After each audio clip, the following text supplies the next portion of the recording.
You got this, Brad?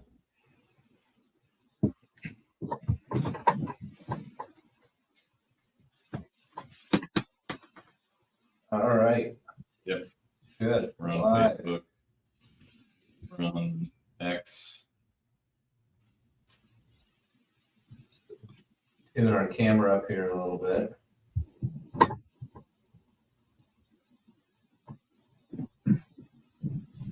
We're on the YouTube. YouTube is on. Awesome. Good morning, everybody.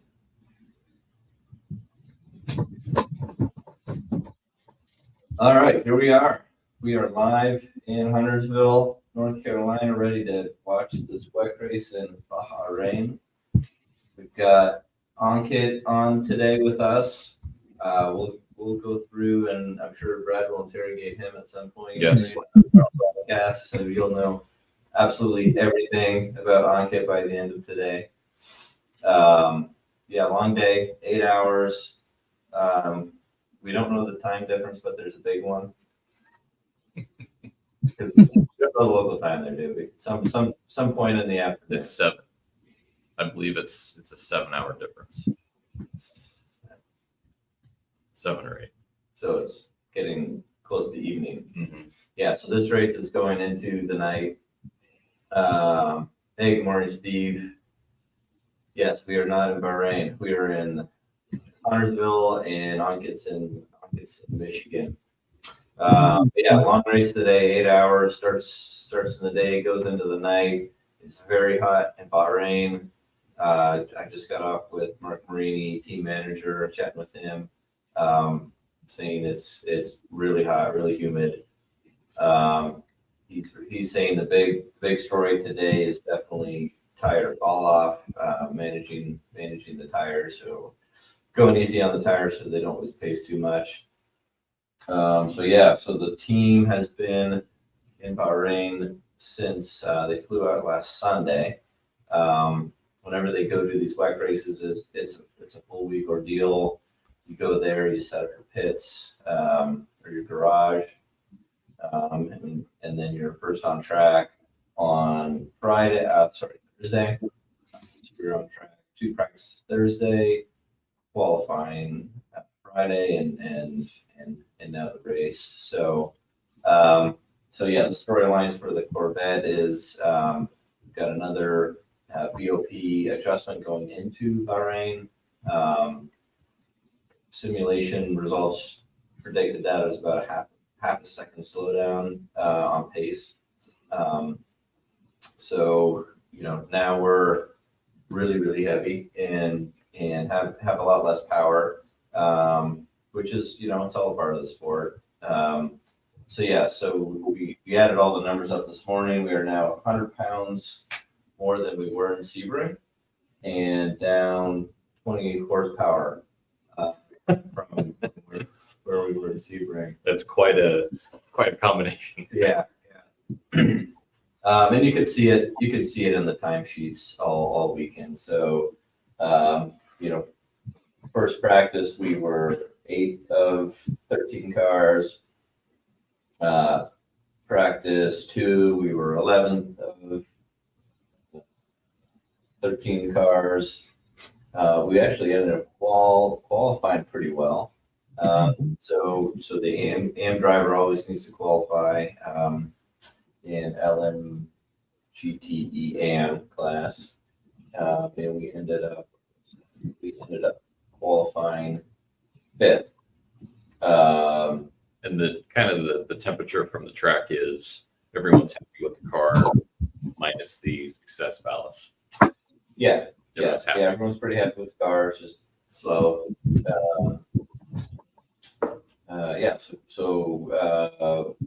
Qual P5.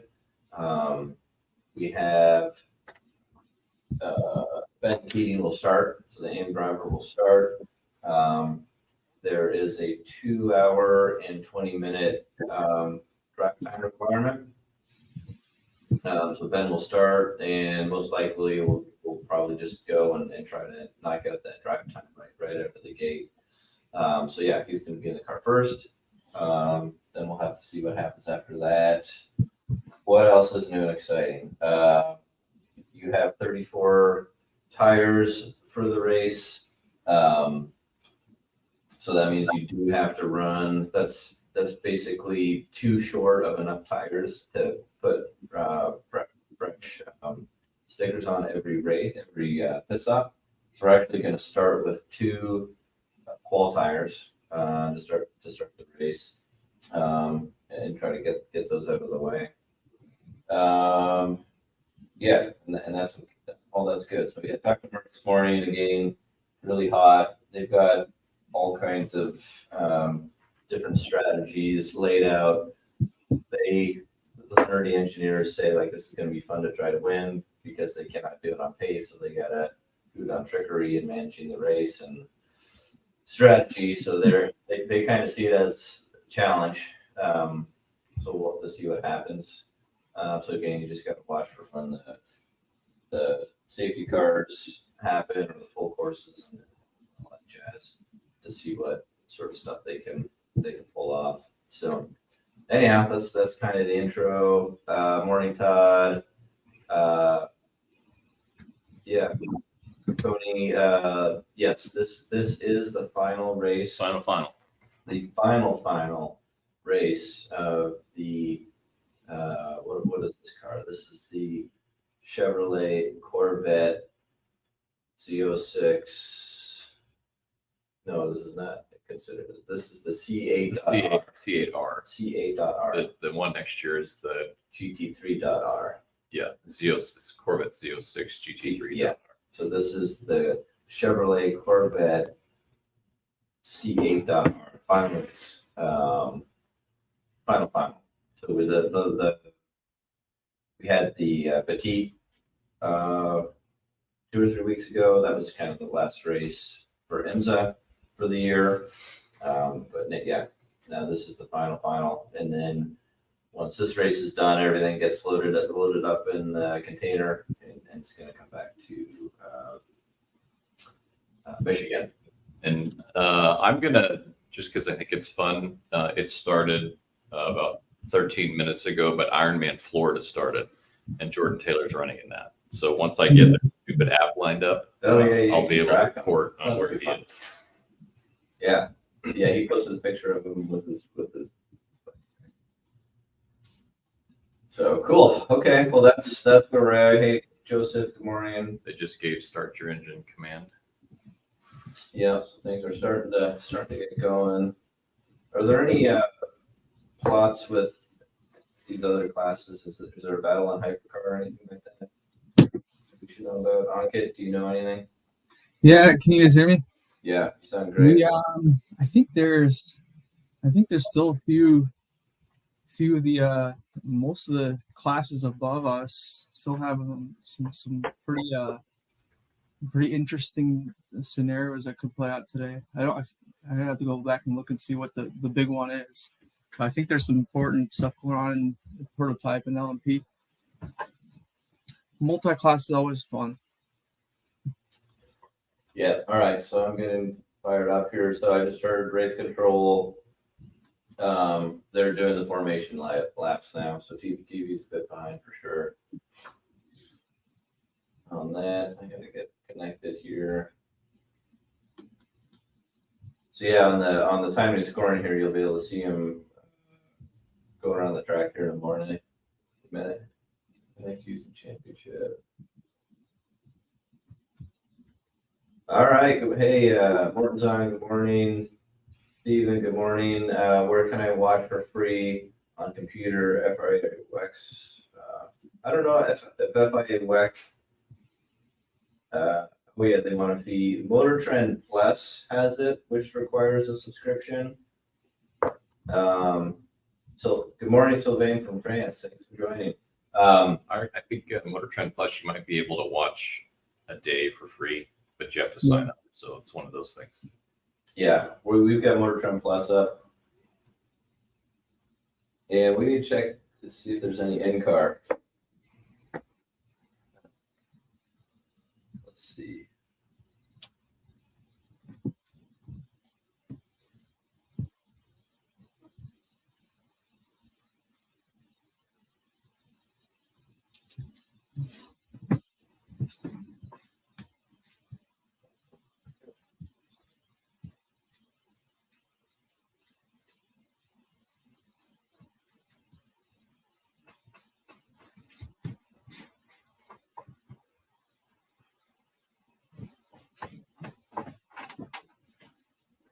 Oh, I've got connection issues on my my deal here. I'm gonna have to hit up our IT support at the track.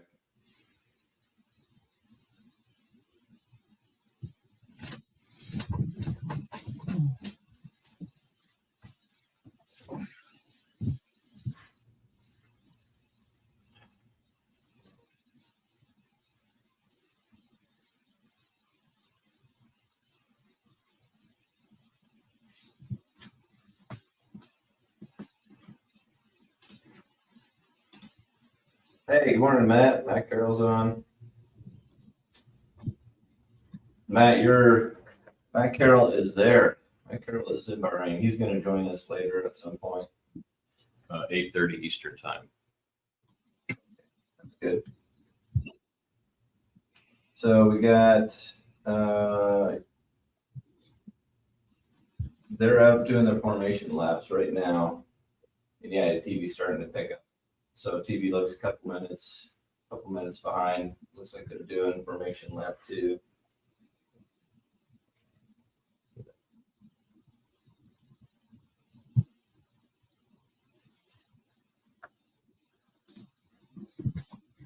We'll have to see if HH picks up here on this TV or on this screen. I know my computer. I'm just struggling to get connected.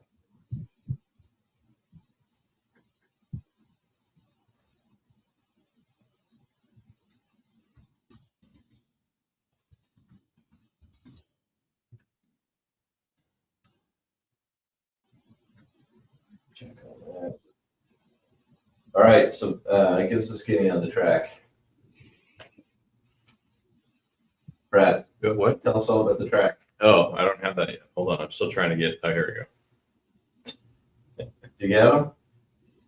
Yeah, Are they swimming? it says waiting to start. So 6:40. So, but it's everyone in the pool at once. It said it started at 6:40. Cool. They're swimming in the pool? Well, you know. No, I believe Panama City is ocean, but it's 2 laps. They go out and in, Yeah. out and in because of the. Sometimes they have some weird stuff with the currents. All right, so over the radio, they're starting to get gridded and lined up.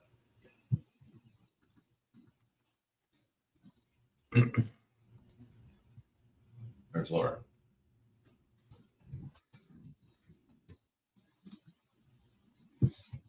Okay, so this circuit, 1 lap is 3.36 miles.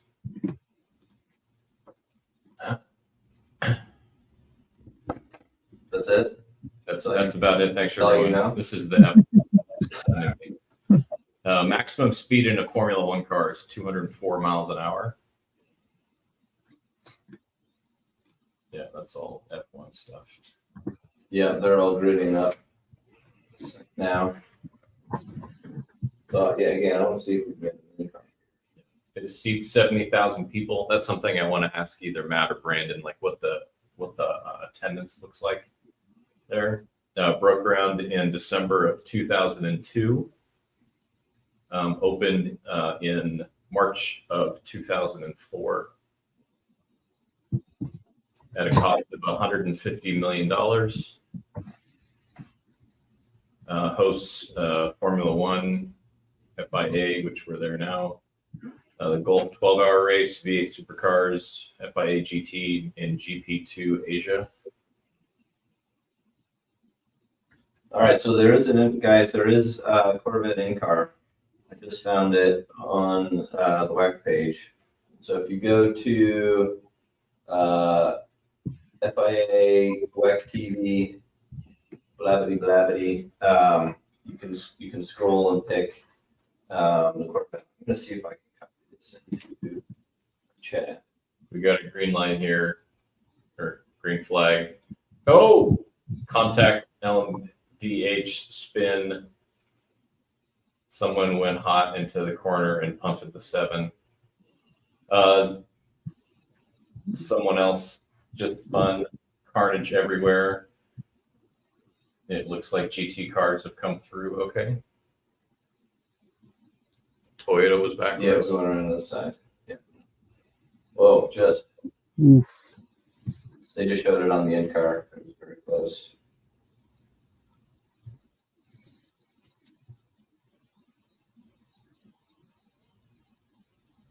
Yeah, it looks like we have lost a couple positions though. We were starting 5th, and then we're down to 9th on that. So yeah, no races on though. Nothing on the radio yet, so they're just letting them run out. So some questions. So Morton, BOP, anything we can do? We just got to beat them on strategy. It's possible, but it'll be tough. We're kind of have second on pace line, so it's definitely be based on strategy. Yes, Joseph definitely challenged. In a challenging spot for sure. So, all right, race is on. Ferrari's going hard. Toyota in front. Yeah, Iron Dame's Porsche. It's all up front. pole. Yeah, 15. So 3.36 miles, 15 turns. Yeah, so let me see if I can get this up for you guys. Ankit, do you have the in-car going? No, I'm trying to pull that up right now, actually. Let me send this link to you. Yeah.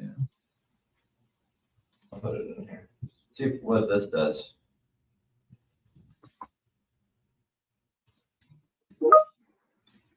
And then I'm going to put that in here.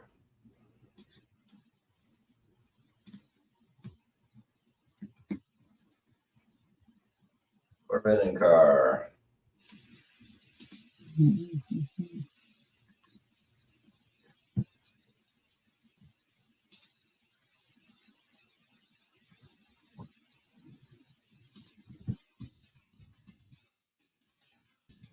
I don't know if that link's going to work, but try it.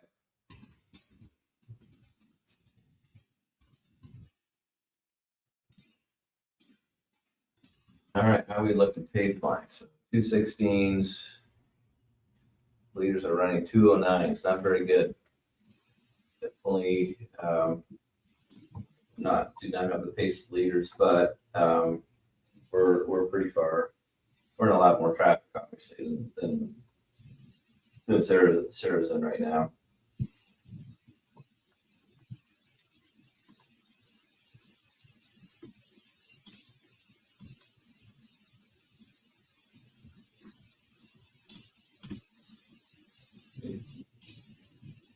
All right, Brad.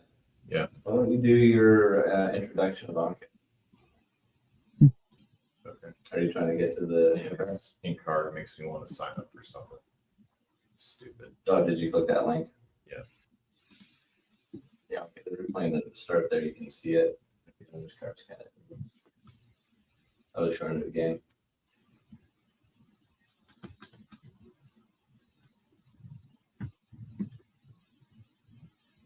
Oh, that was a Cadillac locked up on the inside. Yeah, they just announced a drive-through.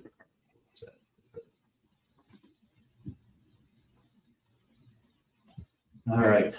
Prototypes riding each other on the first corner, as is tradition. Yeah. Yeah. It's funny. Drivers, you can tell them anything you want. You can tell them it's an 8-hour race. You can tell them to go easy for the first corner, and they'll be like, yeah, I'll do it. Absolutely. Totally understand. They put their helmets on and they turn into warriors. And that's Or idiots. Yeah. All right. So Ankit started. When did he start? I don't know, 3 months ago. 3-4 months ago. Yeah. So so you're based in Michigan. You work for one Luke Sager. Yes. Yep. Why don't you explain what you do at Pratt Miller and then where you came from? Yeah, absolutely. So you guys got me, right? You got a copy? Yeah. All right. Yeah. So thank you guys for bringing me onto the live stream today. Been following along on the other side of the wall as a fan for the last couple streams. It's been a fun time watching you guys and hoping to contribute today. But yeah, so I started with Pratt Miller 4 or 5 months ago, in the middle of summer. Came from the auto industry, so I'm here based in New Hudson in Michigan area here. So it's nice and dark here. We're at the part of the year there where you wake up and it's dark and you go to sleep it's dark, and it's just darkness in Michigan. But yeah, no. So I work for Luke and with the motorsports guys. Kind of coming in on the financial side, so helping out the team with whatever's needed. Really, there's a lot of stuff going on, a lot of moving pieces. But yeah, I come from a finance background, and a huge motorsports fan. So that's one thing that really put me over the edge of coming and joining the team is the ability to work numbers and do the stuff that I'm good at, but hey, I get to help out a motorsports program. So been getting up to speed, talking to you guys and getting to know the team and then seeing it from the inside. It's been pretty fun so far. Yeah. So I think you're underselling yourself. So Anka does have a pretty avid motorsport background, which is kind of interesting. So starting from college, right? Yep. So I was for those of you guys on the Formula SAE or Formula Racing. So I did that. Went to Michigan State University. Did the Formula team there for 4 years. That was it would really kick. I was into racing and as a kid growing up, watched a lot of NASCAR on TV every weekend. Watched a lot of F1. Got into sports car racing. Later in my I guess I call them my high school years, doing autocross and different things like that with my little Honda Civic and limited budget back in high school. Blew up a lot of motors. That learned how motorsports works early in terms of not being cheap. But yeah, so I did that through college and been doing little track events and trying to stay on track as much as I can for the last few years since I left college. But yeah, it's been nice to finally have it come full circle and really be back in the actual motorsports and from a work perspective, and then also being able to talk to you guys and you track geeks here really gets me amped up. Yeah. So you've been so really motorsports has been like a hobby of yours. Yeah. Since high school. And this joining Pratt Miller is the first time you get to work professionally and yeah, exactly, which is really fun. So you come to motorsports from a like a business background. When you were doing Formula SAE even, right, you were doing sponsorship and team management and things like that, but you also worked on the car. Yeah. In the garage also, which is it's funny. I started on the team when I first started school. I was a mechanical engineer major. I went in to be an ME. Joined the team.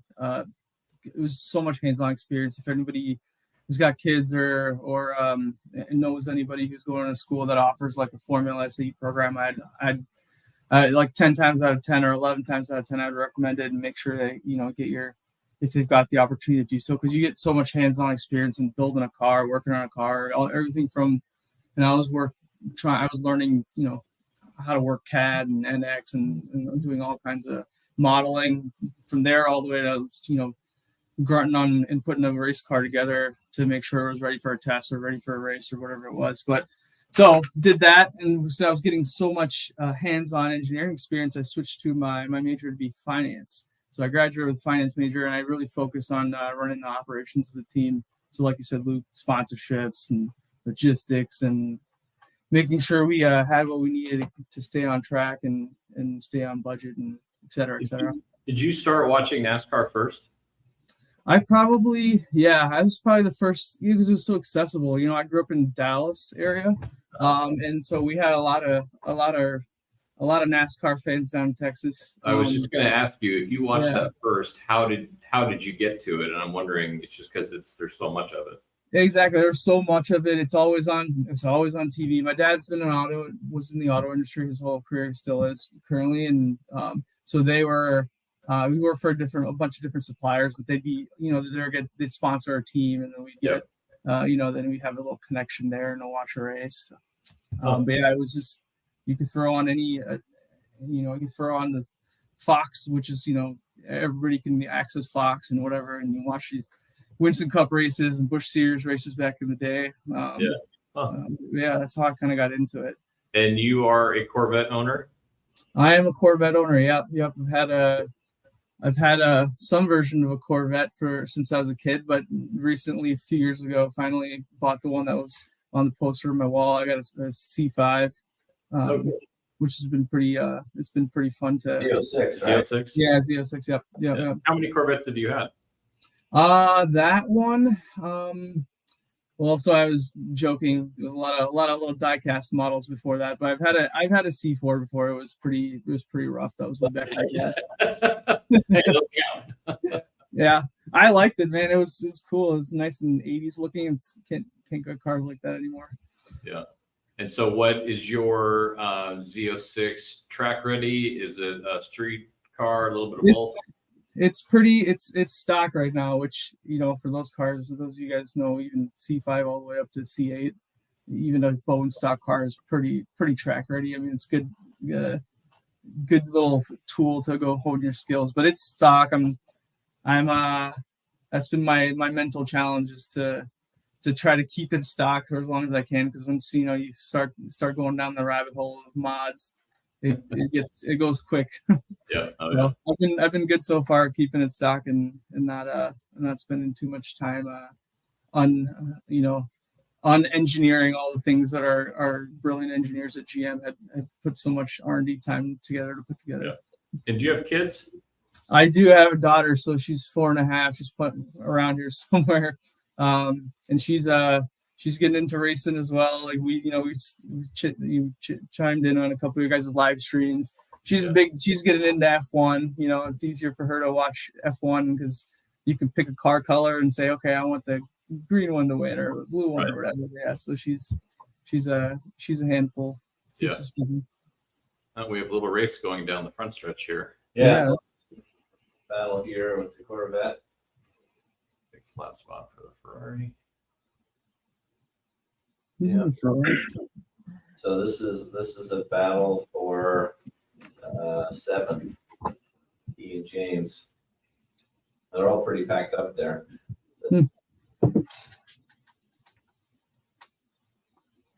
Yeah. So Sarah now got passed.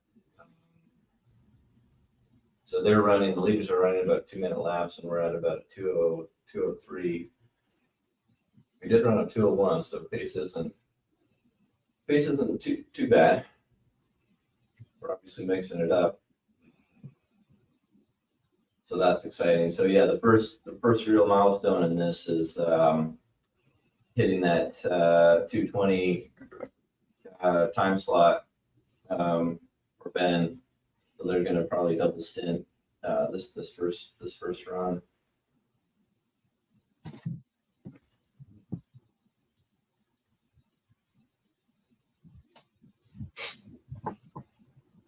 So radio's been super quiet. They're just kind of letting Ben do his thing. His hands look full with the racing. So that's good. A lot of sand. Like looking at these images, there's obviously a lot of sand out there.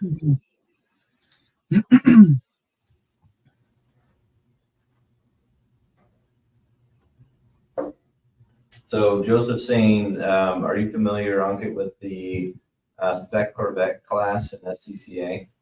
Oh yeah, very familiar with that. That's again, that's like something that I'm either gonna do it or not do it, but I'm leaning towards eventually when I decide that this car doesn't need to say stock, maybe do something like that. Yeah, so I'm actually been part of the SCCA for years, and yeah, it's like that's another thing a rabbit hole to go down, is to do like that spec Corvette or one of those series like that. Now, aren't you? Is that the one you hold a position on? Yeah. I'm on the Detroit region board. So I support them with, I actually help them with their finances and stuff too, to make sure they can run events properly and all that. Yeah. Yeah, you're full nerded out. I know, exactly. You just gotta keep peeling back the onion. You don't have to be ashamed of your motorsports enthusiasm. Yeah, all right, fair enough. You're amongst your people. There you go. There you go. And then I latch on. I use finance to weasel my way in, and then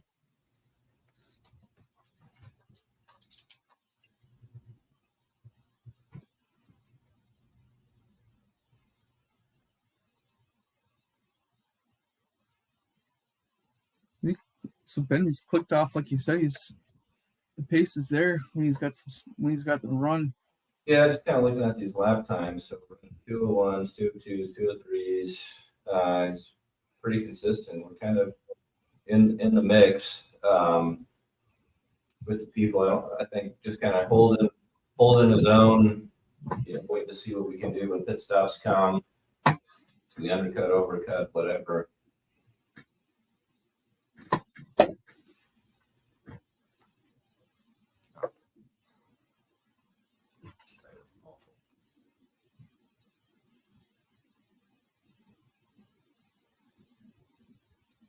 What's going on? Was that right?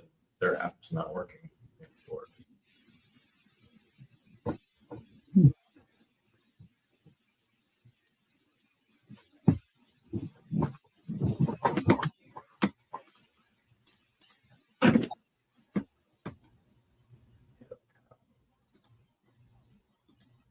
Picking everyone I can.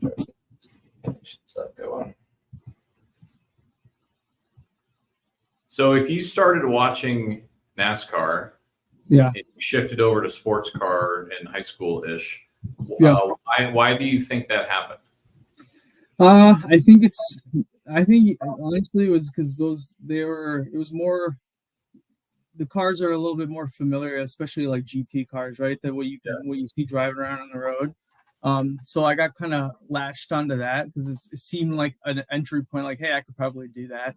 Obviously, not, as a little kid thinking you can, hey, I'm just gonna go buy a Corvette or whatever and just go find my way into sports car racing. But I think that's probably what it was. It's just, they look like street cars, as a kid at least.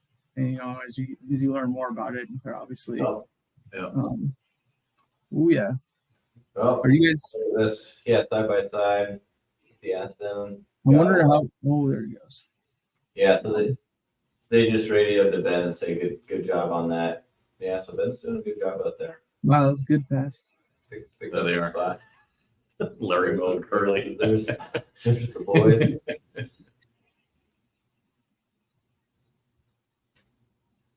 Yeah, I haven't spent too much time around this team in particular, but the few times I have, their culture seems really great, actually, like super dialed in. They look like they're having fun all the time, and which is a huge deal, especially when you're schlepping across the world to go race. Being able to have everything seem familiar, you enjoy working with the people that you do. It's so key to any traveling racing series is to have a great culture, so you can just kind of pick that up and put it in any racetrack, and it just the continuation and that whole feeling is awesome, and that's a huge key to success in any motorsport. Yeah. Whoop. Oh, of course. Ferrari.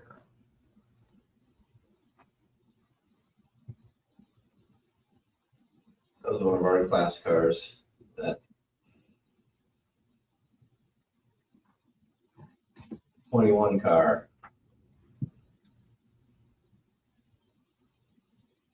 Yeah, he's way back behind us. So.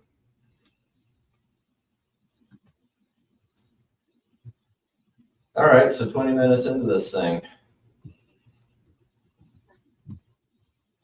Running seventh. So we'll see now. We got a bit of track position. What sort of lap times we can run. Yeah, Joseph, Ben definitely has been a great driver for us.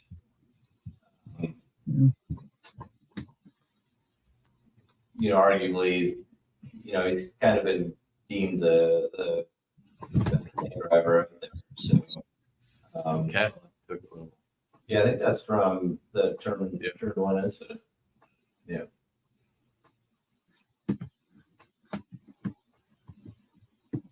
Yeah, so we are, let's see what we got. Well, that Ferrari just spun by. So yeah, 26-second gap. Matteo in the 60, which I believe is a Porsche, he's got a 26, he's 26 seconds ahead of us.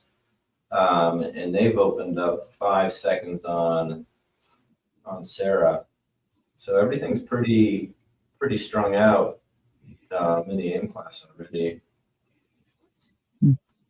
So we'll have to see what sort of things start happening around pit stops.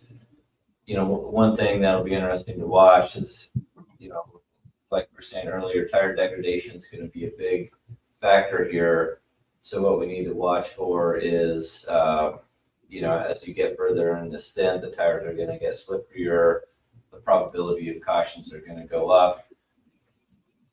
Drivers get tired. You know, and everyone's got their AM drivers in. So the closer we get to an hour, the probability of cautions is going to go up and up and up and up. And the creature comforts in the car, do we have air in the helmet and in the seat? Yes. Yeah, so I don't know if people have seen the seat piece of it. I mean, the helmet, you know, most people know there's a plug-in and it's taking cold air in, but the seat itself from about mid back down to the waist, it's like a mesh material. It's square and it's the same thing. It's taking cold air and it's plumbing it through the seat and keeping the driver as cool as possible. Yep. So there's basically, you know, the way the air conditioning works in the car is there's basically a box in the passenger seat, which is the air conditioning unit. And out of that comes a few hoses. One goes to the helmet, one goes to the seat. You know, because it's all about keeping the core of the driver cool. So the cool air goes right to those locations. Yeah. So I'm gonna find out exactly what time it is about. What time is it in Bahrain? Yeah, it's 2:30. 2:23. So yeah, it's probably maximum heat of the day. Let's see. I think that's the other thing is that when it hits max temp, it kind of stays there. Because, you know, I'm sure many people watching this also watched the Formula One race that was here probably 2 weeks ago now, 2 or 3 weeks ago. And that was when they had drivers passing out, throwing up. And I think that race ended in the night. And heat was still a huge issue. And I just don't know how much it dips down at night. So it's 87 right now. And it's only going to drop to, it looks like 83. Yeah. So it's going to warm and warmer. The sun will go away, but so it looks like the ass is poking out, looking at it, picking us up.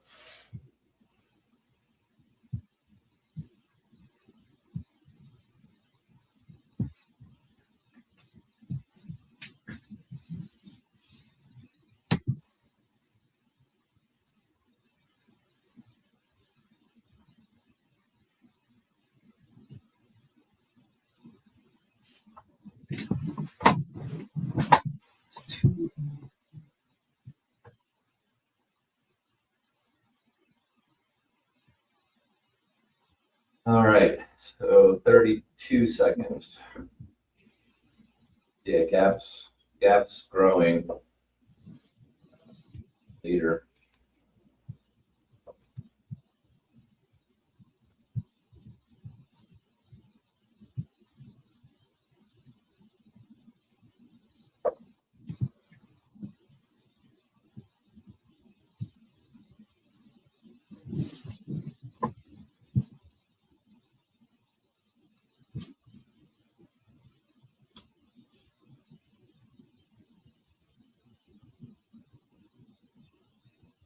trying to negotiate another connection to get back in scoring.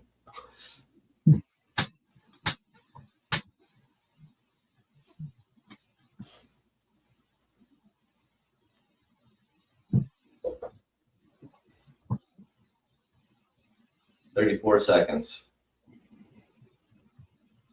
So yeah, pretty big gap. Do you have the in-car up on Kit?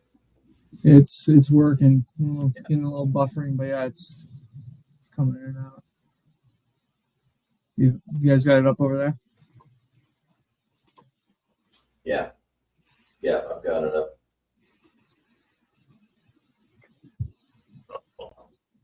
They're going to get an email from me. Ooh, Iron Man, all their stuff that's not working. not working, and no one's on the Twitter handle telling people what's going on. Like, are they delayed or is it just not working? Well, they get a fail. Yeah, so we just got a another thing is track limits. We can.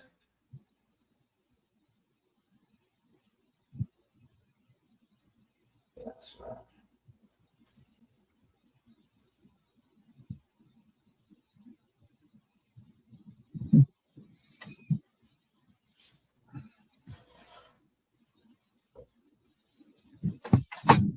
Yeah, so they're here to Ben, letting them know about the track limits. And do all 4 tires have to be off the track to trigger a track limit? I believe that's correct, yes. Yeah. So the way to use track limits is you have whatever this number, but you can kind of use them strategically, right? So when you need to make time and make pace, you use them. Yeah. But knowing you have A limited a amount. limited, So it's you like can- a push to pass. I was about to say, you can kind of use it a bit, but it's a push to pass.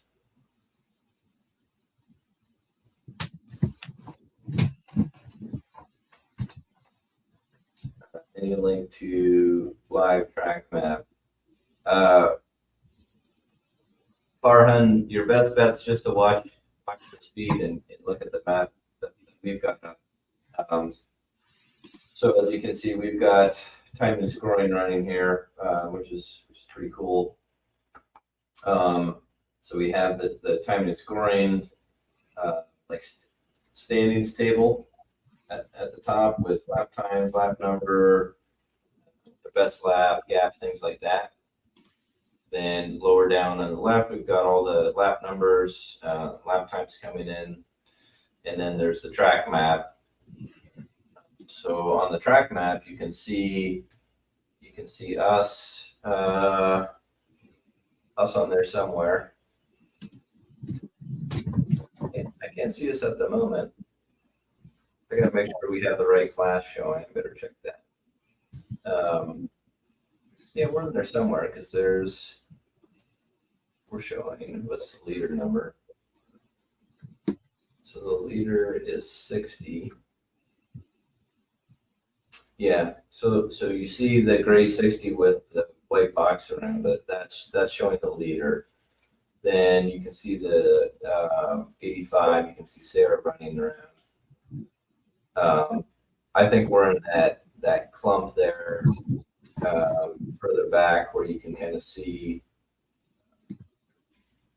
You can see the 57, the 98, the 77. Yeah, so we're in that clump in sector 3 right now.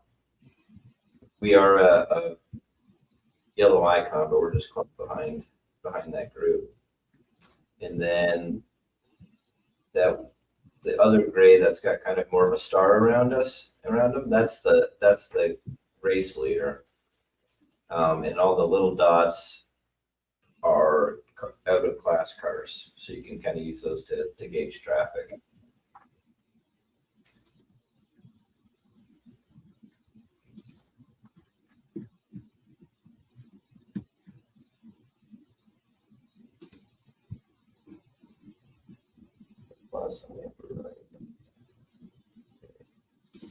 I'm getting tips from my colleagues here.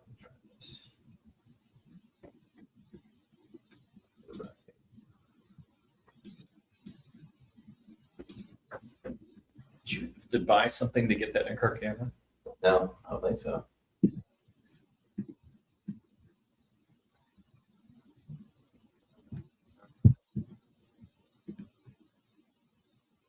So click the plus on the.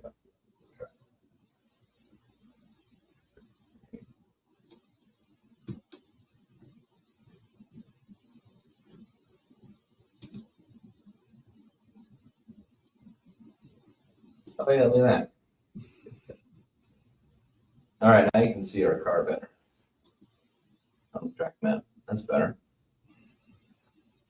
Nice. All right, so now we're settling into 203s. So looking at pace, there's not a super obvious fall off that you can see on platforms. We did run a 201 lap 4. But since then, I mean, everything's kind of been in this kind of 203 range. Maybe you can see a little dropping into some 204s, but it's not like massive fall off we're seeing, compared to something like NASCAR. NASCAR, you can super blatantly see fall off. If you plot lap time versus lap number, it's a very clear slowing. That happens right away. Here, we're not seeing any of that, and we're 30 minutes into this race already. So we'll keep an eye on that. Sorry.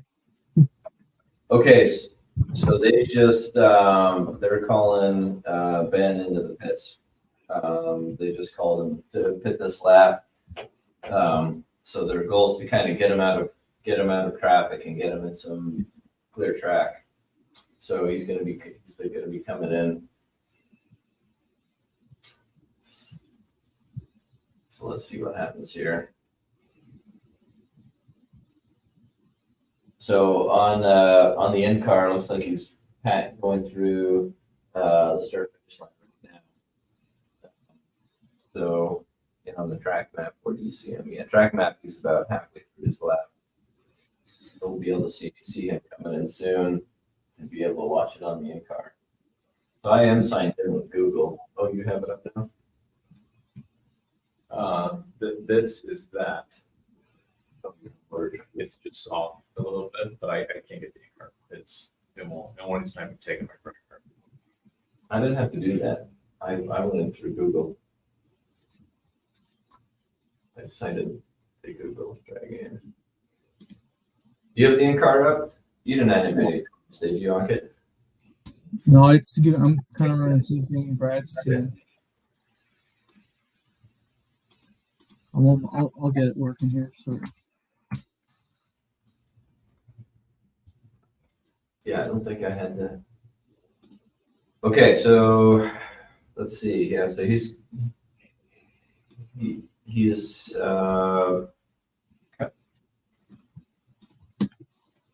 coming in soon. I'm also curious. All right, so he is on the start finish line straight now. We'll see how far the. Yeah, he just radioed. He's in pit lane.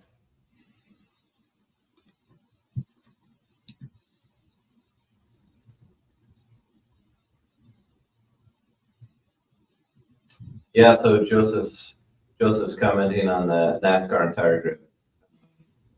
Yeah, after the stop, we talked about that.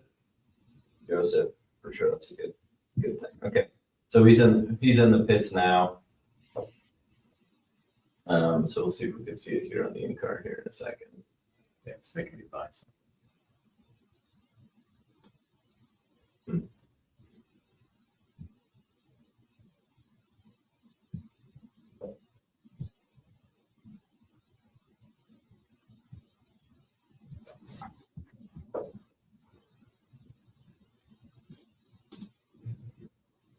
Okay, so on the in-car, he's in right now. Oh, there's Richard taking photos.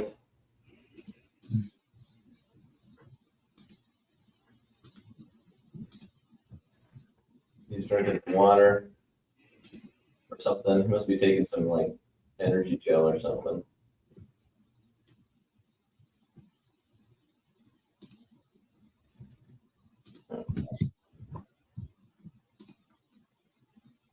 Oh, they're showing the pit stop on TV now.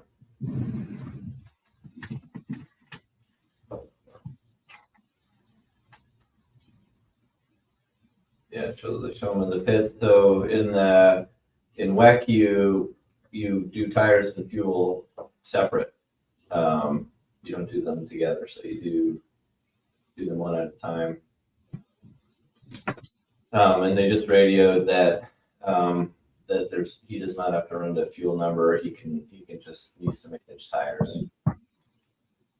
So now it'll be good to see him come out. Let's see where he ends up in traffic. So the whole point of having him come early was to get him running. Yep, so good clean stop. So yeah, now if you look at the track map, you can see him, out there, no traffic around him, running without traffic. So that means he can go as fast as he wants. Oh, there was a spin. Or unless they're replaying that. And so, yeah, good stop, Matt said. Green air. So this car that's on the track now is going to Ben Keating when this race is over. Correct. He purchased the car. Yes. I made a screw up on social media a while ago, and I corrected it, but I want to say it again: is the bodywork that won Le Mans has been clear coated, taken off, and given to GM. Mm-hmm. So Ben Keating will get this chassis and a new set of bodywork that is not Le Mans raced. Correct. So there you go. And again, I think that is like, I think the value of the car is not going to hold up with that body kit not matched up to that chassis number. But that's just me. But they have toured that bodywork on a backup chassis to the last couple of races in the Chevy display here in the States. So it looks really cool, and just everything that as the car came off the track and was untouched, you can see the fingerprints. Mostly it's all the oil and rubber, melted all over the nose, but that clear coat locks everything in place, and it's locking down history. Yeah, that car was filthy. Yeah. Yep. Yeah. There was a lot of oil and debris on that racetrack. So but it looks so cool. Cool. The dirty cars never look so cool. That's right. Yeah.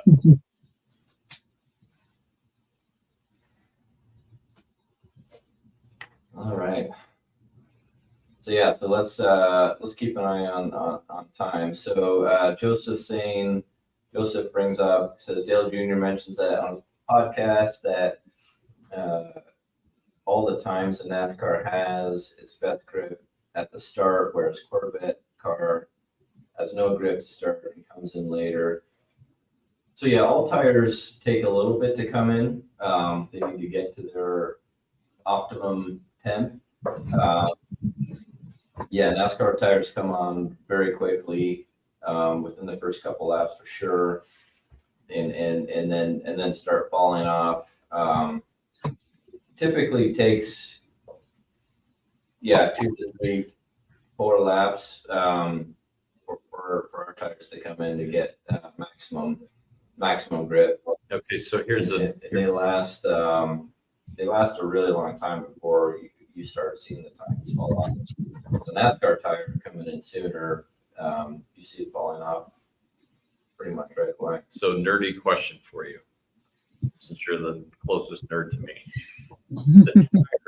For sports car racing, I remember back in the day, we would put the Michelins on, and they would almost at one point get faster, like for a little while. It just didn't make sense because I was used to seeing NASCAR stuff. Yeah. So the construction of a sports car tire with Michelin and a Goodyear tire on NASCAR, is it totally different? Like, are there different layers of chemical as the tire wears away that holds its No, not really. integrity? No, I mean, the loading of a sports car tire and a NASCAR tire is completely different. Okay. So like the duty cycle of a lap is very different. Yeah.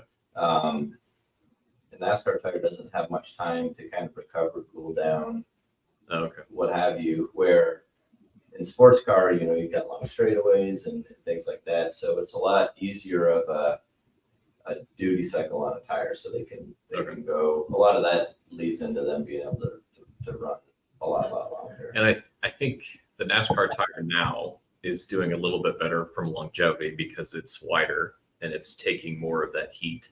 Whereas in the past, Yeah. it was a really heavy car and a really narrow tire. Right.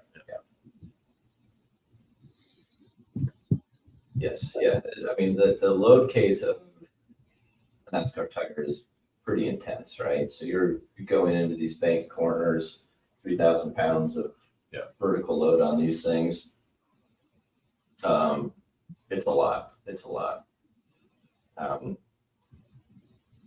So the sports car tire does have an easier job for sure, and hence why they can run so much longer, double, triple stint, all those sort of things. So Brandon's on too. He's saying there's champagne and confetti on the Le Mans car. Yep. It's really cool. All right, so we are running last in class. That's okay. That's because we came in a bit early. So we'll have to start and keep an eye on when other cars start cycling through.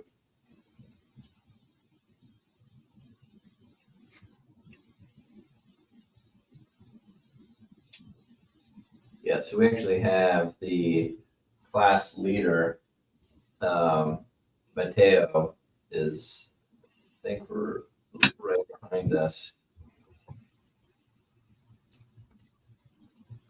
So lap time wise, we ran a 2:02, a 2:03.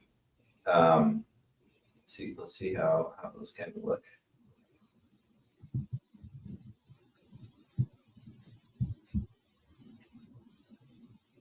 So they're saying yellow flag along the straight. Yeah, start finish line is under yellow. So that's interesting. What does that even mean? So it's not a slow zone, but it's under yellow. So I'm guessing that just means you can't pass. All right, but they're done. They've cleared it off and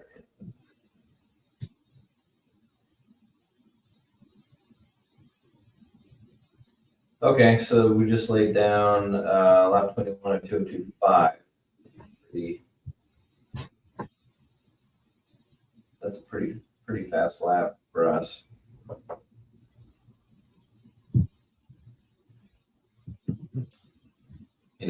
That's we are running basically, pace of the leaders. Shouldn't be surprised.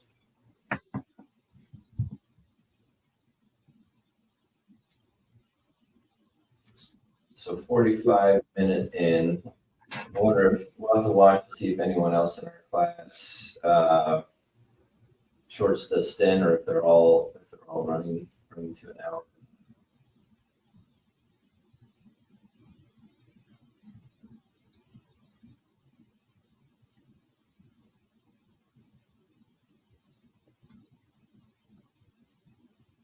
So Brad, have you been following F1 this weekend?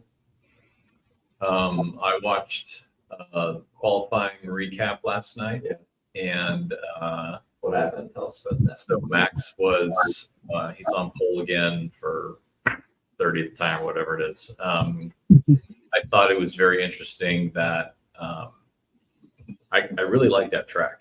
Like, it's really cool. It has character. There's bank turns. There's elevation changes. But towards the end of the qualifying session, there was this, they had great pictures. Just the sky was completely black, and there was this front moving in. So like half of the track was kind of rainy-ish, and the other half was just like these cars running into the abyss.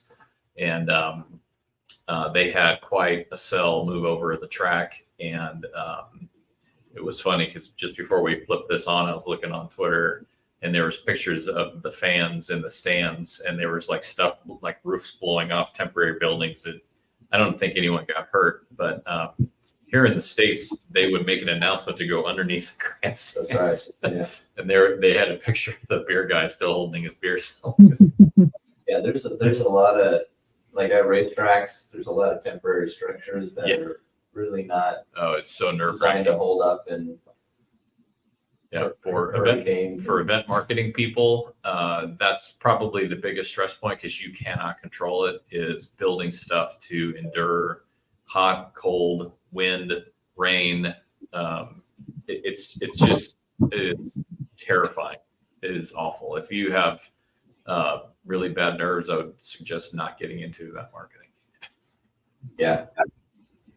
Honestly, like it's pretty incredible what sort of things people build at racetracks nowadays. When we were at VIR, we went to tour the Lamborghini. Oh yeah. Yep. What do they call that thing? Like their VIP lounge. It was insane. I mean, but it was like a full temporary floor. It was probably all air conditioned, 7,000-8,000 square feet. Yeah, just all one layer. It looked very on brand for Lamborghini. And the guy who built it, who was in charge of it, he took us on a tour, which is very nice. I think he said it was 5 days to set up and 4 days to tear down. They must have had 30 people minimum running around there doing something. But the coolest thing that was in there was the technology. So they have TVs all over the floor. There's eating areas, there's a merch shop, there's a check-in area, and there's TVs everywhere. And they have an iPad, all wireless, and they have the main feed of whatever they want to put on those TVs. And they stand right next to the TV. They just push a button and they link it to that TV, and it changes. And again, in event marketing land, having strong IT on the road that's transportable is very difficult. And these guys had, 25 TVs all linked up to like anything they wanted to in the blink of an eye, which is really cool. Yeah. Yeah, and then the stuff they build in F1 is pretty insane too. All these multi-floor setups with suites and offices, and and Le Mans stuff they build is insane. It's really, really, really cool to see. Yeah, the mobile displays they build in Formula One, they go to all the European races so they can drive them there. And a lot of them are somewhat built on a shipping container mentality where you can stack them and lock them together. So they're very impressive, and they've just gotten more impressive as the years have gone on and the more money that comes in. But they look like these little mini buildings that looks like they're permanent, but they're not. The use of curved glass, multiple stories, individual rooms for drivers and team members and PR people and executives. It's really, really impressive. Yes. And they're not millions of dollars. They're tens of millions of dollars, and they use them like 8 times or, however many races there are. Yeah. Yeah, the whole logistics, even for our race team, racing the WEC is pretty incredible. So, so we have a team coordinator, Matt Stasiak, who does an incredible job detailing out exactly how all the containers are to be packed and where everything goes. So it's all in CAD. It's all super optimized to be as efficient and take as little space as possible because shipping costs are so high. And then he's got all these very detailed diagrams and instructions of exactly where things need to go, how to unpack it, how to repack it. And in fact, we made between I think it was last year and this year, made a pretty sizable impact on how many containers we need and how much they weigh and blah, blah, blah. and we entered that in a sustainability competition with the WEC and the FIA, and won an award that was given to us at Le Mans for a positive sustainability impact by decreasing our footprint, because we decreased our amount of stuff we're shipping around. So that's pretty cool. And everyone needs a Matt Stasiak. Yeah. There's different personalities in every team, and the one thing that does not change is the time.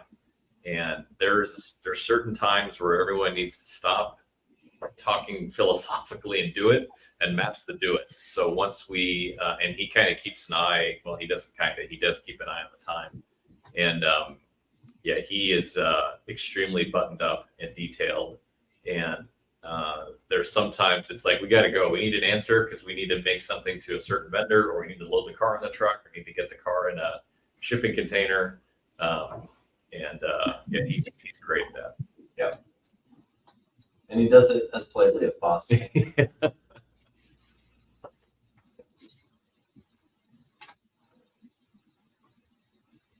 So yeah, last race for the C8R, the shop has been incredibly busy working away on things for next year. Next year is now, really, for us. So we have a test in Sebring coming up in 2 weeks. So that's the first time that we will be taking the race cars. Our 2024 race cars will hit the track. That will be, the dates on that, it's the 13th, 14th, right? Yes, 13th, Monday, Tuesday. 13th, 14th, the new cars will be at Sebring. We'll have 3 of our 4 drivers there. This will be the first time those cars will be in their livery, 2024 livery.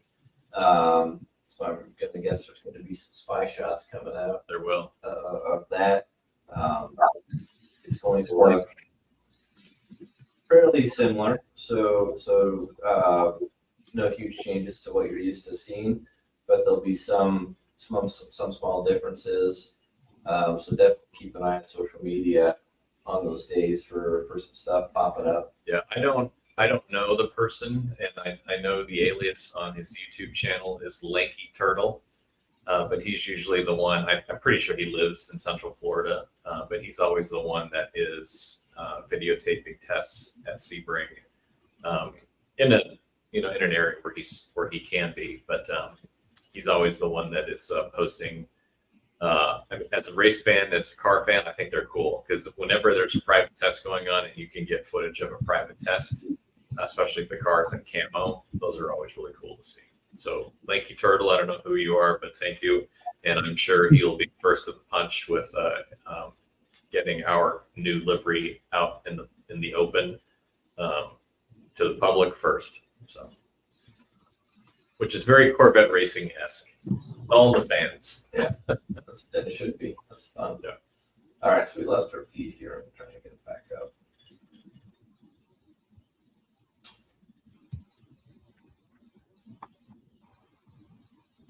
Yeah, so we have that test in Sebring, and then a few weeks. So it's a few weeks after that, there's a IMSA test at Daytona, and then Christmas, and then it's before the 24th, and the 24th. I mean, the whole thing happens so fast. So again, I'm kind of used to the NASCAR schedule where you kind of run through Thanksgiving, take a break, and then you're not on track again till February, which seems already like a super short off season. But with sports car, because you start so much early, and you're doing your tests for the year already in like November, December. Like there really is no off season. So yeah, it's full on. So Matt Stasiak, who we've been talking about, has been crazy busy getting the deliveries for the car. The transporters are going to have a new livery that's looking really, really good. All new crew uniforms, Yeah. driver suits. Yeah, the structure of All all of this the stuff. equipment, well, the structure of our pit area will be the same, like same skeleton, but it have all new skin on it on the truck and the awning. And then the pit equipment is going to be quite a bit different because we have two cars running together in the same series. We're going to have, double the space, double the equipment. But I'm calling it the party deck, and I'm sticking with the party deck. So basically, the equipment they back up to each other, and then we made like a bridge where we can put guest chairs, guest seating up there. So when we have our guests come to the track, we can stick them up there, and they're in the middle of it, but they're out of the way, and they can hang out and watch and listen for a while, which will be really cool. So that'll be much different, because right now running a single car, at least in IMSA, and I know with WEC as well, space is limited. There's just not a lot of permanent things built. So this one will be much bigger. It'll look cool, and it'll be very sponsor friendly. Yeah. This year we're only running one car in each. The pit area is really, really small. So it's been tough to get down there, but this setup next year is going to be awesome with the party deck. That's going to be a lot of fun for sure. And I agree. I think we should keep going with the party deck. It's fun. Fun's allowed in motorsports, right? Okay. What was that? You can have fun in motorsports, right? Oh yeah. Oh yeah. So the watching the hypercar, the lead Toyota had a pretty big gap. Looks like everyone's starting. And they were also posting before that everyone's on hard tires. So we have a few on the Corvette. We have a couple of compounds that we run. And during practice, tried our soft compound, but tire degradation was too high on that set. So the decision was to probably to not run soft. So I think you're going to see everyone running hard tires all race in all classes, because it's so hot and the track's pretty tough on tires.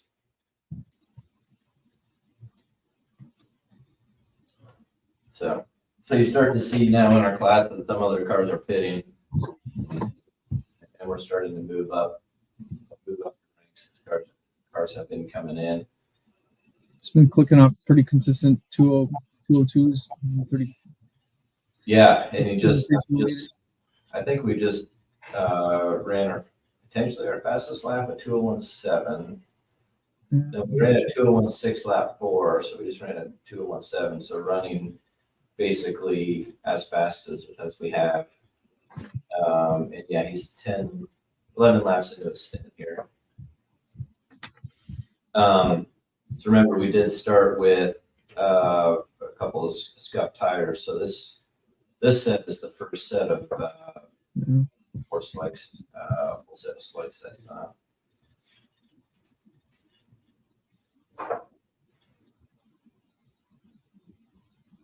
Okay, so yeah, you can start to see a lot of. So we're at that 1 hour mark. So this is basically the end of the fuel window.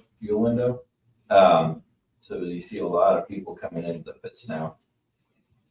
So if you look at the HH deal, kind of on that bottom right corner, you can see like who the cars that are in the pits showing them.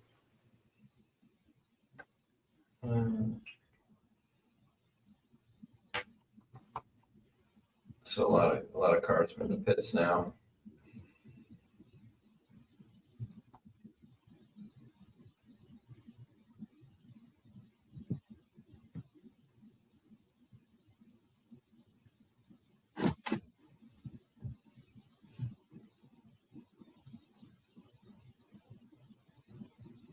Yeah, so in the timing scoring, you can see a lot of cars popping up and moving through the standings as they've pit. So on Kit, what kind of sports car race viewer are you? How in detail do you watch the race, or do you just kind of take it all in? I mean, I kind of take it all in. I try to like pick out like, okay, going in, I'm gonna watch. I try to pick like a couple like races within each class to like keep an eye on, right? Yep. Whether it's like, I don't know, somebody in hypercars, you know, where they hit this position, they're gonna, you know, be able to wrap up a series or a championship, or then, you know, Yeah. kind of watch on the. You know what I really like watching in WEC? I love watching the bronze drivers battle it out. I think that's I think those, it's just fun to watch, you know, and then you get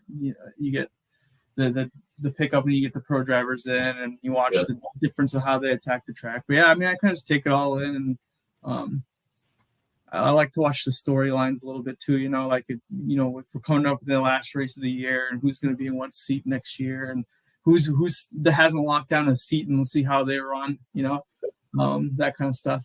It's always interesting. And it's usually for the endurance races, I'm like, I'm gonna make it through everyone. I think most of the 24-hour races, I usually am able to not fall asleep at all. I doze off every now and then, but you know, I still feel like I'm in the mix the whole time. Yeah. How about you? You guys do this thing? Yeah. Brad's to take it all in. I take it all in. I watch for pure entertainment value. Yeah. I like to see stuff unfold, and I also like to watch online, meaning that there will be either teams or other people that are there or whoever that will comment on certain things, and maybe unearth some other stuff going on that they're not showing on TV. But my car fandom, I'm a car guy, and I'm more of a car guy and less of a racing guy. I love cars. It's just the kinetic art aspect of it. That's what I like. Like I love seeing all the different types of cars and classes, and like even the Peugeot, who still is not, you know, running a rear wing, which I think they are going to run a rear wing next year. I thought I heard that. But I love all that stuff, and I love, like in Formula One, Adrian Newey, what he's able to do and what he's done for his career, I think is fascinating. So those are the things that kind of keep me out. And then being there and hearing all the different exhaust notes, and each car has its own signature sound. I think that's cool. Yeah, that's cool too. That's a good point. Like it's very different than any other like series. Like if you watch a NASCAR race, all, you know, relatively similar. Yeah, so a lot of I added a column to the HH view of last pit lap.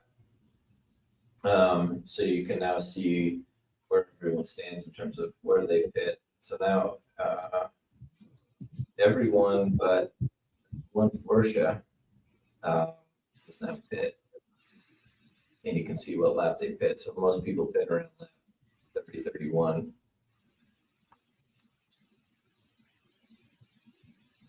So we've kind of cycled through. We are on the lead lap, about a minute behind the leaders at the moment.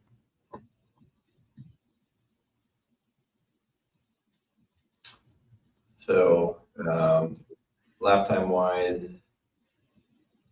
Ben's clipping off some nice ones now. He ran a 2:01.7, a 2:01.8, a 2:02.0, a 2:01.9. So it's pretty solid laps by Ben. And the leader just ran a 2:00 flat. So yeah, that the Porsches are falling right now.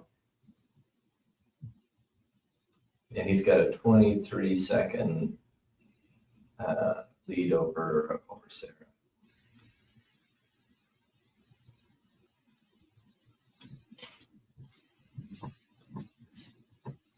Yeah, and now they're showing the 56 in the pits, which I believe is the last car. Yeah, that's all of them now. So every class car is pit. It's like through. No one shorted that stint like us. We're definitely on a different strategy than everyone else. We'll have to see how that. And Jordan Taylor update. It looks like this app may be exactly 1 hour behind. It's the time of day 7:02 when he started or when he crossed the start finish line. So he's 5 minutes into the swim, and it's a 2.4 mile swim in the ocean. And so it's in an hour.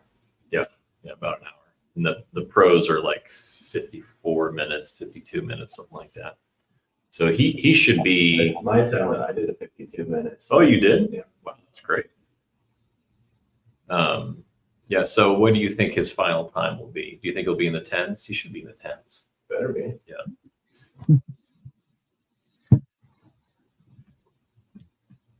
Yeah, this course is really flat. If you can get through the ocean, because one year they canceled the swim because it was the riptide was too much. But as soon as you get clear the swim, everything else is flat. Flat bike, flat run. So this or the strategy of shorting has worked out pretty well. We were able to cycle up to fourth.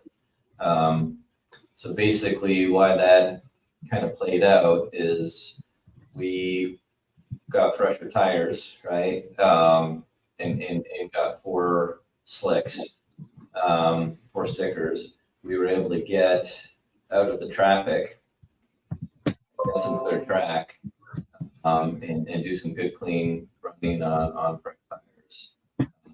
And you can kind of see that in Ben's lap time consistently running these 101, 102s, whatever, where our competitors were, back in traffic, had, used tires and didn't have that pace. So that did work out. We were able to gain a bunch of track position that way and positions. But, one thing we're going to have to do though is stop earlier again. So that'll we'll have to see how that all kind of cycles out with where all the pit stops are. But so far that seemed like a good move on our part.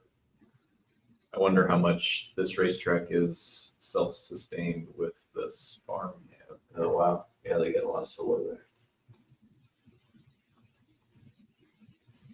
Yeah, so it was, again, 201s, 202s.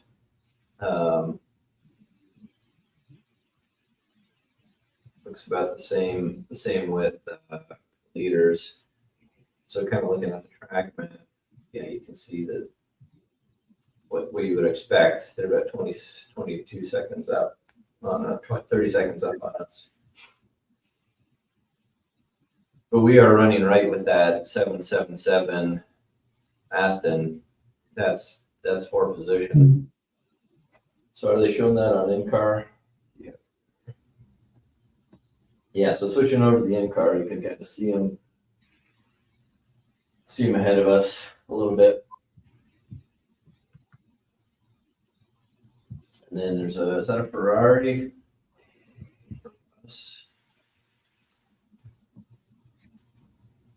No, that car must be a.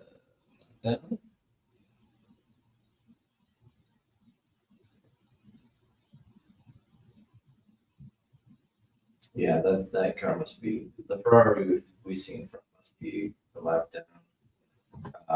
It looks like after the 777, the next car in front is the 85 with Sarah driving. That car is 12 seconds up the road.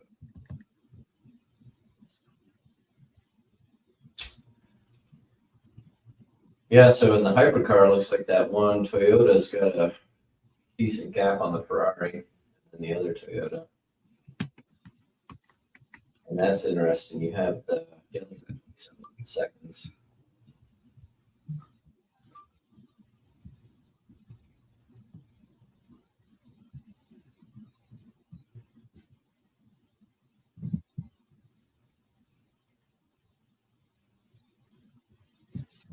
All right, so the next a couple things coming up for us. One is, bidding eventually. Um, we still have a ways to go there, but then it's drive time. So min drive time is 2:20. So we're an hour 10 into the race. So he's got, another hour, 10 minutes to go. So probably what they'll do is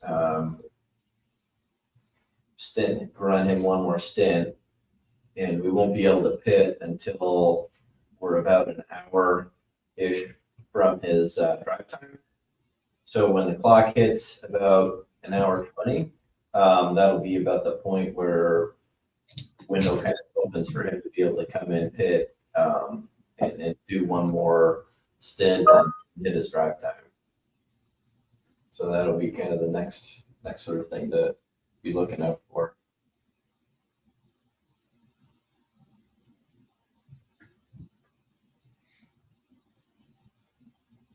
Yep. Yeah, I want to ask Meta about attendance at this place. All right, so I'm going to get Matt. The facility looks really, really cool.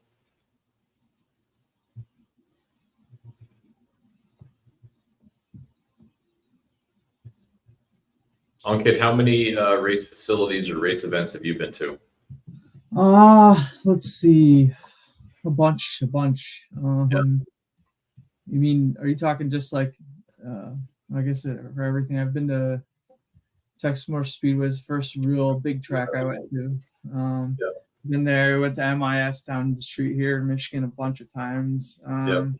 Races. We obviously Detroit Grand Prix, Belle Isle, until they moved to downtown. What else have I been to? Been to Laguna Seca. That's a cool track to go watch a race. That's a fun one. That's one where I got to figure out somehow, find some track day or some event to sneak my way into. But that was a cool one. I went to the Long Beach Grand Prix a few years ago. One that I've been to the track but not to the races in Germany at the Nürburgring. That's a fun track. I got to drive that track, but I really want to go down there for the 24-hour race that they've got. Cool. That'll be cool. And so that is a public course that you can pay money and jump on. Is that correct? Exactly. Just kind of like a toll road, basically. Public road. You could, as long as your car's it's registered and it's got the license plate on it, you can run it out there. It's funny, when I was running there was transit vans and little minivans and whatever, all kinds of things. So if you do that and you jump on the track, like what are the rules? Like, what can you do whatever you want? How does that work? There's etiquette to it. I mean, you signal to pass. You stay to the slow cars to the right. So you kind of learn it over time. Obviously there's the people that are just there for the day, may not know that stuff, so you have to be a little bit careful. But there's a lot of for the most part, people know what to do and how to make a pass. And when you see a fast car coming up behind you, don't be a hero, that kind of thing. But there were a bunch of wrecks when I was there. And I'm sure everyone watching this has all seen the YouTube videos of all of the crashes at that track. So if you crash and you're disabled, like, do they come get you eventually, or how does that work? No, they'll come get you. They're pretty good at it, getting cars off track pretty quick. I forget the name of the company now, but they're the guys that are on the flatbed trucks, and they got their Ford Mondeos, the Ford Fusion, kind of like the I don't know if it's a pace car, safety car type deal. But they'll throw yellows out. They're really good about keeping people safe. But it's just funny, you see those guys, get their brand new sports cars, they go out there and bend them into the wall, and they're just having the worst time of their life at that. Some of those videos are painful to watch. It's like that's their daily driver. There's nothing. It's bone stock. Exactly. Some of them pop the wall, the airbags go off, and they just kill the car. Right. Yeah. So we're now out there. Then, like I said, I want to watch a race there, but I've been a bunch of little tracks around. Being in the with the SCCA, you get to see a lot of different things. Mid Ohio is one that I've run on, which is a pretty fun track for those of you guys that have been out there. Yeah. It's a fun one. It's close by here. It's a couple hours down the road. How about you? I'm sure you've seen a handful. The one thing that's still kind of hard to see is California Speedway. I remember I was probably in high school, and I was on a mailing list, and I remember, I didn't have any money, but they were sending me like reminders to buy my seat licenses for season tickets and stuff. And that's Roger Penske built the track and then quickly sold it to ISC. Yeah. So that was in Fontana. I remember that track being built, and then this past week on social media they started posting pictures of it being torn down. Oh man, and yeah, I've been out there. We went out there for a few Formula. I think the Formula SE West competitions used to be out in Fontana, Auto Club Speedway back in the day. Yes, yeah. And are they building a short track there, or is that still undecided? I thought they were. Yeah. So So ISC sold the majority of that property. I think it was like for $550 million. So that's something that maybe doesn't register with people, is that ISC is in real estate, and they just happen to have racetracks, but they have a ton of real estate all over the country, as does SMI. But yeah, the real estate in California is just so valuable. And this is something that when I was younger, there was racetracks going away left and right. At one point, Southern California had a ton of racetracks, all different sizes and shapes.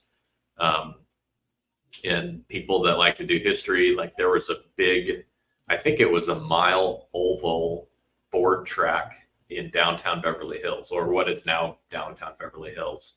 The Beverly Hills Flats is the area where it was.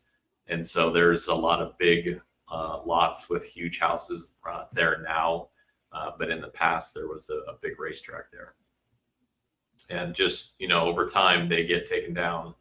And I thought the latest was they were going to make California Speedway a short track, very much like Bristol. Mm-hmm. Yeah. But then, I don't know, are you going to build houses right next to a racetrack? So March 9th, there was an article that said it was purchased by Hillwood Development. He plans to build a 6.6 million square foot logistic hub called Speedworks Commerce Center. Plans still currently involve NASCAR building a new short track on the remaining acreage, better suited for next-gen cars. Which is not correct, because they don't run well on short tracks. Yeah, to me, that still doesn't seem super final.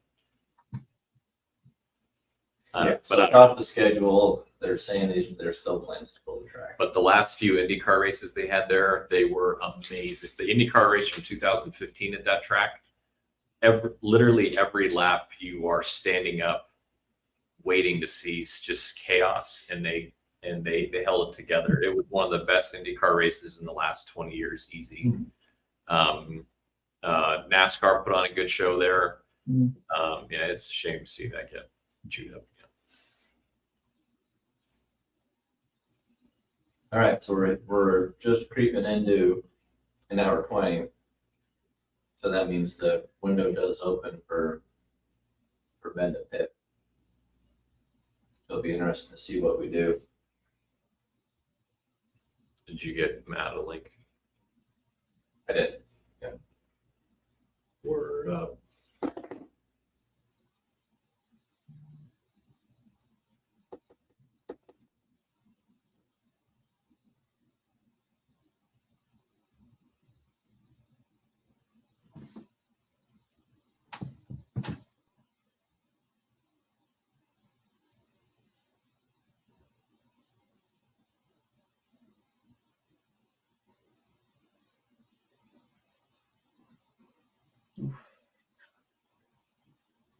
Just watching they're showing the recent or the start highlights, just that lock up on that first. That was a long lockup. Yeah, it was. Yeah. So typically when you have a race and there are no exciting moments. Yeah. You play the exciting moment over and over again, which that was that.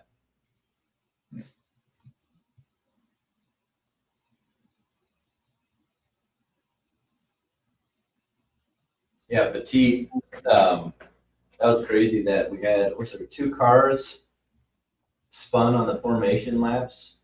Some received damage, so before the race even started, you had, a car's already in the pits being worked on. Yeah, I don't remember last time I've seen that. 2 on a formation lap. Yeah, it was like kind of wet and cold and a little slick. Like for example, in the warm up, we only went out and did just 1 formation lap just to really shake things down. So the gap is growing. Once all the cars kind of cycle through, we kind of were in that 30-second. I think our gap is about 30 seconds, and now we've grown up to about 48 seconds. So those lead Porsches are putting some time into us. And then we did lose a position, but we did come out behind the 777. And they put about 10 seconds on us. So they are lapping a bit quicker. But we're many more laps into our stint. So 22 laps into our stint now. So they do, so they do have fresher tires. Yeah, so we're running 2s and 3s now.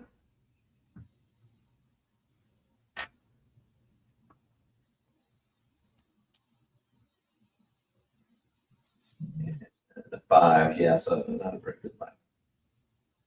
Want some more time on that one.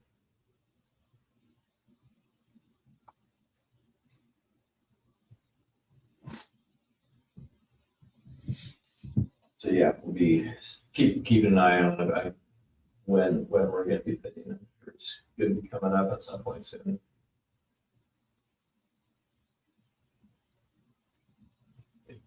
Yeah, so ESPN F1 on Twitter is posting some videos of when that cell moved through Interlagos.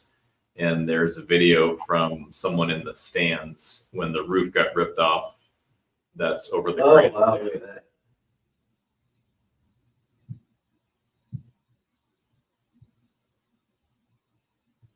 Wow. You should post that. Jesus. Is this a sprint weekend? An F1 sprint weekend? I don't know. It is. Yes, it is. I believe. Yeah. So Yeah. Yep. They're 2:30 today, our Eastern time. Seems like it's been sprint race weekend stack them up. yeah, there's been a lot of them. Yeah. Yeah. So yeah, one's Brazil, and NASCAR. So this is championship weekend. Last night was the truck race. Is the Xfinity race at night, or is it this afternoon? I think it might be this afternoon. Maybe later in the afternoon. And then tomorrow is the big one. The battle between Ryan Blaney, William Byron, Larson, and Chris Bell.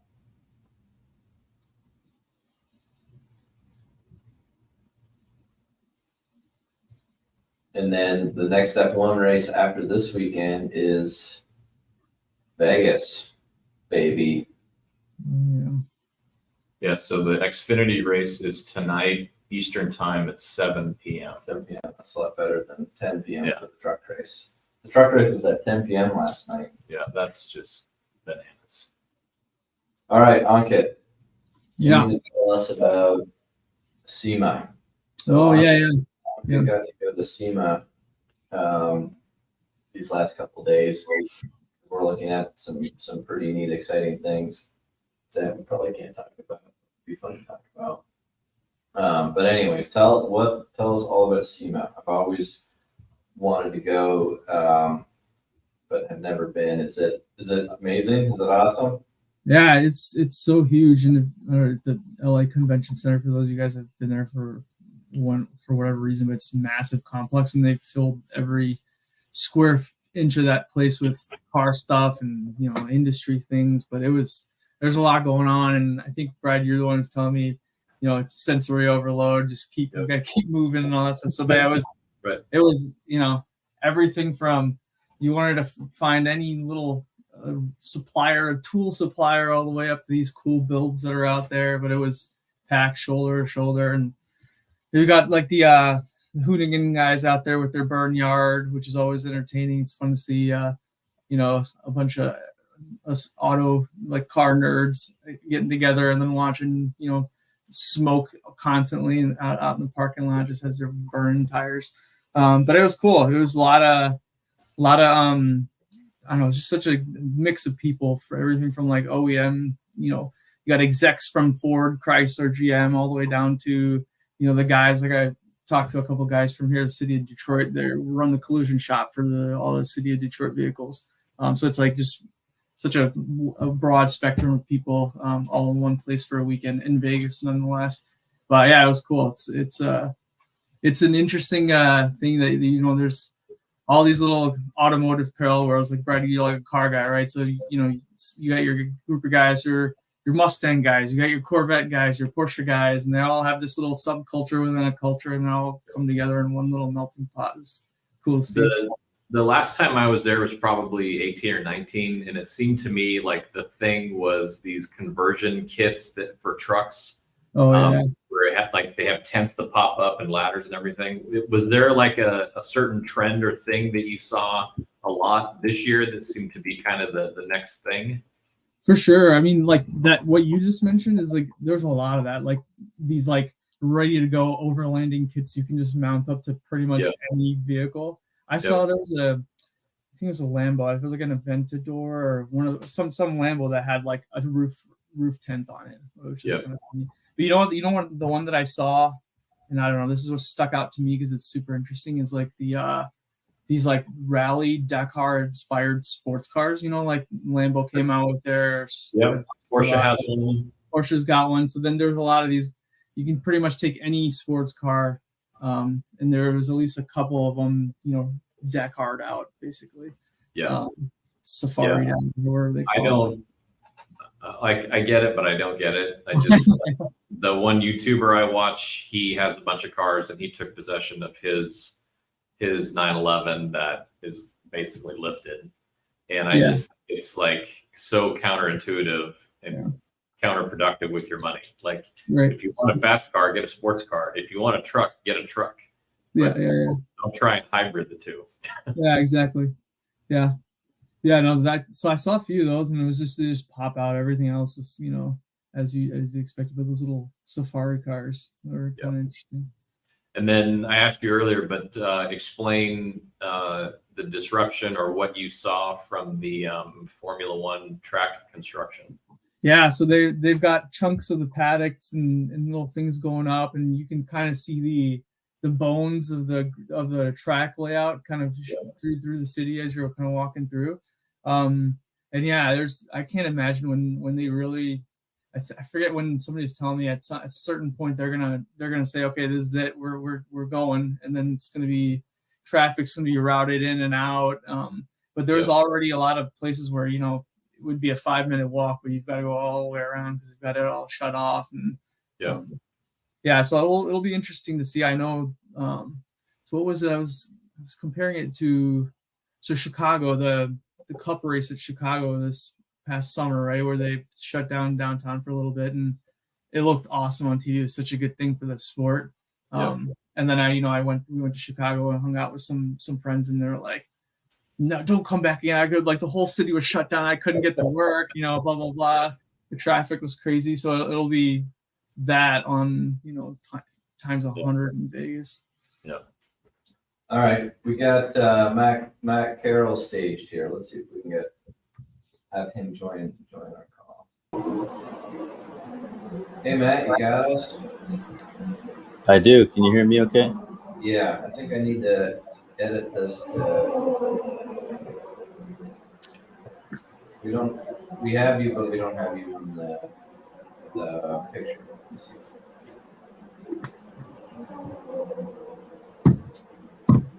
Oh, you still got Ankit's ugly mug in there. Yeah, I know, exactly.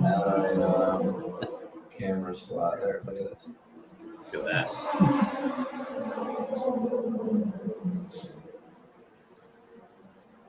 This is some high-tech stuff here. Look at this. So now, Matt, where exactly are you sitting right now? So we're in the back of the garage. There's an office space that's basically we've got a duplicate setup. It's let's see, 3 people on each side of this. Yep. I'm sitting next to Brandon right now. The other side of the table is Brian Fury and Ethan Gaynor. So there's 4 of us in here now, but there's room for 6. And then Okay. you've got the Mark Marini with Tyler and Ben out on the pit stand across the pit row. So we're all basically right here in the garage area. Yep. Sweet. And so explain, what is temperature like there? What are the conditions like? Hot and hot. It's yeah, typical Middle East, very bright outside, which obviously the temperature is one thing, but when you get that brightness beating off of the tarmac, it's super hot. So yeah, the guys are out there trying to get some relief. We got some AC units all through the garage, and of course this is nice and comfortable in here. But Is there yeah, any moving air at all, or is it pretty stagnant? Yeah, it's really, really stagnant. That's the other part. The other day we had some really wicked windstorms during practice. I mean, it was raining and wind at the same time, and you could actually see, like a wet rooster-tail dirt track coming up from behind the tires of the cars while they were practicing. So, but it's bone dry out there now, and kind of that hazy, hot sunshine. But it's starting to cool off. We're gonna get some shade, thankfully, for the guys out in the pit box. So that'll start to cool off. And when you sit out there in that pit box, you can't even touch the surface of the tables. It's so hot. And they've got AC pumping out there, but believe me, it's still warm for those guys, and they're in fire suits, of course. Wow. Yeah, that doesn't sound like fun at all. So cool. So you've been there since what, Thursday? Yeah. Yep. Got here Thursday. So you were there. Anything exciting happened Thursday through till today? No, I mean the weather. That incident we had with the wind and rain. It was a 4% chance of rain, and it basically was flooding. Literally, they shut down roads around here. So that kind of weather happens around here. But no, it's been hot and sunny since. So we obviously have an uphill battle here, but as always, this team, I told you guys before, I've been on a lot of teams, whether it was youth sports or high school or college sports or Marine Corps squadrons and battalions, and kind of been all over the world doing that stuff. This team is like no other. I mean, you can BOP the hell out of wherever you want, but you can't BOP strategy and execution, and that's just what these guys do. So true. Pretty awesome to be a part of, and that's why people don't want to race against us. Yeah. They're doing a great job holding in there. I'm starting to see tires go away some, and we're probably looking at getting this final stop in here pretty soon. So yeah, this track is really. I talked to a bunch of the drivers on our team and other teams, and I would say by far it's the least favorite for most everybody I've talked to, and it's just the surface is. It's almost like I've got an exposed aggregate pool deck in my house, and it literally reminds me that you can kneel on it, and your knee will have an impression of the nooks and crannies of the material. It's really rough, and so these tires go pretty great. But you know what? Everybody's on the same sheet, right? I mean, everybody's got to drive the same conditions. So. What is logistics like there? So when you land in the airport, where you're staying at the hotel, and where the track is it easy to get around? Yeah, Bahrain obviously is an island, and the airport is up in the northeast corner. The track is kind of down, sort of middle south of the island, and then the hotel is probably 10 minutes dead west, right on the coastline. So it can be a 30-minute drive from the airport to the hotel, or it can be an hour and a half. It's great. It's great infrastructure, but the traffic can be pretty brutal for certain times of the day. And so the majority of the 1.8 million population here is up north. So if you get stuck up that way when traffic is flowing, it can be pretty bad. I landed at I think 7 at night, and it took about an hour and 15. But I'll leave on Sunday morning at 1:30, and it'll take probably 25 minutes. Oh, wow. And is there a lot of public there? Is there any fans? It looks fairly empty from a seating standpoint, but is there people walking around in the paddock area? Honestly, I think there's more people here with the WEC and with the teams than there are fans. It's not a widely attended race as far as I can tell. I've looked out there in the stands, and from what I can see, we're just across from the grandstand. There's other grandstands around and other areas to view, but I don't think there's much fan base out there. Not that it's not an exciting. I would say it's very exciting environment. It's a super nice track, great infrastructure. Obviously the teams love coming here and racing as the last race of the year. So it's a great vibe, but it's just not a ton of fans. Yep. Yeah, and tomorrow is there a banquet for the championship? Yeah, so they got a pretty extravagant setup where it's an all-white party. So you've got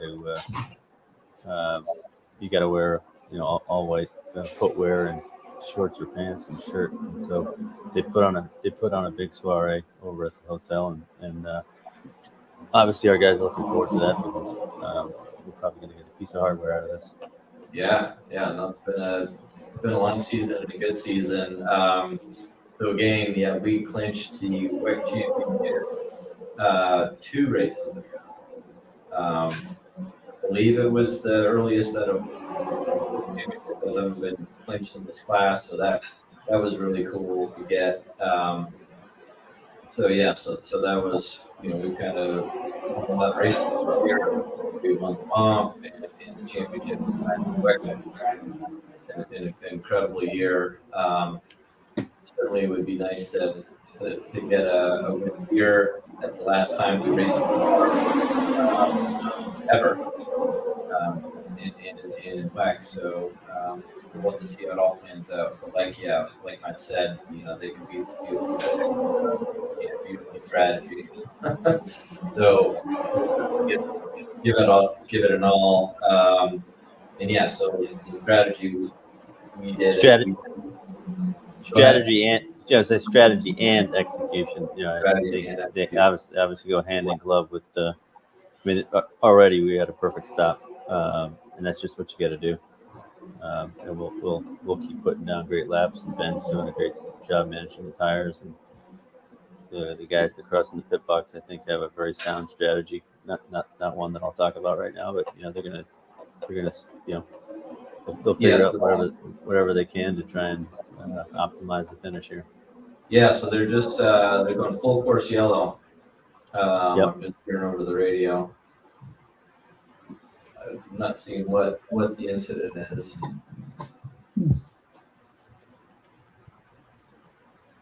And so, Matt, we're also keeping track. Jordan Taylor is running his Ironman down in Florida.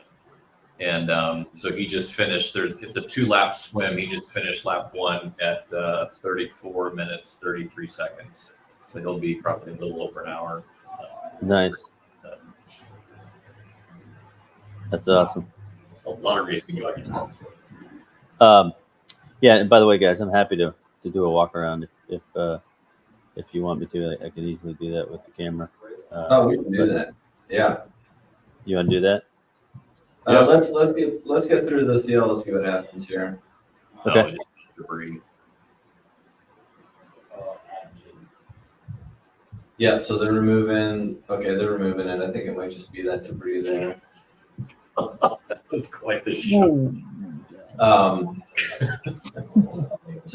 So they're doing the countdown right now to remove it, and I believe that we're going to be pitting here pretty quick. Okay, so they just radioed to pit the slap. So Ben's going to be coming in. Yeah, after we do this pit stop, man, let's do a walk around. That'd be fun.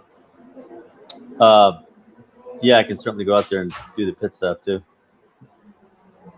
Oh yeah. Oh yeah, you want to try that? All right. Yeah. Let me hook my radio back up. Get very high tech. Yeah. You'll have to pardon the fumbling of The amateurishness of our feed is what makes it so special. That's right. And here we go. Yeah, there's Brandon. Here's the real boss here. Yeah. There's Brandon. He's on later. Oh, he just called pit lane, so let me get out of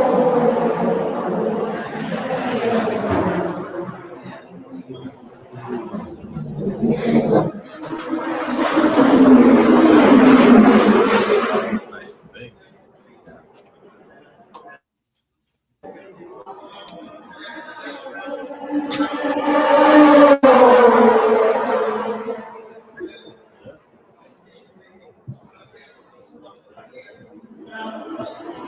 Just waiting on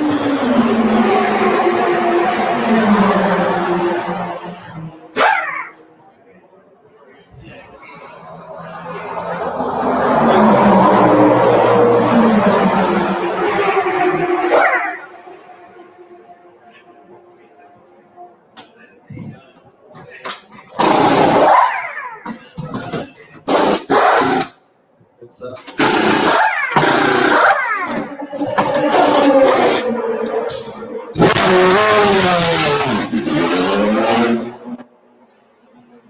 FAA is not going to fly to this like you said this. there you go. That was pretty awesome. Cool. That was great. Yeah. You're able to see that That okay? was good. Yeah, that came out great. So You're you the can other see planet. this is, I'm standing in the back area of the garage. This is all of our tooling and all the equipment, all the guys' gear, spare parts. And this is the back office here that I was in. Yeah. And then back here across the way is all the back activity. You can see, obviously, pretty awesome infrastructure. F1 track, obviously. Then across the way there is there's another villa office that all the GM folks live in. That's awesome. That's really cool setup. Yeah, it's definitely that F1 feel with the garages and the back behind it, the suites and all that. So that worked out really well, man. That was really cool. But yeah, so now Ben is on his final stint here for sure. So an hour 45 in, he's got to hit 2:10. 2 hours and 20 minute drive time. So I'm going to guess I'll run this up for sure. But yeah, it's neat. It's neat to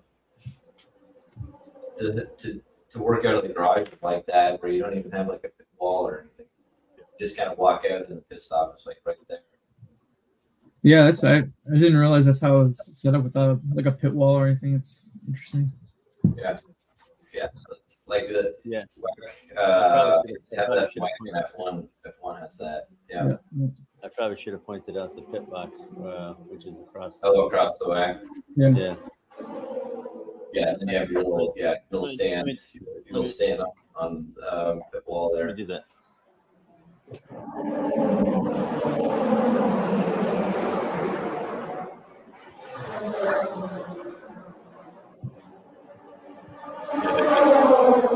They said, you notice the Corvette more than not. They said, man, heating's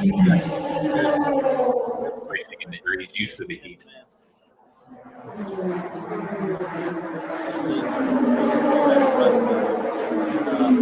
Across the yeah. So those are not a lot of folks up there, but and of course, right over that wall, down to Yeah. third one, I'm not sure you can see over there.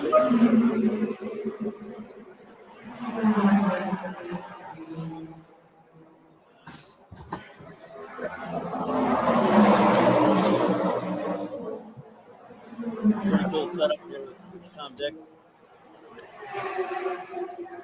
That's awesome. Yeah, that's super cool. So Mark and Tyler have a little air conditioning unit out on the foot wall. You can call it that. I'd call it more of a hot fan.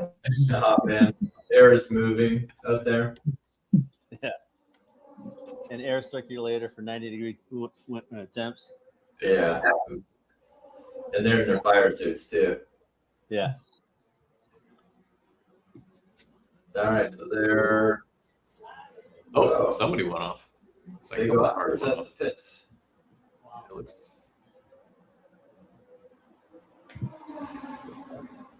No, they went off. What's going on there?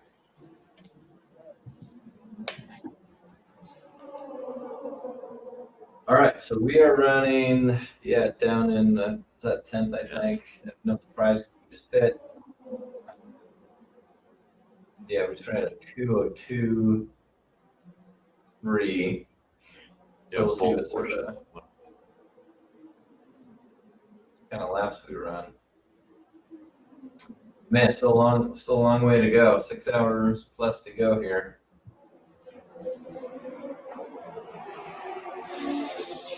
So what else is going on, Matt? Anything else exciting? Pretty interesting.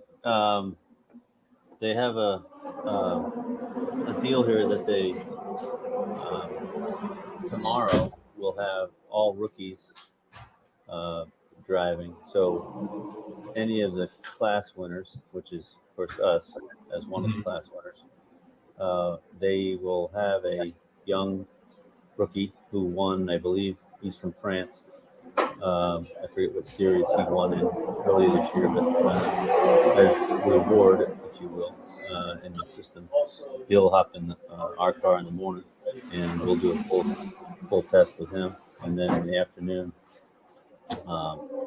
we'll have another test with another rookie that's coming next year for Team Sport. So pretty interesting that you get the big race today, and then tomorrow before the ceremony, the award ceremony, they have a full rookie drive test all day for all the class winners and other folks who want to test. Yeah. So kind of a neat opportunity. That's actually how we picked up Nico Ferrone. Identified him from the session. Yeah, obviously he's quite quick, so we were happy to meet him. And I saw Valentino Rossi's there. He's going to participate in it. What's he gonna do? 2 or 3 on the middle tier cars. Okay. Yeah, that is neat. Right. I've never been up to that part of the world. It looks very different. Yeah. Neat place to go. Something cool to see. So, Yeah, I spent a lot of time over here, and it'd been a while, but it's been probably 5 years since I was over in Afghanistan. But it's definitely I don't know. I think it's really cool. It's I had been to Bahrain here on an aircraft carrier a couple times, and then over in Oman and Qatar and all around here. We just do a lot of joint exercises with those militaries. It's obviously way different, but it's cool in its own kind of way. Obviously, it's all pretty much desert and arid, and, but it's it's a cool culture for sure. Particularly, I love Dubai personally, but yeah, Bahrain's a pretty cool spot. It's heavy tourism. Is banking and tourism is their major company. Along with oil and gas, of course. Yeah. What does your route look like getting there, and how long did it take you to get there? You can either go. You can do Paris, Frankfurt, Heathrow, and in all cases, you just basically hop from one of those spots in Europe straight down. Yep. You come over pretty much Italy and down over Turkey, Syria, Iraq, and straight down into Bahrain. Yep. All right, so Ben just laid down a 2017. Really fast lap. That's quite as fast. His fastest lap. That was his fastest lap. Just laid down the fastest lap in the race there. On those fresh tires, and the track's kind of rubbering in. I'm sure now. So that's pretty awesome. The heat's definitely not getting to him if he's doing that. So that's good. So now we just got to keep an eye out for these other cars pitting. I would expect that they're going to all run to the end of their window. So they still have a ways to go. They'll be able to see where we kind of cycle in on all that. Yeah, Rossi's going to drive an LMP2 car with WRT is the name. Okay. Cool. All right. Well, hey, Matt, we'll we can let you get out of here. But thanks for joining. That was good. We might bug you later. Sounds great. Yeah, sounds great, guys. Great job as always. You're doing a hell of a job. Appreciate it. Thank you. Good to see you on the broadcast too, Ankit. Yeah, for sure. Yeah. See you, Matt. Enjoy. All right, Matt. See you Talk to you later. Yep. Bye. Thanks. Bye. All right. That was pretty cool. What's the gap to the 85? 85. Let's take a look. So they're a lap up. Oh, okay. So it says 240. That number 60 Porsche with Mateo driving is absolutely on fire. He's I know. 45 seconds up the road. It's the Iron Lynx car, right? The 60? Yeah. Is it? Yeah, I thought. Yeah, they're 1-2 Iron Lynx and Danes, but he hasn't really fallen off pace at all. No, he's been consistently running 201s, whatever. So yeah, we just clipped off another 201.7. He's got. I think he was working through. It looked like he was working through some traffic. He's got got to open a few laps now, and there's a Ferrari in front. it just shows you the difference between when you've got a little bit of traffic, even when you've got the upper classes you're trying to get around you, versus open track that's like a second and a half a lap that Ben's able to shave off. It's crazy. Yep. So that Ferrari that's in front, that car in front of us on track. Let's see here. Yeah, that's the 57 Ferrari in front of us. That's for position. And he just ran a 204. So we're lapping a lot quicker. So I can see on the in-car, us closing in on pretty good. So we'll see what happens if we're able to get him here.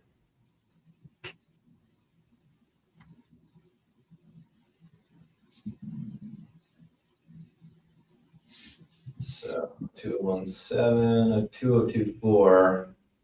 So yeah, we got passed by a hypercar there, so that probably slowed us down a little bit. But yeah, we're now right up on this Ferrari.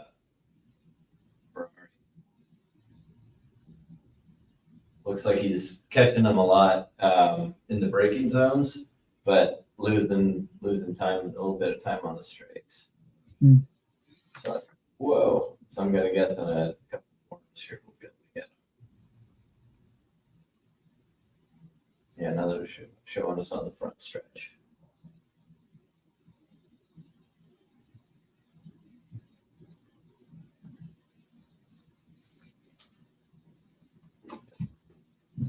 Yeah, so again, watching, we're gaining a ton of track getting into the corners against that car.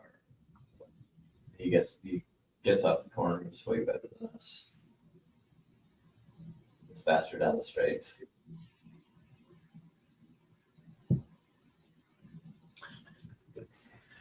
This Max Verstappen is like his 0Fs given meter is like on 0. So Autosport posted a quote about, they asked him about visiting and racing in Vegas here coming up. And Max Verstappen says, I think we are there more for the show than the racing. Well, that's everywhere. Yeah. So, all right, we passed that Ferrari, passed them on the other side of the corner. So I think it was probably post another slow lap time because we're in traffic. Yeah, now we're up to 9.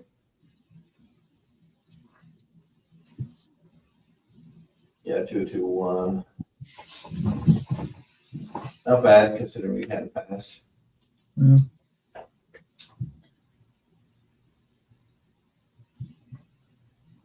So the 60 is that's the Iron Lynx car.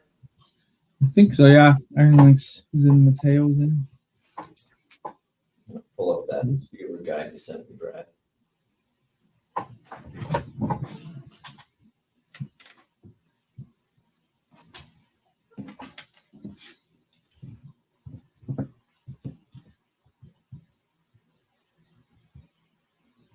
All right, number 60.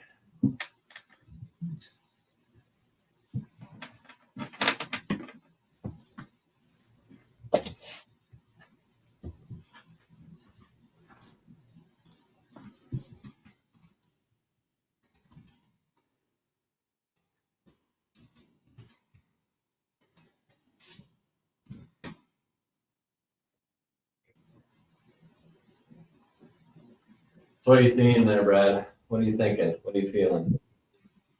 2 hours down, just about 6 seconds. Actually, a minute to go, then we're 2 hours down. Yeah, I mean, not bad. I mean, besides the pretty quiet race. the mess on the first lap, everything seems pretty straightforward. What are they talking about on the broadcast? No. No?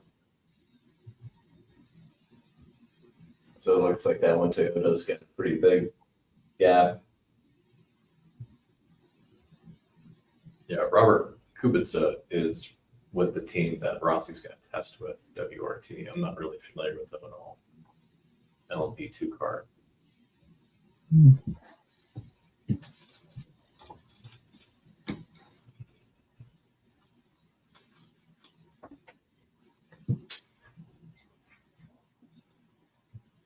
Isn't Nico testing a prototype in that? I think I saw something like that, yes. So 201.8 that lap.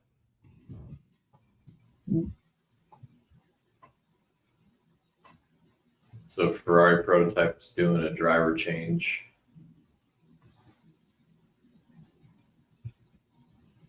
Yeah, so they're I don't know what their drive times differ from ours, but we're 220. They made a party with cycling drivers. And they are just wedged in there. Yeah, a lot of space.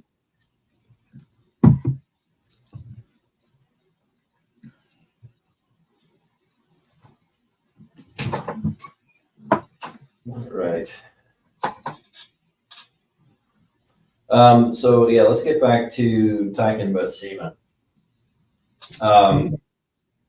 So a lot of people go to SEMA, they bring these crazy build cars to debut or show off or whatever.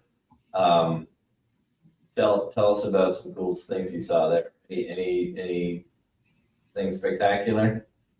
Yeah, I mean, there's let's see, I don't know how many JDM fans are out there. There's a lot of like, Skyline old mid 90s JDM builds, which are pretty cool. Like I was a fan of those cars back in the day.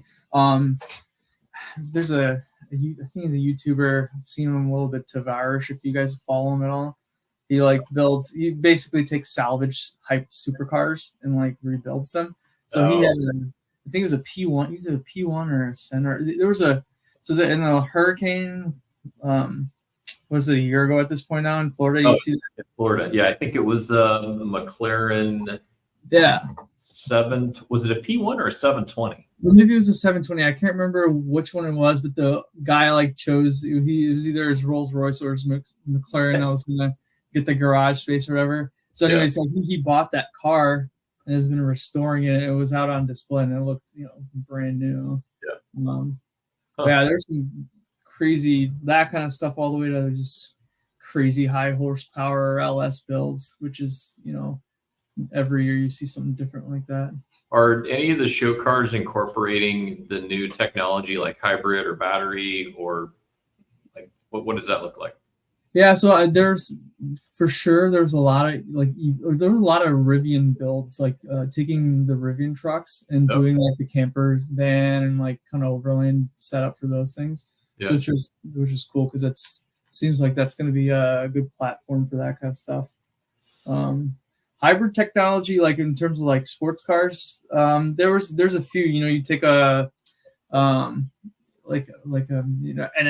like one of the newer NSX, which I think actually just went out of production recently. But taking those and turning them into crazy cars.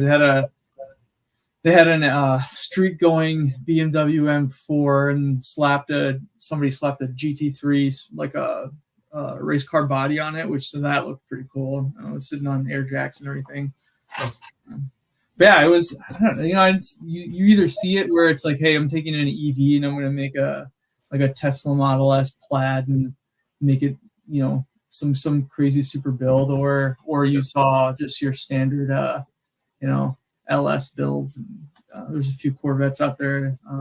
Which were cool. What about like an old car that's converted to EV? Oh yeah, a lot of those old. That's kind of there's a lot of vendors out there that sell these kits now, right? That you can just drop in a power, like an EV powertrain into an old frame, an older chassis or whatever. So that was a big thing. A lot of like VW, like the old school Beetles.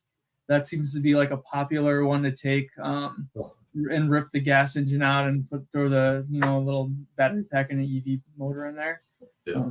Those are, I think, like those. And there was a BMW. It was like one of those 2002s, like the old from the 70s, I want to say. And it had an EV, like fully converted EV platform in there. What about any C10 trucks converted to electric?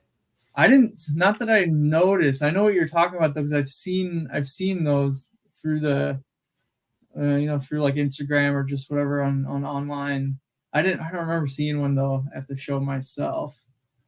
Did you see the GM has a 56 Bel Air yellow it's like the most photographed car in the world is how it's built, and they ripped the gas out, put an EV in there. Did you see that? Yeah, I saw that one. I did see that one. Yeah. It was kind of polarizing, right, for people. Either you were on board or you're like, nope. There was a company local here did that, and I did pictures and video of that whole process. Oh, and cool. I was like, well, I wonder how this is going to go. Oh yeah, it had blown, 358 or whatever it was, polished everything, and they just like, we don't need this anymore. Yeah. The big thing that you hear about, like the like taking those older cars and resto modding them and then converting them to EVs is like back in the day, like the BSR quality. Like BSR wasn't really a thing, right? You had these big motors that would just drown out any rattling or wind noise or anything like that. But now you take that motor out and you drop an EV platform in there, and all you hear is all the little creaks and rattles. Yeah, so that's the next. I feel like if somebody wants to get into that, it's the solving the BSR issue for EVs is going to be a thing. What about Corvette stuff? What sort of Corvette stuff did you see out there? Like the C8, there's such a big like C8 presence, a lot of cool builds, a lot of wide body C8s. This is that I've seen out there. There's a few that were like wide body full carbon was a big thing. There was a vendor out there, a composites vendor that had done a couple C8s in full carbon, which looked really cool. Yeah. I didn't see too many. What I was looking for is, and it's still early, obviously. Like, I don't think I saw an E-Ray, but like the Z06, the C8 Z06 market for the mods has gotten crazy. Like, there were some really cool C8 like Z06 builds, and they're all just as Corvette's always been. You could go from having like a cruiser car that's with a solid souped up motor all the way to like a very track focused car. They're everywhere. It was cool. Yeah, go ahead. If you cut the fenders on a C8, does an angel lose its wings? Exactly. Yeah. Depends on who you ask. Yeah. So the C8 builds, like, what do they do to them? What are the main mods? So there was a couple that you could throw like a twin turbo kit on them. The people fabbing up their own kits to build, try to get build the fastest C8 out there. A lot of like cool suspension work. Honestly, those cars are pretty quick out of the box, anyways. So there's a lot of I saw one that was slammed all the way to the ground, which I don't know how good that is for getting around a track quick, but a lot of little suspension work, a lot of body work stuff. You got a lot of carbon piece bits and bobs you can put on your C8 that were for sale. But yeah, it's just like I said, just like with Corvette's always been, you can customize them any which way you want, and it was cool to see all the little products out there. Yeah, Nick Guzman. I don't know. I think it would be cool, but I haven't heard of anything because I still one of the first connection points to Pratt Miller that I found outside of just being a racing fan was Jay Leno's C6 RS that he has. Yeah. That thing is the beast. Yeah. And in the video, I've aired it a couple times on our platforms, and he just raves about the car. It's got that big K-Tech. I think it's like an 8-liter. V8, and it's you need a donor Z06, I think it was start with, and then the whole body's carbon, and so it's a crazy build. It was really expensive, and I think of that model that I think we built 12 of them. Does that sound right? That many?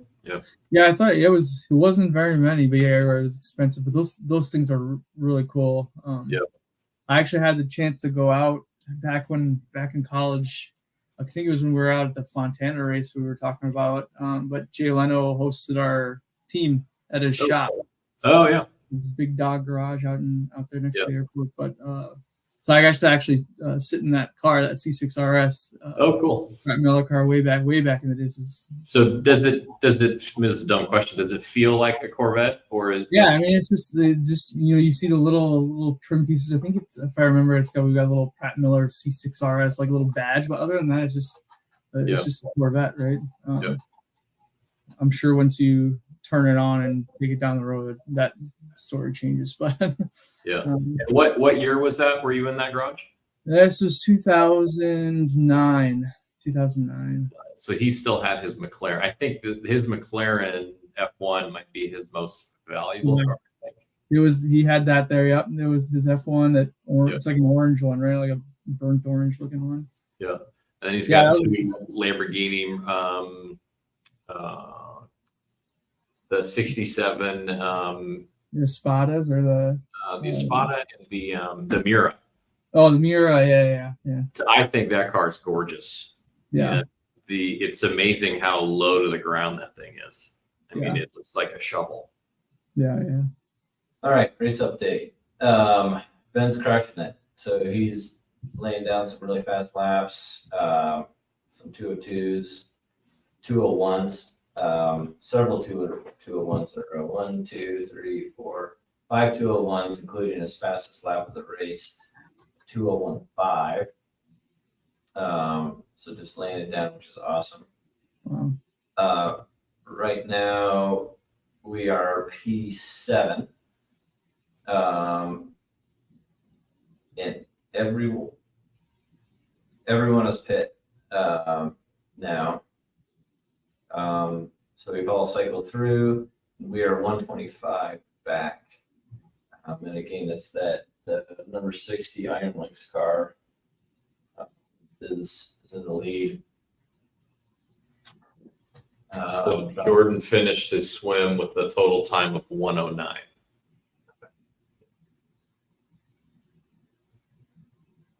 Yeah, he should be able to hammer the next two. Yeah. So for the people that are on this stream, we teased it a couple times here on a stream and maybe once or twice on a podcast, but we launched our Pratt Miller Motorsports Collective on Halloween, and which was Tuesday of this past week. So that is out in the public now. That idea has been bouncing around my head for years. It never was really the right time, the right team. The technology wasn't there. It just never really matched up. And then over the years, soccer teams in Europe, they have a similar model where they raise money from their fans to help buy players.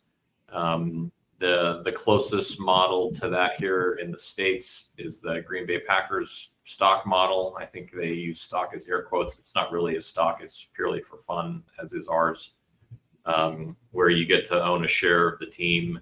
And I think that gets you like a certificate and a vote. You get to vote on some benign thing. And then I think you get to show up at an event at the stadium. You know, they maybe throw free hot dogs at you or something. But we definitely wanted it to take that style, that fan-owned, if you will, theme, and apply it to racing because with the affinity for the Corvette globally, I think it was, you know, the make of the car and the current fan base was really a good timing for us to launch this model. Things like this, the live stream will be a part of the collective, the middle and the top tier going into next year. And being able to come to a race in a suite at the top tier, and then everyone gets, exclusive merchandise. And another few things, throughout the tiers, if you want to go look at it, it's prattmillermotorsportscollective.com, or if you go to our Linktree bio, it's the top button when you click on that. We watched the comments, and we kind of did a soft launch of this in Kentucky in the late summer this year. And there was a couple of people that weren't super enthused about it. And I think I want people to understand that people will still be able to experience racing and Corvette racing however they want to. There will still be, I'm assuming there's still going to be Corvette corrals because that's still something that GM will handle directly. So there'll be a lot of the same stuff going into next year, into the GT3 era. But as we mentioned earlier in the year, going into 24, Pratt Miller Motorsports is going to be an independent race team and no longer an exclusive vendor of General Motors. So therefore, all of the front office stuff that GM handled over the past 25 years, we now have to handle. And one of that is fundraising. And as you all know, racing is not cheap and it takes a lot of money.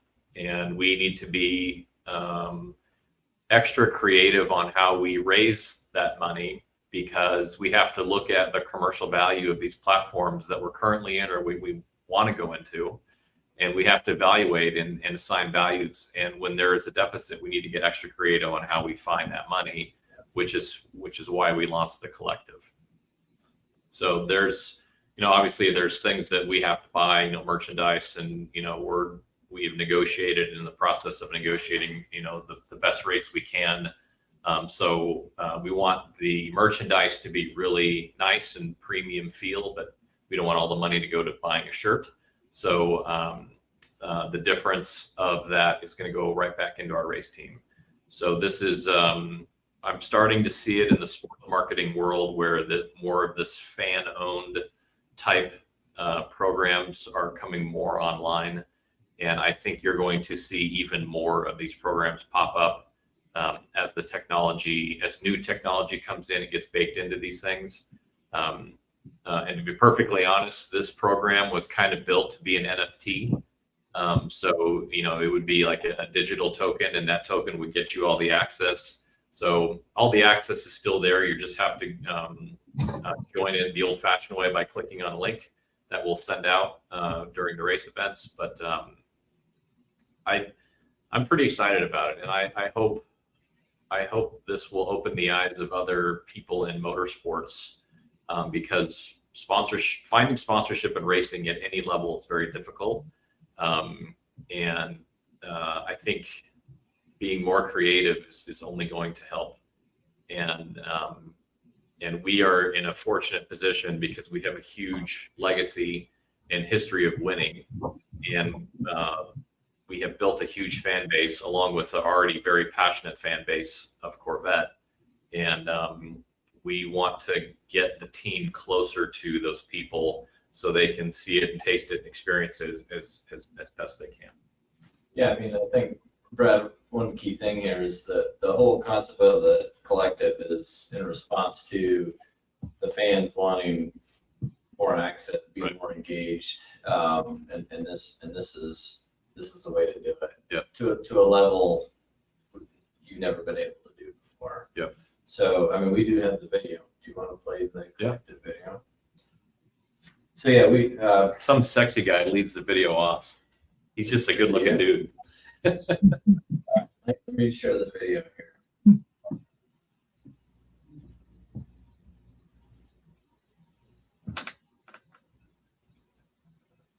Let's see if this works.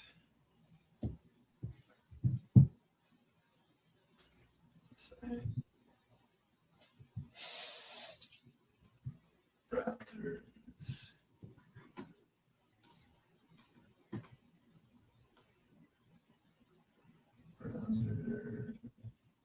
There's an error. I can't see it though.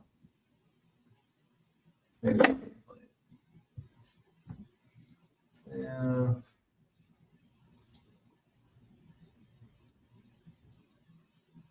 What does that say? Browser and this. Oh, maybe switch browsers. Hold on, maybe there's another way to do this.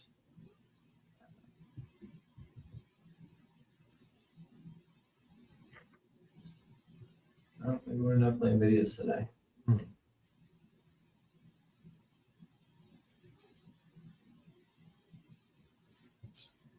We may have to get a little tricky. Trickery here. Let's see what happens.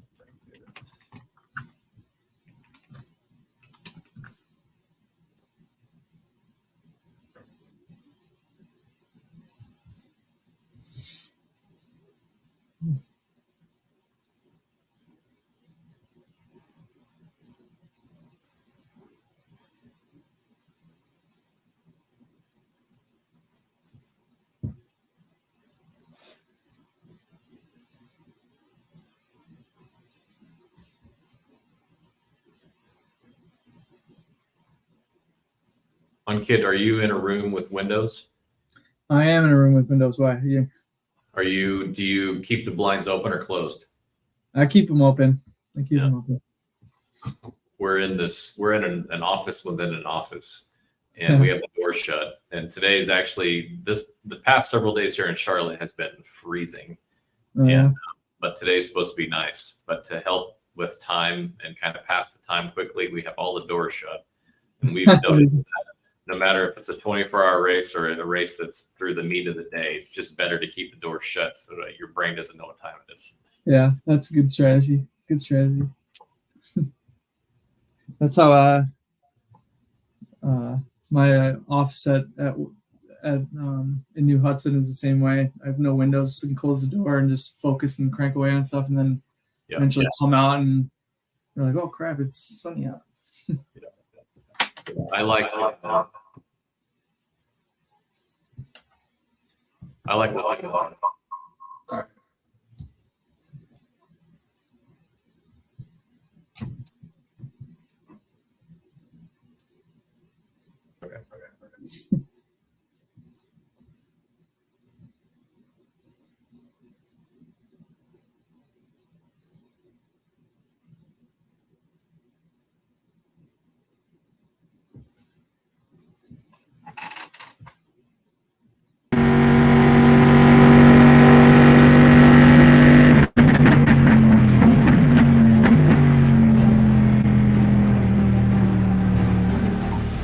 For over 25 years, Pratt Miller has been running the factory Corvette racing team and has had incredible success.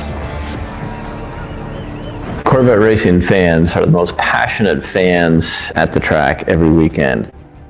In 2024, the season's going to start with a kickoff at the 24 Hours of Daytona, a race we've had tremendous success. This will be a very exciting time for us as we're going to be launching the new GT3 car and this new race team with new partners also. And for the first time, Pratt Miller will be proudly displayed on the car, in the paddock, and on the trailers. Today in 2023, live sports is completely changing, both on the field, on the track, and how consumers consume their favorite teams. The Pratt Miller Motorsports Collective was created to give fans more direct access to their favorite team. We wanted to take the current technology that we had, the current trends across America around live sports, and blend that together to give an experience to fans that no one has ever seen before. So when fans join the Pratt Miller Motorsports Collective, they're going to have three options: a good, better, and best. The first option is going to be a silver option, and that's going to have a lot of exclusive merchandise that is only available through the collective. The silver level is going to offer everything in the first level, plus live texting back and forth from the fans to someone at the track. So in case you can't make it to the race, you can't watch it on television, you may be stuck at dinner or in church, you can send a text message and get a response right back of what's happening on track. Additionally, we will have post-race debriefs with team executives and some drivers throughout the season, so people can join in on a Zoom meeting and learn more about what really happened during the race. Also in the second package, which has been wildly popular during this season, will be private access to our live streams during all 11 IMSA races next year. The top level, which is the platinum level, will include everything in gold and silver level, plus the chance to come to a race. We have selected one of 4 races throughout the 2024 season. Fans in the platinum level can come to a race, watch the race from a suite, hang out with us, really become like a team owner almost, including a meet and greet with drivers. Also included with the gold and platinum level is a few extra pieces of exclusive merchandise, which again can only be purchased throughout the collective. The Pratt Miller Motorsport Collective was created to give fans unprecedented access that they've never had before. Through 2023, we went around, met with fans at tracks, off the track, and the resounding response from all of them is they wanted deep connection with the team, with our people. They wanted exposure to everything going on. And our aim with the Pratt Miller Motorsport Collective is to provide them just that.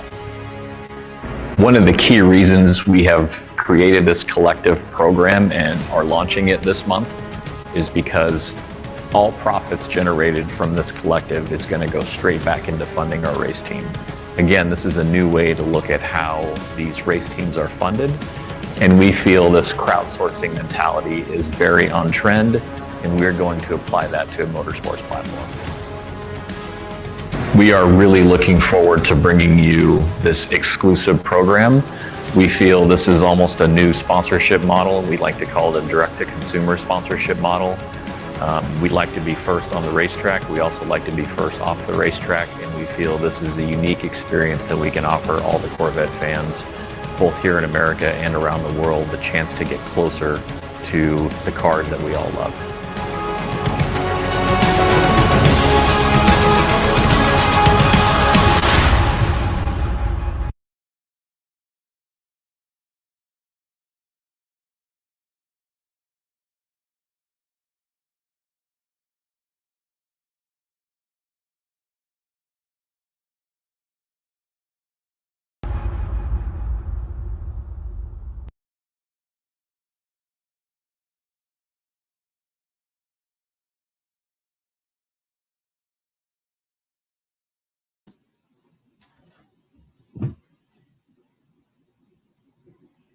Well, it looks like we lost Luke and Brad there for a moment.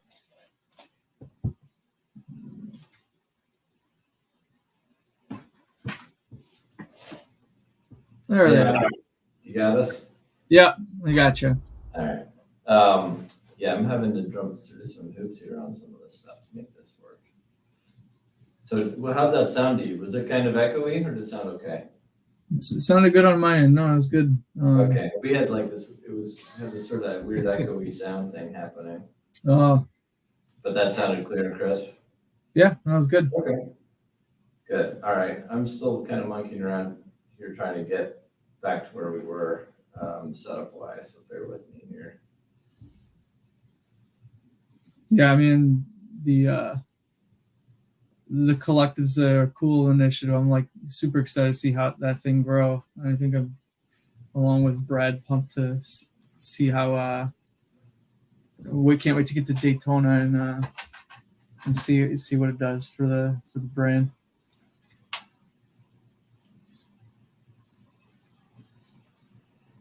All right.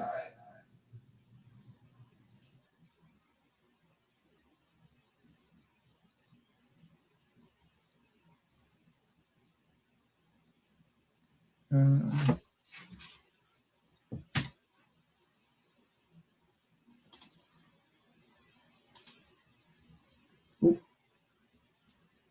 right. You hear me again? We can hear you, can't see you though. Yeah. Good. Sounds like that's what you want.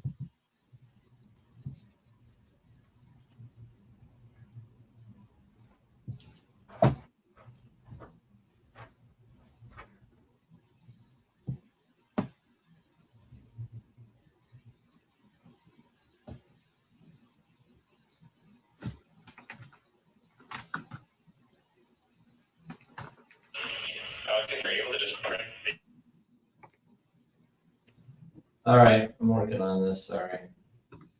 You can still hear us, right? Yep, I gotcha. Sorry, I'm trying to get this in-car. My in-car keeps bowing out on me. All right. I'm going to have to go.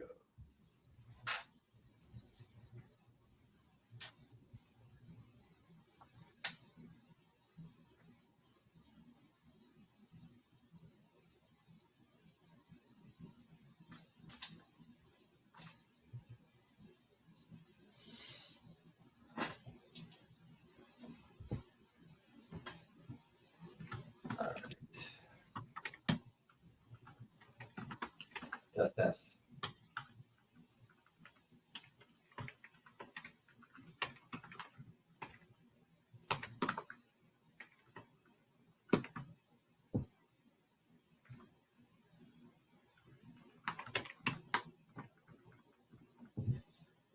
Oh, what happened there? There we go. All right.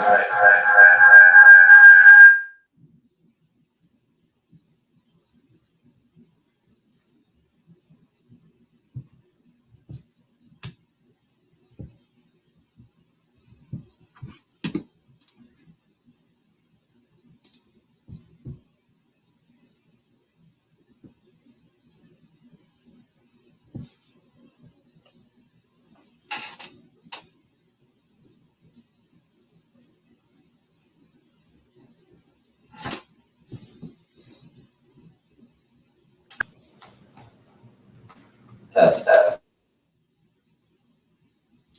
Heard you there, but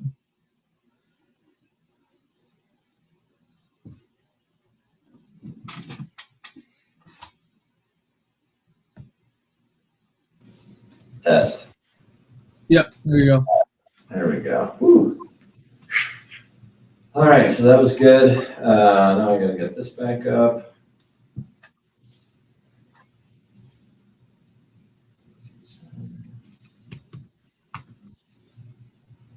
Boom. Back at it. Back in business. All right. You got the bits and bytes all together? Everything's working.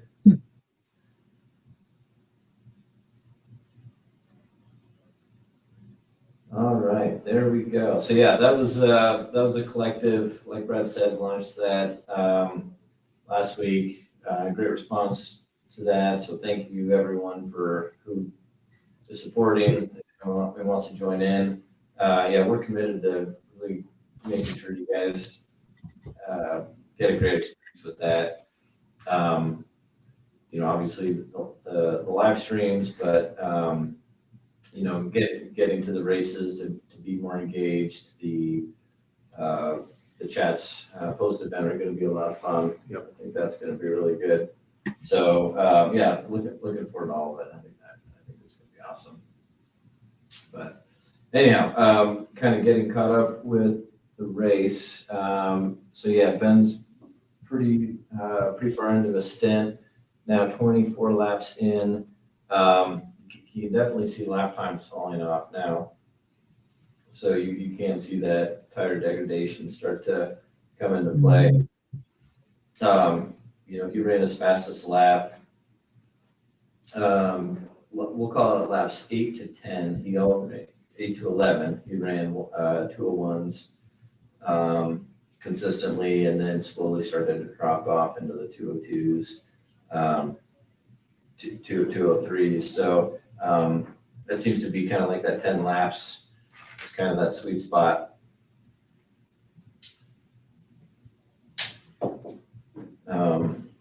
So now we're 24 laps in. We're over our 2 hours and 20 minutes of drive time.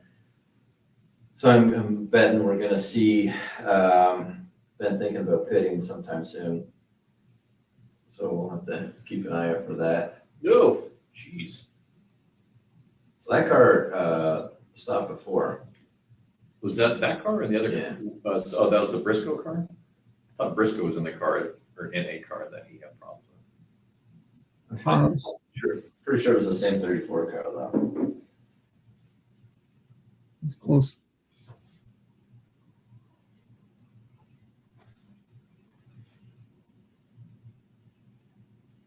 Yeah, so we are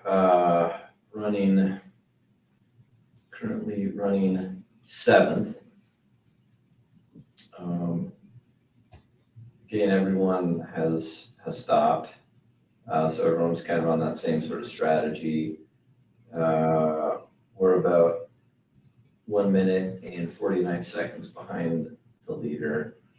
Can actually see on the track map the leader's behind us, like half a straightaway away. So last stint we ran 32 laps. We are 25 into this stint, so probably looking at a potential pit stop coming up. Less than 10 laps probably. And this will be it for Ben. Ben will get out. I think it'll be Nico getting in, but we will see. We will see. Honestly, solid couple hours from him. Yeah, he had a great run for sure. As always, super steady. Yeah. And speaking of pit stop, I'm gonna grab a cup of coffee, you guys. Absolutely. We'll be right back. Go for it. We'll look at your pretty background picture while you're gone. Yeah, there you go. That picture, that's an awesome picture. Richard Prince took that. That is from Petit. So really great picture. Yeah, so Matt's reporting in from the track, says Nico's hopping in, so he's probably all suited up and ready to go. And then Matt also chimed in that, yeah, it's Nico is going to drive the Cadillac LMDH in the test tomorrow, so that's cool.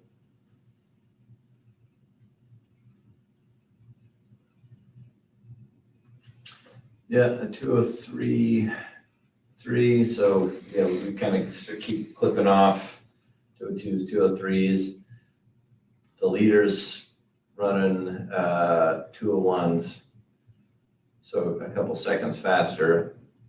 So yeah, he's consistently been doing that all race. That's hence why he's opened up the gap he has on us.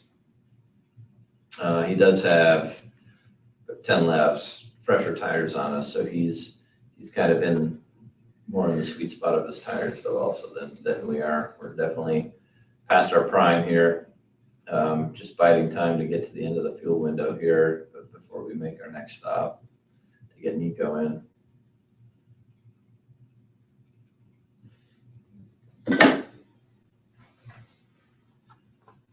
I just posted a picture on Twitter so you can see what we're seeing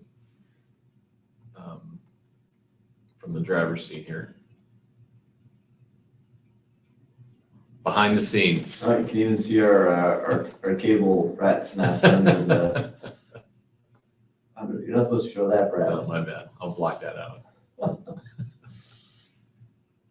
Yeah, I think we are going to redo here. Oh, so here was my thought. We can have this conversation live. What if we put the camera in the middle and we build two different studios?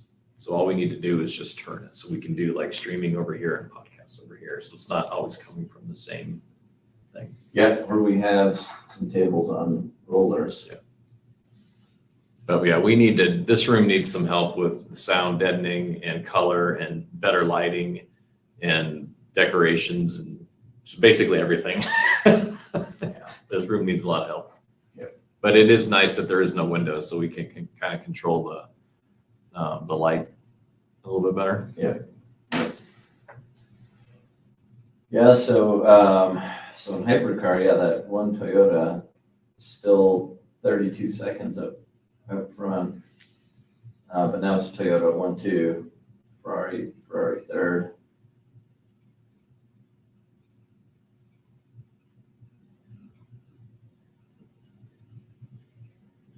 But yeah, now we're 27 laps in. You seen anything interesting on social, Brad? Really.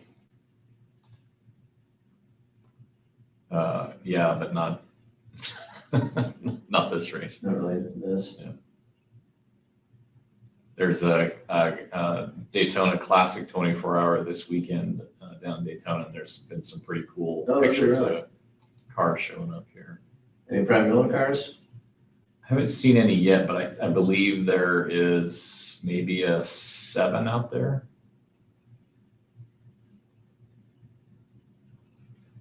Oh, what's that post? It's in Portuguese. Hold on.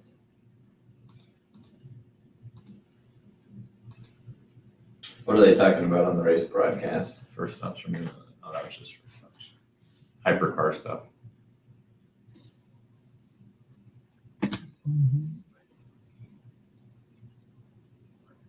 Oh, Joseph just bought a membership. Right on, Joseph.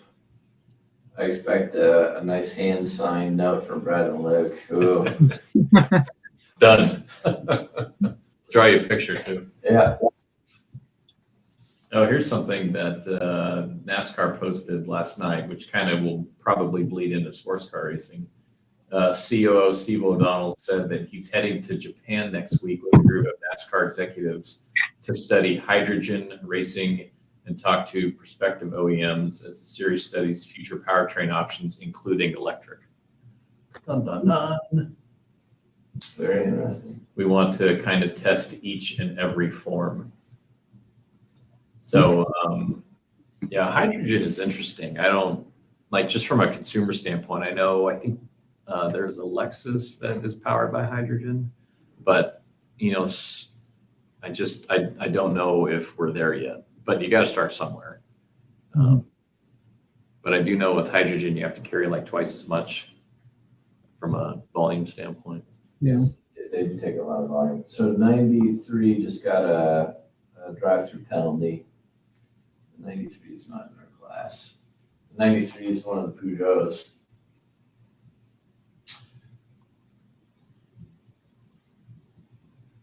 Yeah, that was for not respecting the safety car procedure. So basically it means they didn't slow down quick enough. That's typically what that's from.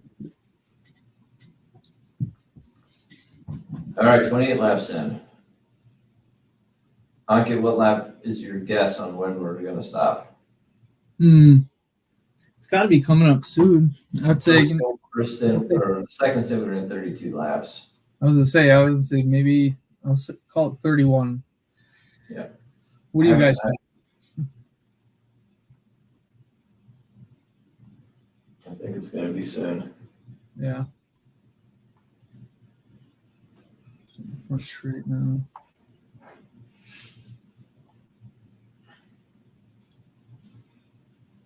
I'm waiting to hear the call. We just crossed our finish line, so. Yeah.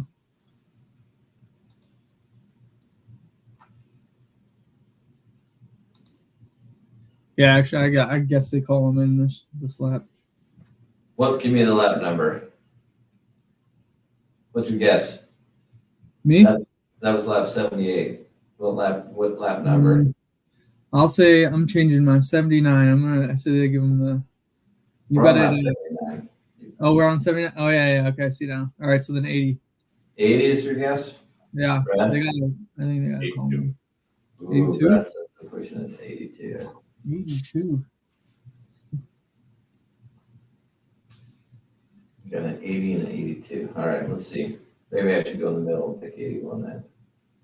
Yeah, so there is one of our cars in Daytona. Oh yeah, look at that. Is that a 6? Is that Binks running it? It looks like Binks to the left. Maybe.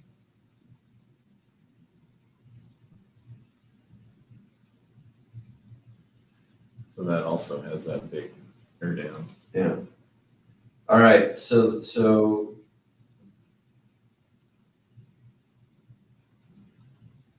okay. So Ben just some radio chatter. So Ben had another track limits. This was his last track limit. So he's out of track limits.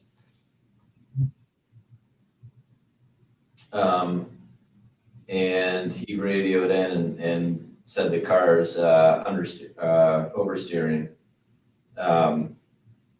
pretty bad. So and we're almost out of fuel. So we'll see what they do here. I was sure you were going to tell me that radio chatter was them calling him in. Yeah. So I missed 80. Looks like it's going to be 81. Or maybe 82. They haven't called it yet. Oh no? Okay. Well, we're on lap 80, so if they put this lap, you win. There we go. Yeah, you can tell he's tires are at the end. Yeah, 204.2 now. So yeah, slow it up even more.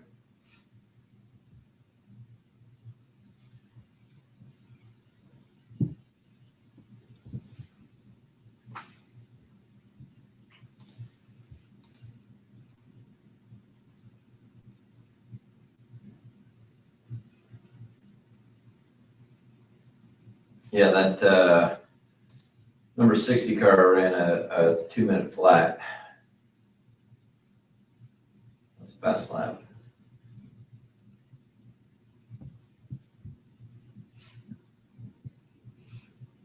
So we'll see what they radio here.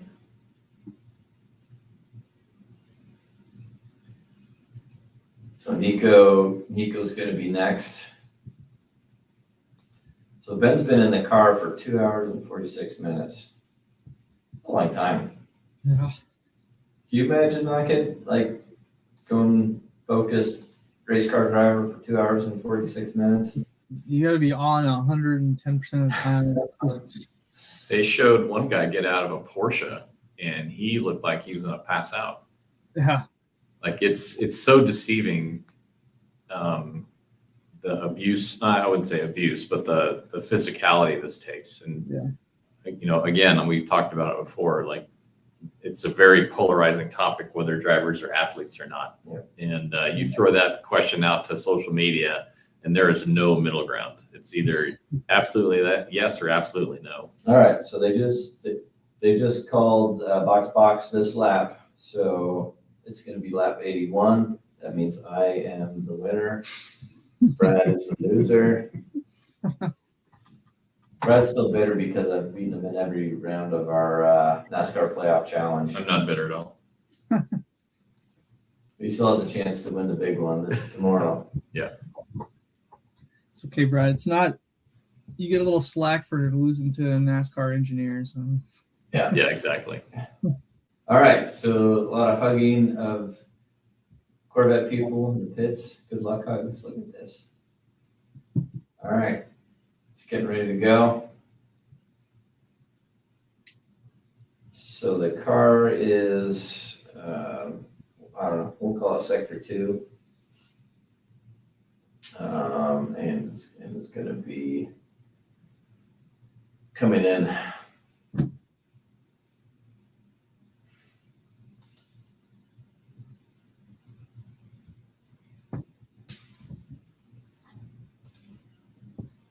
So yeah, he ran another 204. So he's kind of out of, car's kind of done, or he's done, or everything's done. And probably driving a little conservative because he doesn't want to get another the last track limits.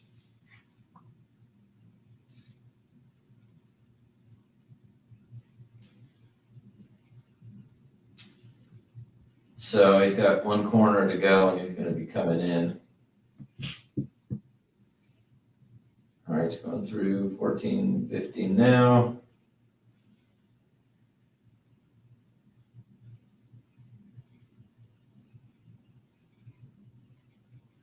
And he's in.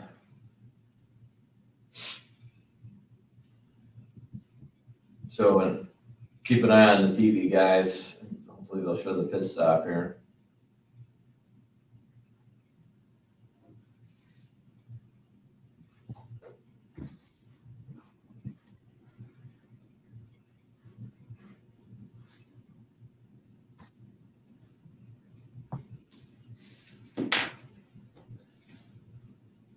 Yeah, so just listening to the pit stop. He's in the box.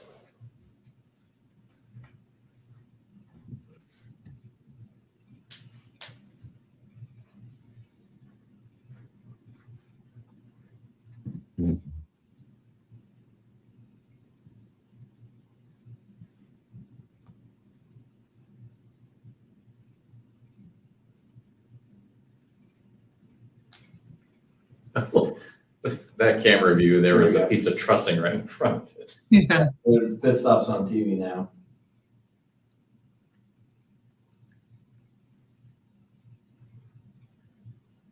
So you see he's got the seat, he pulled the seat out and he has it in between his legs.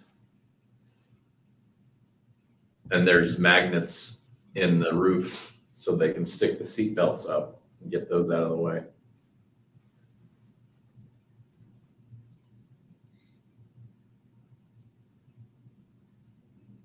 All right.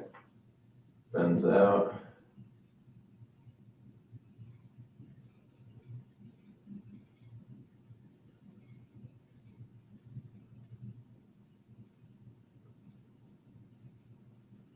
Oh, they got the TV and mics on them.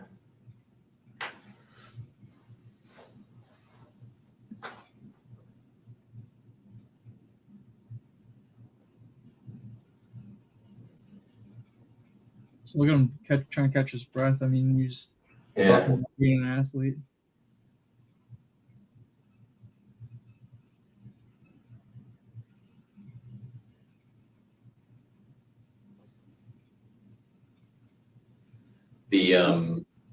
We had Ben Bodie and Ben, I forget his last name.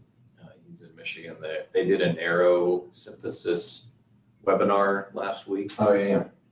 And I got the link sent to me of the whole thing. And I'm going to work on cutting up some of that discussion and putting it out on social media because it was awesome. Oh, good. And they were Ben Brady.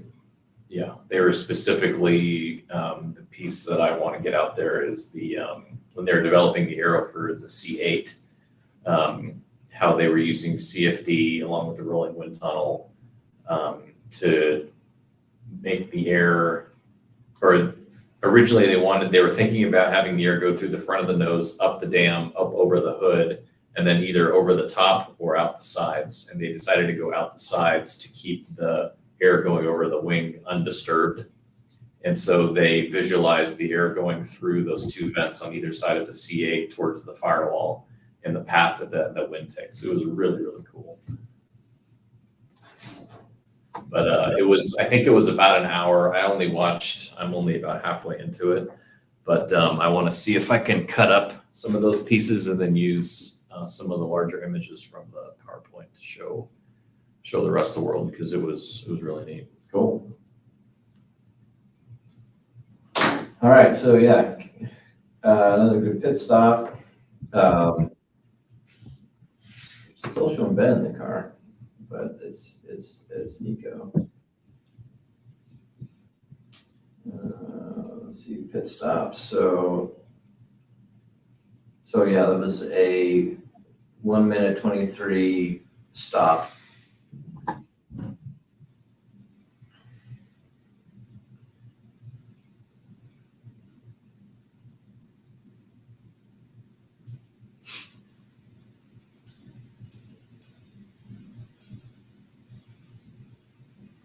So yeah, we were the Ferrari behind us, the 21 Ferrari, they pit on lap 82. But no one, the 78 already pit. They're interviewing Ben. Sorry, the 98 pit. Oh, let's listen to that.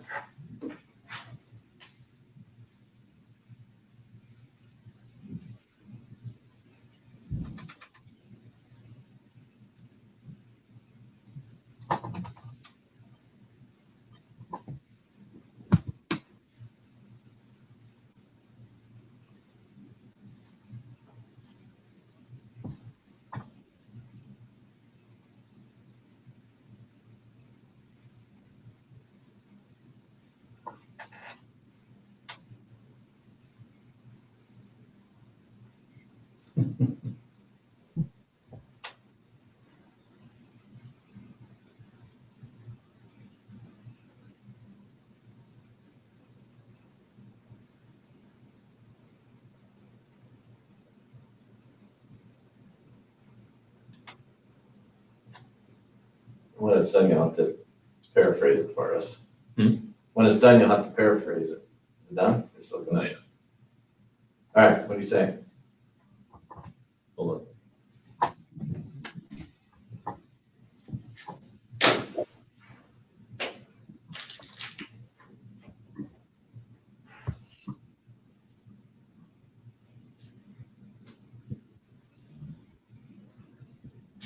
Oh, wow. Nico just laid down a 2:01 on his first lap. He's ready to go. He's anxious to get in.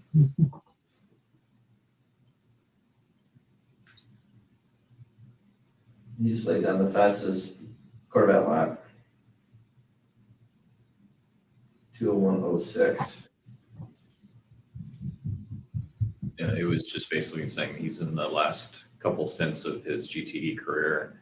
He said there's a lot of stuff going on track to be mindful of. The tire deg is crazy, and he said he had to remind himself to kind of stop and enjoy the fact of this race, knowing that everything is basically wrapped up. But yeah, he's a really good interview. Really, really good, big personality.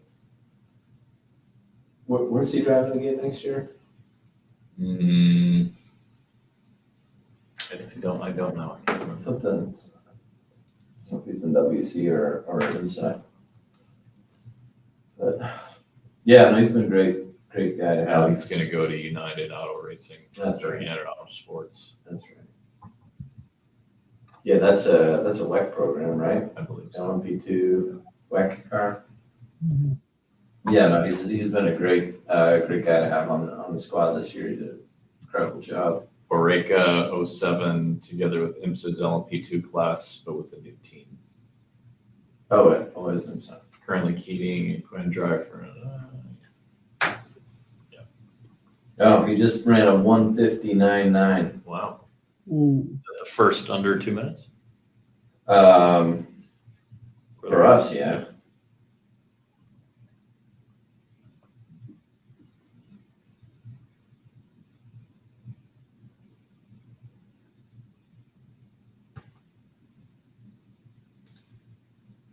Yeah, so the fastest lap time of the Iron Lynx car is a 59.6.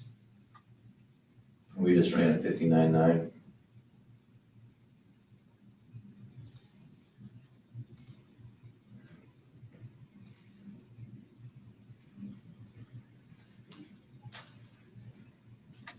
Yeah, so we may have some radio comms issue with Nico,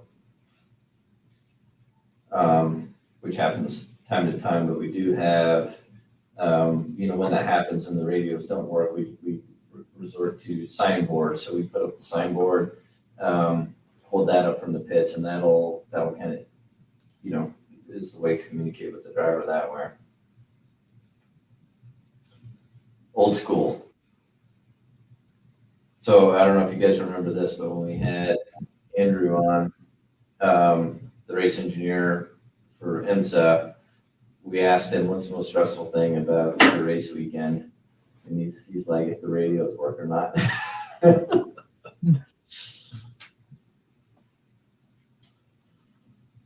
So.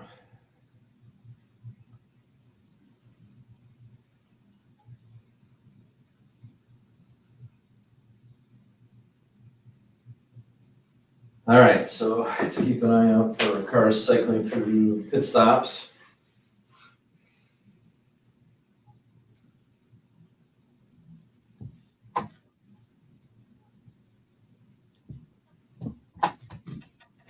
So still lots of cars in front of us have not pit. So first through six have not pit yet.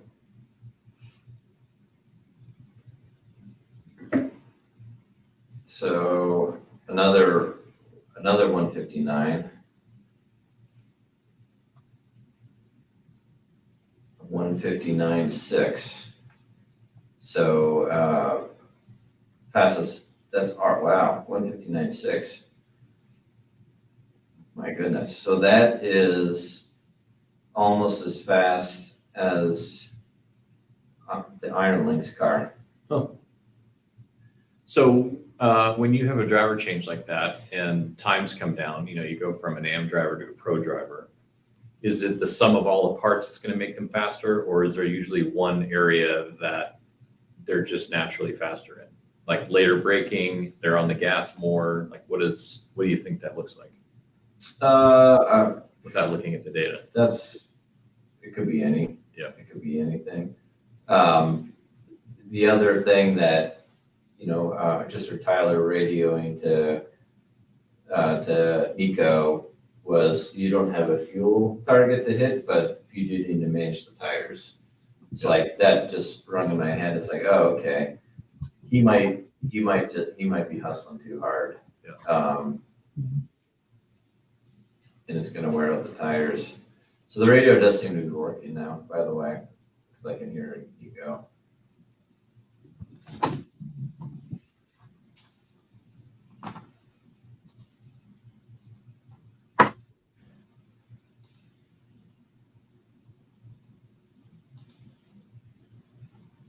But yeah, he again at 159.6, that pretty much matches the fastest lap of the race for our class. So that's encouraging to know that the car is that type of pace. I think what we really have to watch here is he pushing too hard too soon and asking too much of the tires, and we're going to see pretty scary fall off here. Because we short stopped on that first stop, that means we may need to manage fuel more, meaning that, Nico probably has to run a full stint and can't pit early because his tires are falling off a bit. So, yeah, I mean, pit stops, with a full fill in WEC take forever, right? So these pit stops are a minute 23. So that's a lot to make up, a minute or something on the track is a lot of laps. You're not going to get that in half-second increments very easily. So let's see what he runs this laps. He's slowing down or kind of flattening out or what here.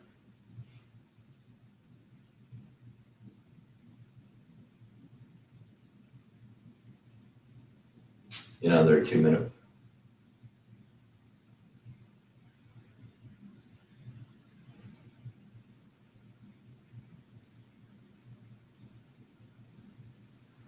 So another two flat. So that 60 car with Alicio is also running 2.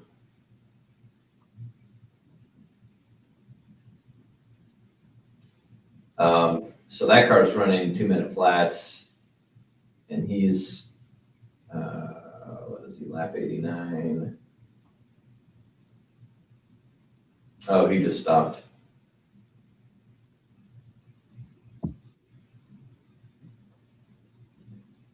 So now the leaders pit.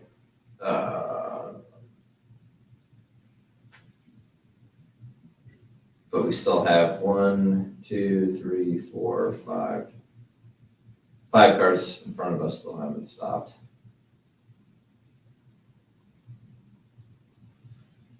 But he's out there and he's digging.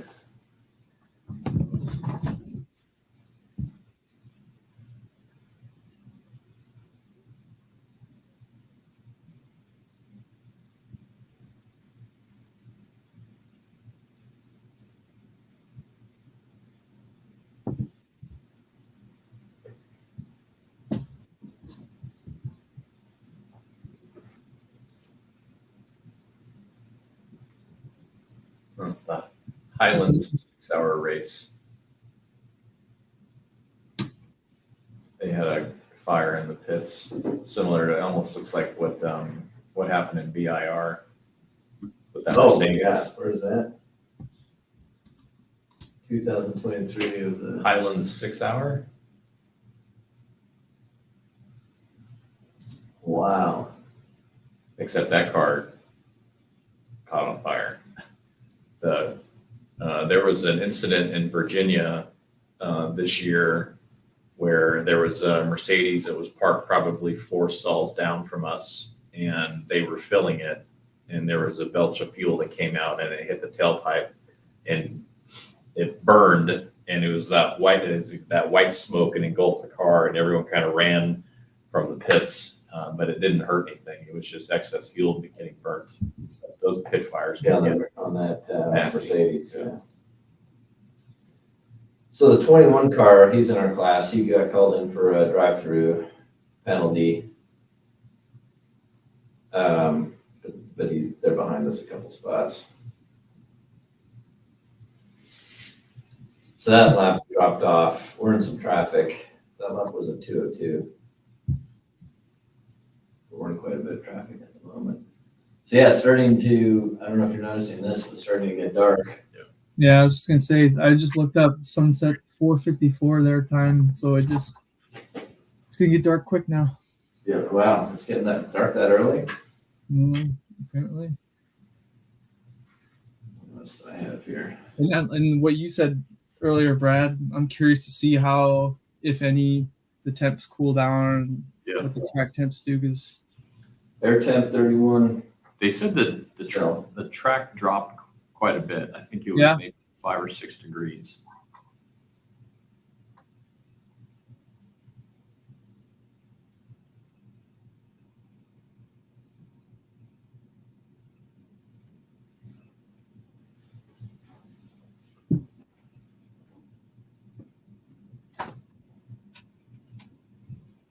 Yeah, see the lights coming on. So we still have a long freaking way. We're only 3 hours into this race. Hey, enough of the negative attitude, okay? I'm not. I looked up there, we have 4:53 left. That's like, wow, we're making some time. I'm saying it. I'm not saying it as a negative thing. This is legit. Glass half empty and full over there. Fact, not an opinion. So Luke, question for you again, back to tires. So that seems to be tires is going to be the thing. So as track, say you lose 5-6 degrees of track temp, what does that do in your mind in terms of, like, how do you manage your tires? What do you do differently?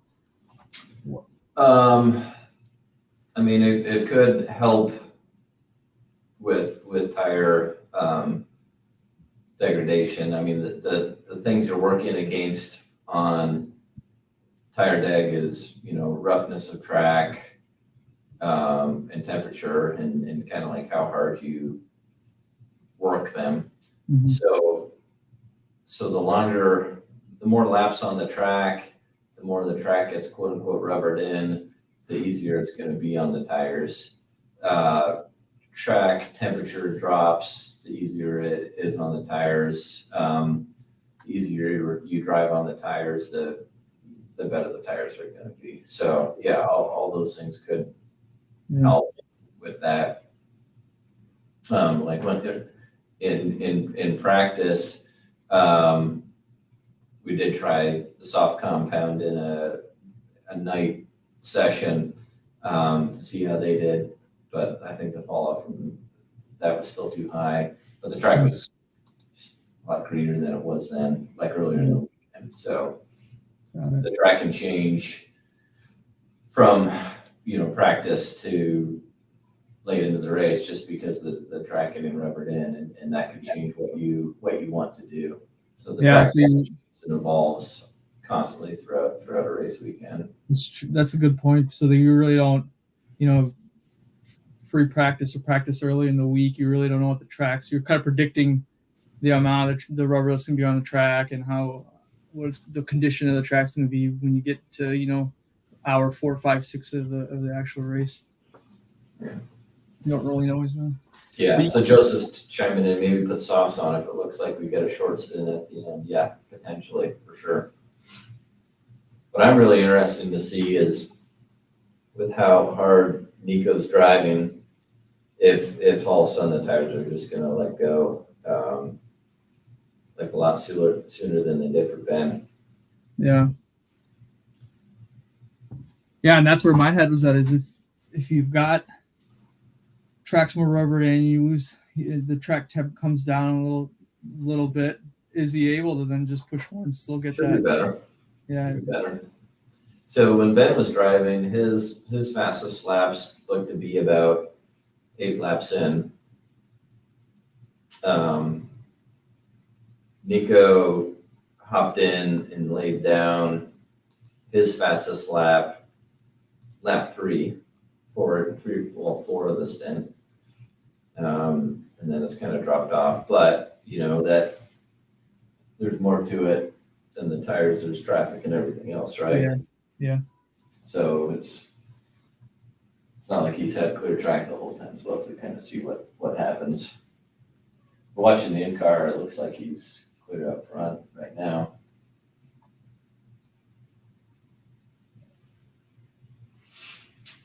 All right, so in our class now, let's see where everyone is on pit stops.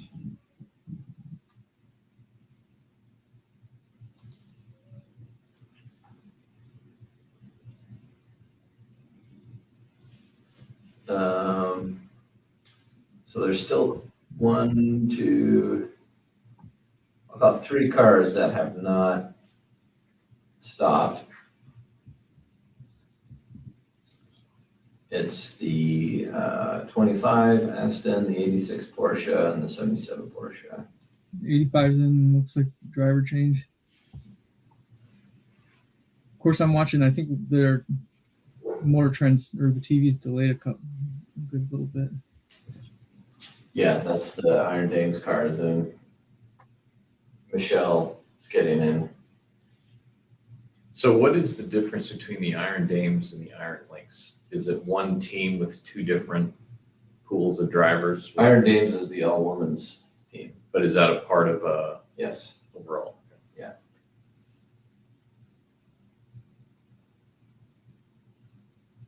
Because doesn't Iron Lynx also feel like a Lamborghini and Super Trofeo or Yes. something like that?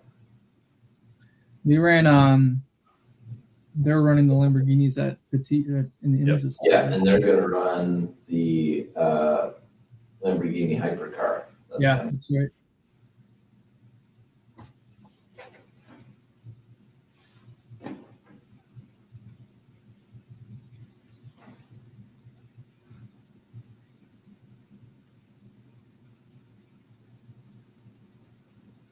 Yeah, in other news, that one Toyota, the number 8 Toyota's got a 33-second lead on the second Toyota, and then 45 seconds back to the Ferrari. So they've got a pretty big lead.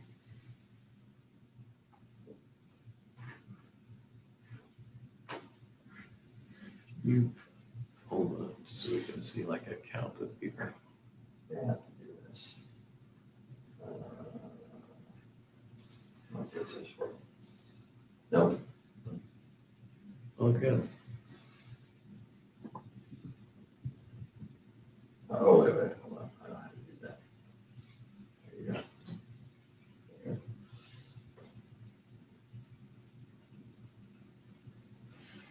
Yeah, so one thing we wanted to reiterate as well is next year, with us being an independent race team, you will see that. So like right now on screen, it lists us as Corvette Racing in 7th position. When you see the tickers next year in IMSA, it will be Corvette Racing by Pratt and Miller Motorsports. And that, it's a small change, but it's a big change. And that's going to be the first time that Pratt Miller will be front and center from a naming standpoint. So that'll be another cool thing to see next year. Yes. All right. We just made a pass for position, I believe. We just passed the 777 car and we're in 7th.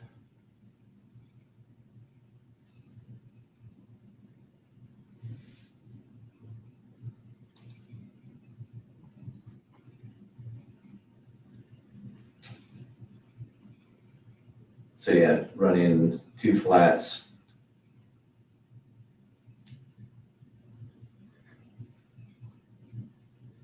Just kind of on par with the leaders.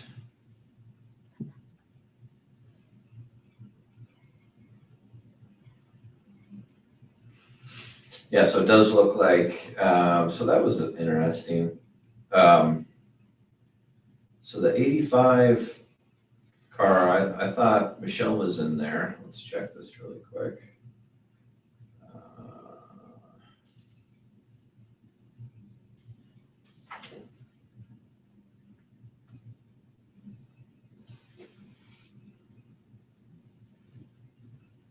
Okay, no, so it was Michelle.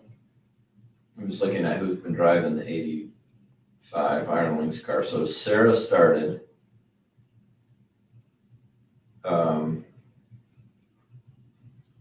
Ran 2 stints.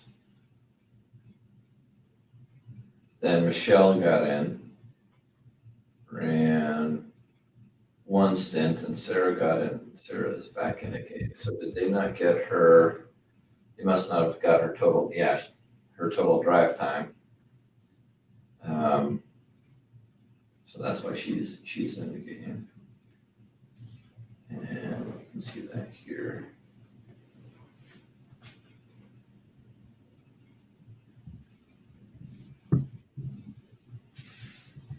Yeah, okay. So Sarah Bovine, her drive time as of now is 2 hours and 9 minutes. She needs to get to 2:20. So that's why she's in the game.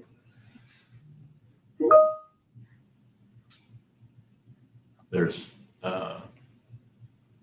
Valentino Rossi.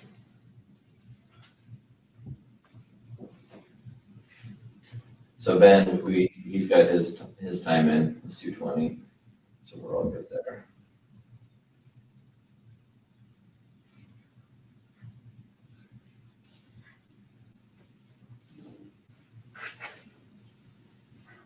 All right. So yeah, consistently running those 2-minute laps.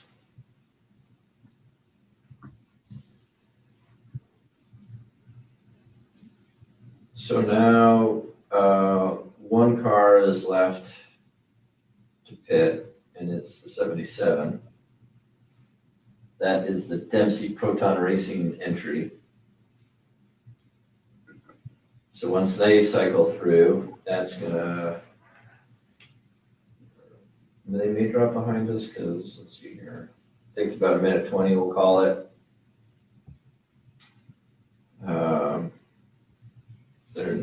So they'll drop behind us, I expect. So we'll maybe pick up another spot to 6. Update from Florida. The first 20.5 miles of the bike is done. Jordan did it in 58:18, which is an average of 21.1 miles an hour. Solid. Pretty good. So I've ridden that bike course before. Oh, yeah. Yes. It is flat as a pancake. Yeah, the Oh, bike yeah. and the run. You know, I was told the first Ironman you want to do is either Arizona or Florida. I disagree. I think the fact that like there's no reprieve at all, like you are just pedaling. Oh, meaning you got to go the whole steady, time. constant, Huh. no brakes for 110 miles. Does it go up and down or does it go east-west? North-south, I think, if I remember.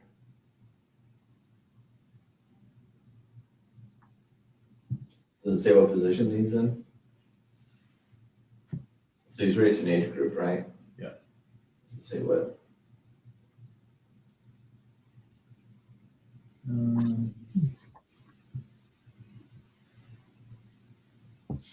It does not. It gives like estimated times.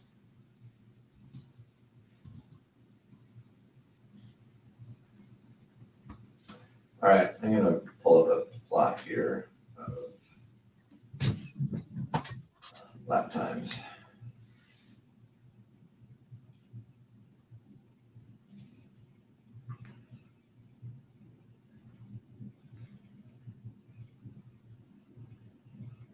So we can look at that. I'll fix this.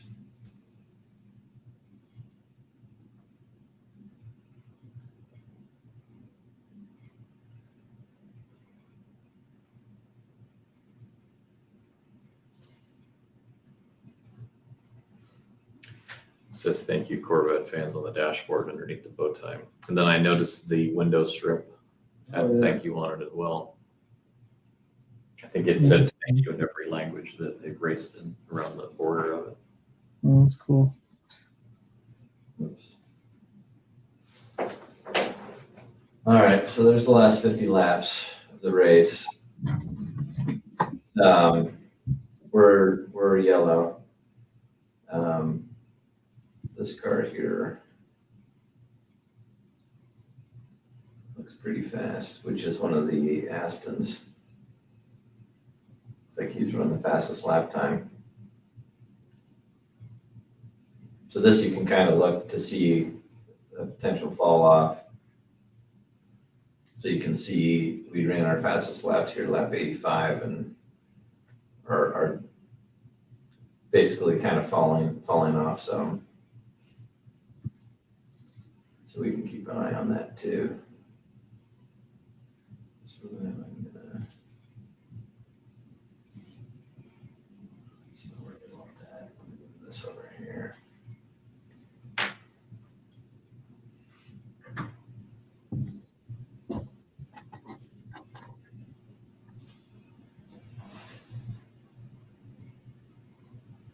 They're saying that Lamborghini prototype is going to be a V8 twin turbo on a Ligier chassis. Yep, they've been out testing it. Yeah. Red flag is out. Oh, has the sprint race started in F1? Alexander Ocon is off at turn 3 after making contact with Alonso, who has a puncture as a result of the contact. Red flag.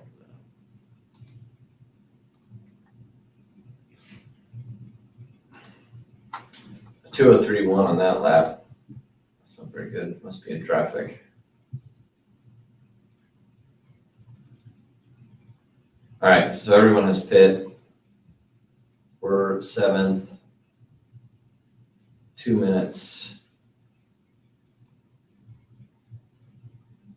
10 seconds back. Which basically, like, we are no longer on the lead lap. So there's four cars on the lead lap. 2 Porsches, and then the 2 Astons.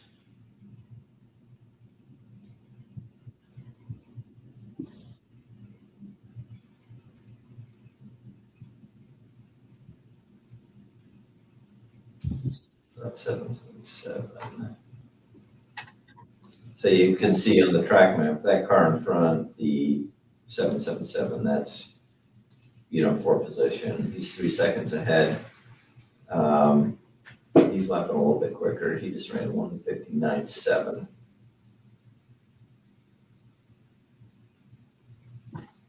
That's a fast lap.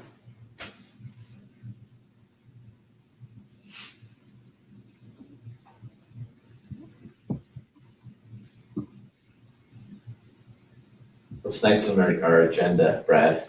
Brandon is at 10:30. 10:30. Okay, that'll be fun. So yeah, on TV it's definitely getting dark.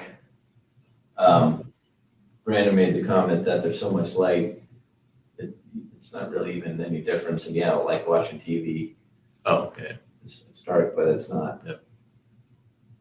Which is not like Sebring. Sebring, when it's dark, it's dark. Yeah, talk about the abyss. Yeah, you're in the deep woods of Florida. Yeah. Nice for the track. It's super dark. That's good. They're fine. Daytona's kind of in the middle. Daytona, the infield's kind of lit. Not like this though. This is lit. Word. Word. Lit, bro.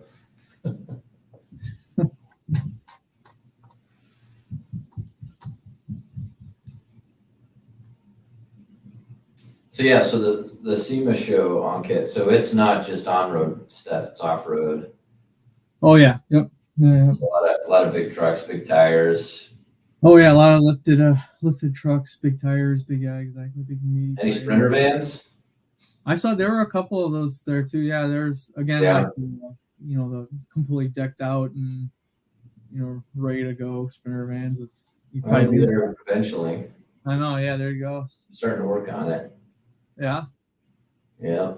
that'll be your. And then you could take the show on the road and maybe find yourself in the infield at every one of these events. That's right. Do you want to show it there? What do you mean? Do you want to show it at SEMA? My van? Yeah. I don't think it'd be worthy of going to SEMA. Or what is the most high tech thing you're putting in it? Or the biggest innovative thing? Oh, I mean, I've got a full I'm gonna have a full home automation system in it that you can control everything from your phone or a touch screen or Yeah. whatever. Yeah, it's gonna be super nerdy. So, yeah, I have that in my old van, and I've got it running the system running at home on the bench that has full automation, monitors all the solar, monitors the car, GPS, whatever. I can control it from anywhere. That's cool.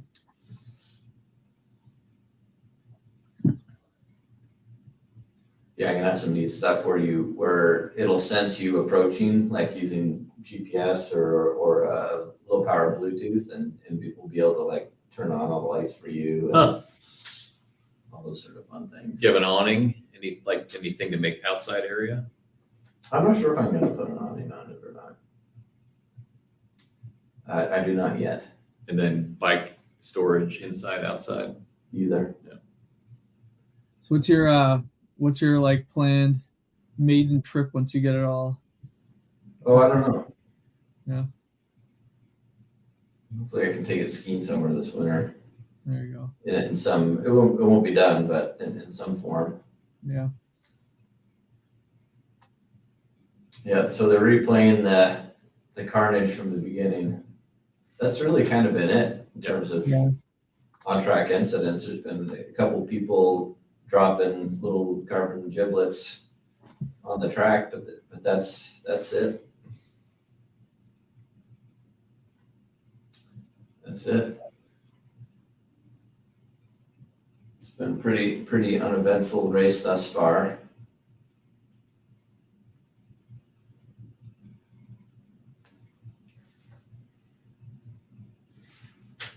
So yeah, we're starting to creep into the 201s now. Yeah. So 18 laps into the stint.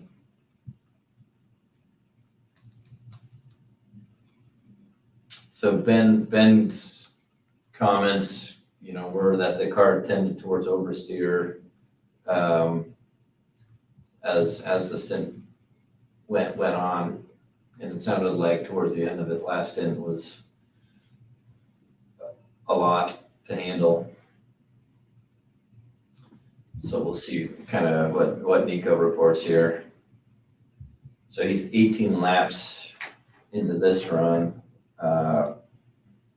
We ran 32 laps, so he's kind of halfway in, we'll call it. It's like that 34 cars still having issues. Yeah, 36 minutes into this stint. When did you say, Luke, what was the drop off when Ben was in the car in terms of the tires? That was like, what, 2025, something like that? Sorry, when they really start falling off? Yeah. Well, they kind of fall off kind of semi-linearly, we'll call it. So Yeah. here, let's take a look at what we got here.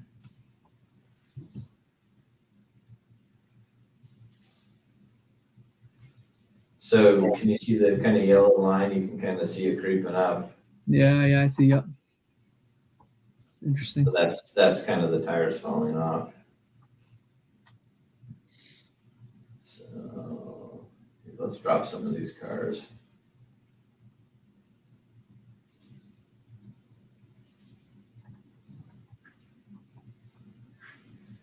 So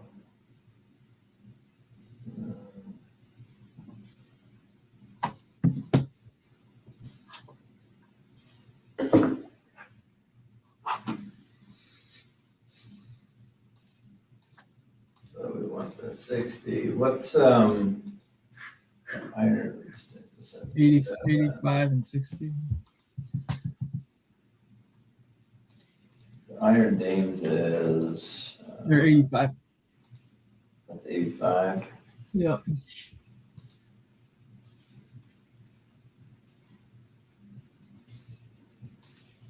And then the probably want the we probably want the 77. I think I picked 77, right?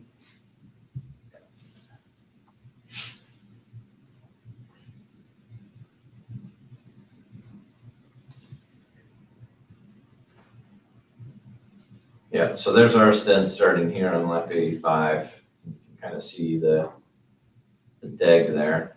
Mm. This car here, this light, this is at the 77, yeah.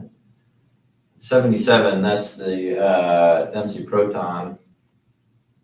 They seem to be doing a really good job managing those tires.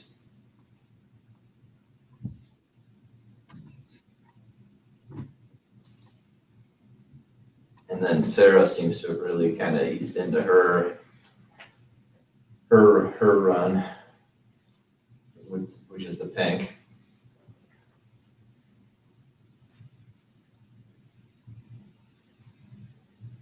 But yeah, that Proton, that 77 car seems to be looking pretty sporty.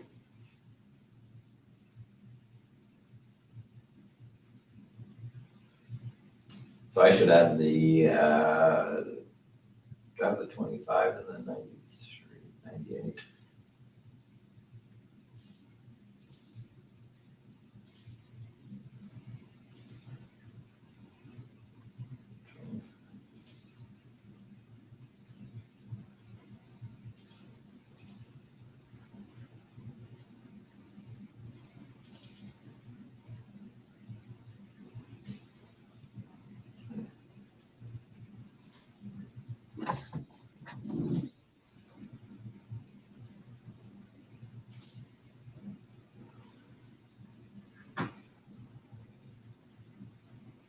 Yeah, now ticking into the 202s.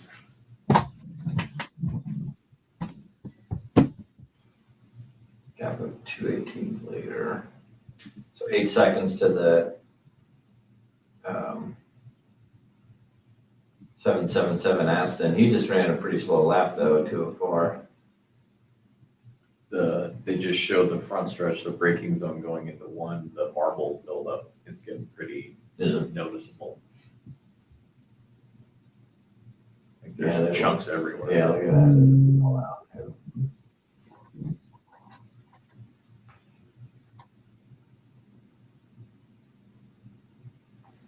All right.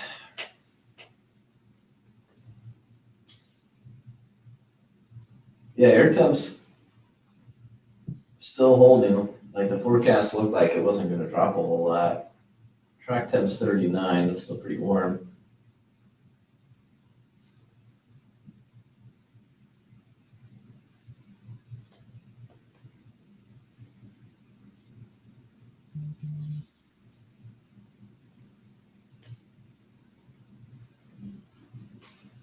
So 10:30. So this is when Brandon's coming out daytime. Yes. Okay. Did you send them? No. Kind of important.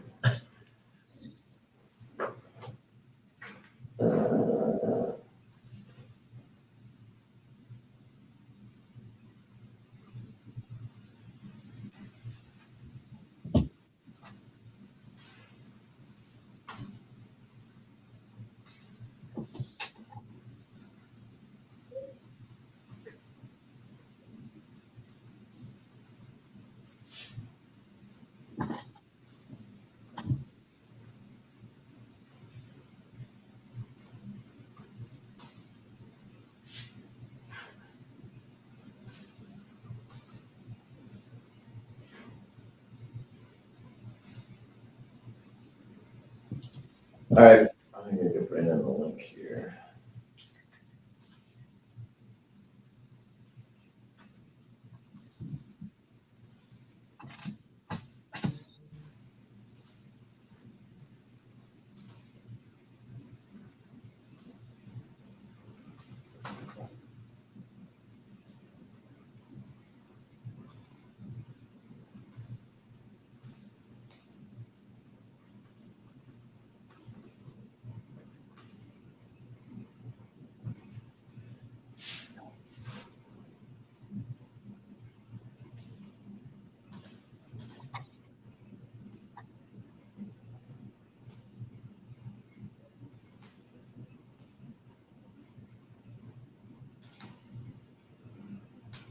All right, I sent Brad or not Brad, Brandon the login.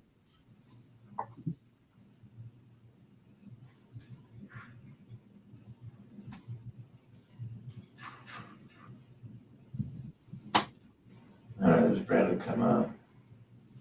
Hey, Brandon. You hear us? We don't hear you. I don't think we can hear them when they're in the. Staging? Yeah. Oh, I think we can. All right. All right, you hear us, Brandon? Yeah, can you hear me? Yep, we got you. Okay. What time is the 10:30 interview with Brandon? That's right. I have all day. That's my fault. I was. All right.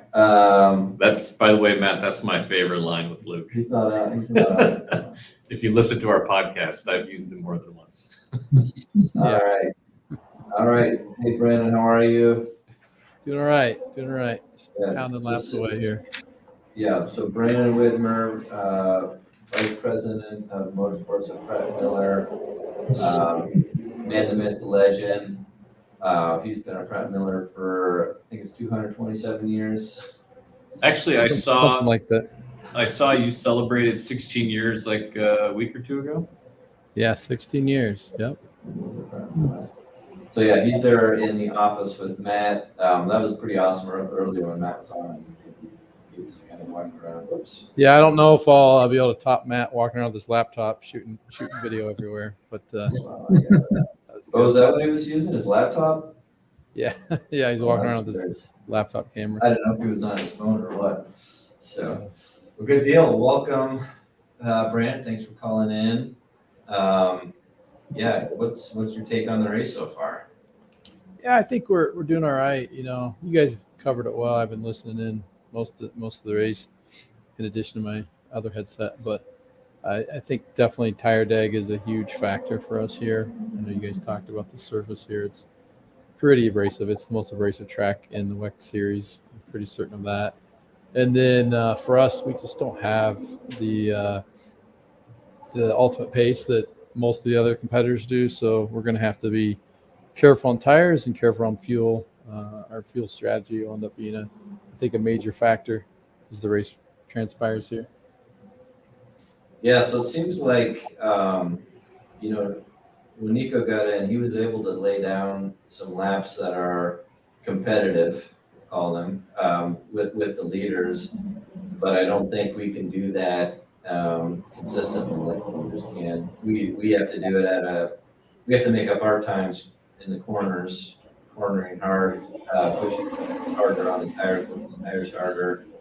Where the other guys who are lighter and have more horsepower can be a lot easier on the tires. So I bet you we see that, yeah, we can run a 159, but a few of them not lap after lap after lap. Yeah. Nico's actually obviously very quick, but I think we're seeing it in the tire deck, as you talked about earlier, throughout the life of the stint. So we'll probably have to back off that a little bit early in the next stint here to save the tires. Yeah, you can kind of see them falling off. So yeah, we're into 101s, 102s now. Let's see what the leaders are still. Yeah, leaders are still running two flats basically. We're definitely dropping off. So yeah, no, it is what it is. We'll just keep hammering them away. It's a long way to go still. So how's your trip been out there? It's been good? Yeah, it's a long ways over here. Obviously, I think it was something like 16 hours of flying, and I think 20 hours total or something like that. So it's pretty far, but it's an interesting place for sure. Something I was here last year for the race. My first time ever in this region was last year, and certainly enjoyed it.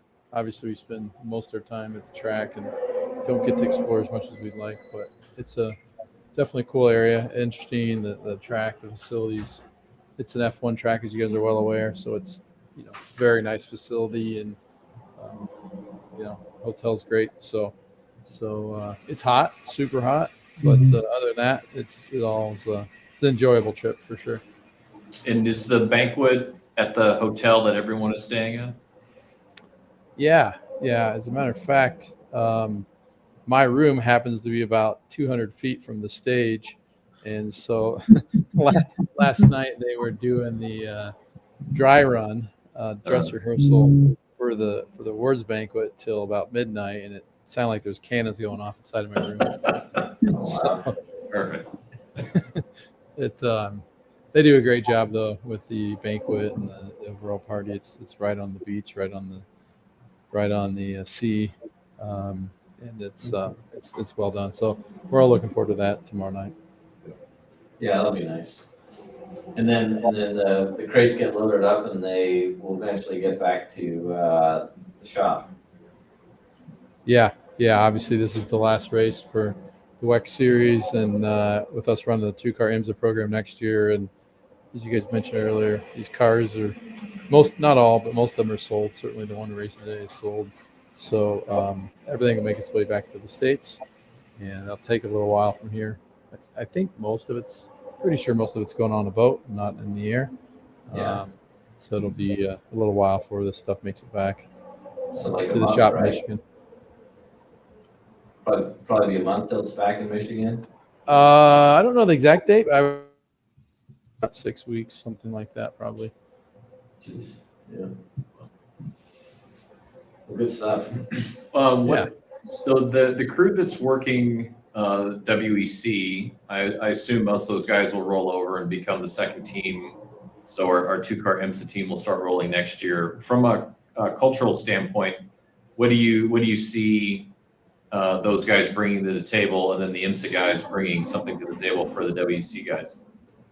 Yeah, well, most of these guys have been with us for quite a few years now, and obviously there's different ranges of duration at Pratt Miller, but I'd say the majority of them have raced in IMSA with us prior to going full-time in WEC the last 2 years. And even there's a couple small changes between 2023 and 2022 in terms of the team lineup. For next year, we're going to shuffle the deck a little bit. So some of the guys that are on the WEC team currently are going to mix in with some of the guys that are on the IMSA team.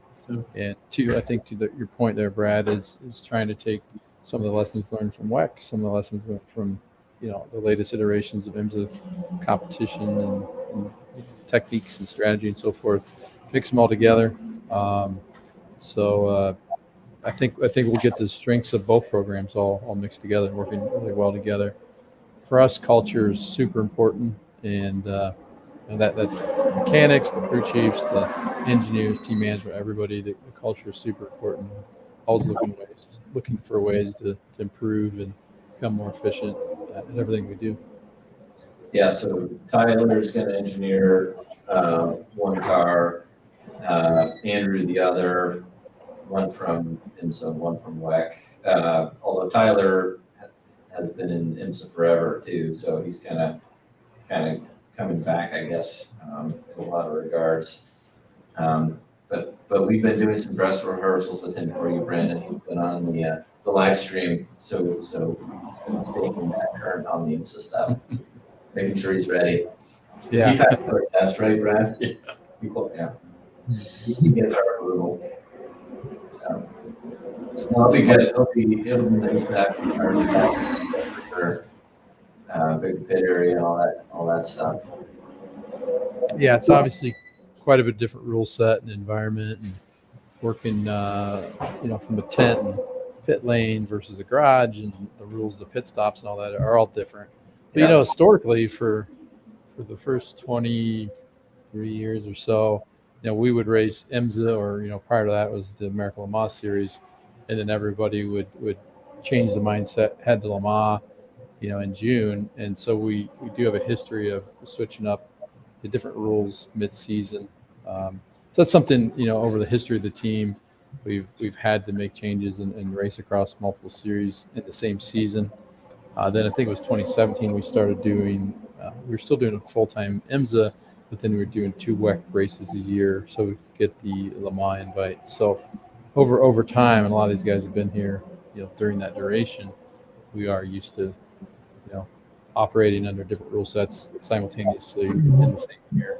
So I'm confident the guys that have been racing the WEC the last couple of years will have no problem jumping back into IMSA, relearning all the rules and techniques there, and looking forward to being competitive next year for sure.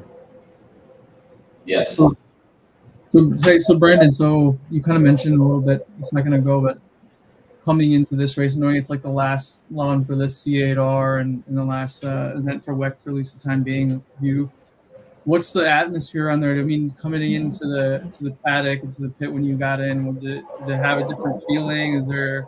I'm sure emotions will be high. I'll probably be higher. We're only just about halfway through this race, but you get a sense that it feels a little different this time. Yeah, I mean, there's certainly a little bit of that, coming into the event, and I think we'll feel it more right after the race ends. I think more than anything, and probably again tomorrow evening at the WEC banquet. So yeah, it's one of those deals where, that was Ben's probably Ben's last stint in the car, ever, right? And there's a lot of last happening here through the course of the race, and there's a little, that hits home a little bit with the guys at certain points. But certainly approaching the race like every other race in terms of preparation, execution. But it'll be. I'm sure it'll be a little bit emotional, at the end of the race here and tomorrow for sure. Yeah, So that's where I noticed it when you saw Ben get out of the car there. It was the first time. That was the first checkbox. Like, oh crap, that it's happening. It was cool to see him though smile and come out of the car. Yeah, for sure. I mean, I think it was Luke talking about earlier. I heard you guys talking, and it's been an incredible year, right? The incredible lineup. We got for 23. This was a new driver lineup. As a matter of fact, we first met Nico, at least as a team, Nico, at the rookie test last year here at Bahrain. So in 1 year, the chemistry with the drivers and as the team overall has been really awesome this year. It's our first time as a program racing in a Pro-Am class in 25-year history. So, we weren't quite sure how that was going to go. A little bit of a change for us, but it's been a phenomenal season. As you guys have well reported, of wrapping up the championship with 2 races to go was quite unbelievable. So, one of the guys told me a stat. I think it's accurate that if we win tonight, that'll be the winningest points ever in history of a WEC class. So, just a little insane. showing of just how successful we've been here. Despite how the class works with rewards weight and even some challenges at times with some of the BOP stuff. But the guys just keep digging and executing, and that's what we do. Yeah, it was pretty funny this morning. On my pre-stream call with Mark, kind of talking through the race and what's going on. Like the end, they see it as almost like a challenge to try to do well and win, given the deficit they have, right? So it's like it almost excites them. Yeah, it certainly creates a challenge, and we have some really amazing people here on the team. And in the pre-event meetings, I sat in a few of those, and like you said, it's all about how to squeak out every bit of performance we possibly can through preparation, strategy, and execution. Yep. So we'll see how it goes, but I look for us to be in this race at the end here and fighting for a win, hopefully. Yep. So Nico just radioed in, saying that he's really feeling the traction go away in the car right now. So let's see, where is he? We are 30 laps in. 30 laps into the stint, and he's settled out kind of right around 201 and a half, 202. So not terrible. So let's just look at this really quick, just out of curiosity. So there's, you can see the laps on the screen. So again, we started the stint lap 85. Kind of see the fall off of the tires as we kind of crept up. And again, if you look at some of these other cars, they look kind of more consistent, but you're starting to see some fall off on all these cars, really. So you can kind of see it across the board that everyone's fighting the tire drag. So yeah, we're obviously very late in the stint here, so I don't think there's much left of the tires at this point. So hopefully, you can bring it in safe here. Yeah, so 30 laps, or our previous stints we've been running about. So that was 32. This was 32. So yeah, we're probably a few laps here.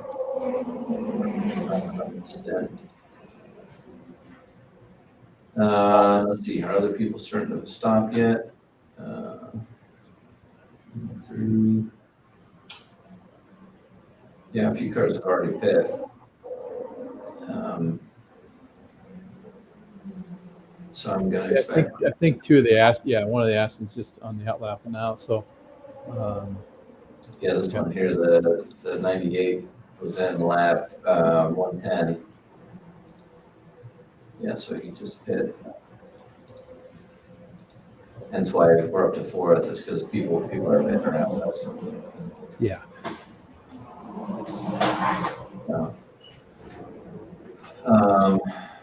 And where's Nico driving next year? So he'll be with AWA, the Canadian-based team that'll be in IMSA GTT in the Corvette Z06 GT3. So he'll be driving one of our cars. Yeah. So he'll still be in the family. Okay. Yeah, we'll be working closely with the AWA team. And this is one of our, who are the TF drivers? They're still finalizing the full lineup. Yeah. But So Nico's going to AWA. Well, that'll be Yeah. fun that he's coming over to IMSA. yeah, well, and Nico's been driving the endurance races with AWA in their P3 program this year. So he's Oh, got it. and he'll obviously be full time next year as the primary driver for them. Okay. So that'll be great. Awesome. All right, so where are we on track here? And we had Doug Feehan. So those of you watching, Doug Feehan just confirmed he'll be on at 1:30 today Eastern time. So we'll get to chat with Doug. So Brandon, you chimed in earlier about the track being well lit. Holy crap, it's incredible. Yeah, it's honestly, if you walk out of the garage, you're not really paying attention to the time of day. It's literally hard to tell if it's daylight or nighttime out. It's so lit on the front stretch, especially. But I'm sure you guys are watching the broadcast. Out there. It's very different than I can think of any other tracks we race at in the States. So it's super lit. Well, in fact, we were talking about Sebring, the opposite. Very opposite. Or Well, Le Mans, then, obviously Le Mans is an enormous track, but yeah, it's dark as can be there at both those It's tracks. so dark. Sebring.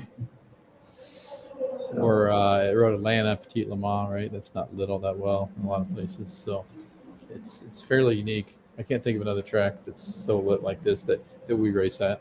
yeah. So they just radioed that he's coming in this lap. So he is, this will be lap 32, which is the same as a lot of these other stints. I imagine he will stay in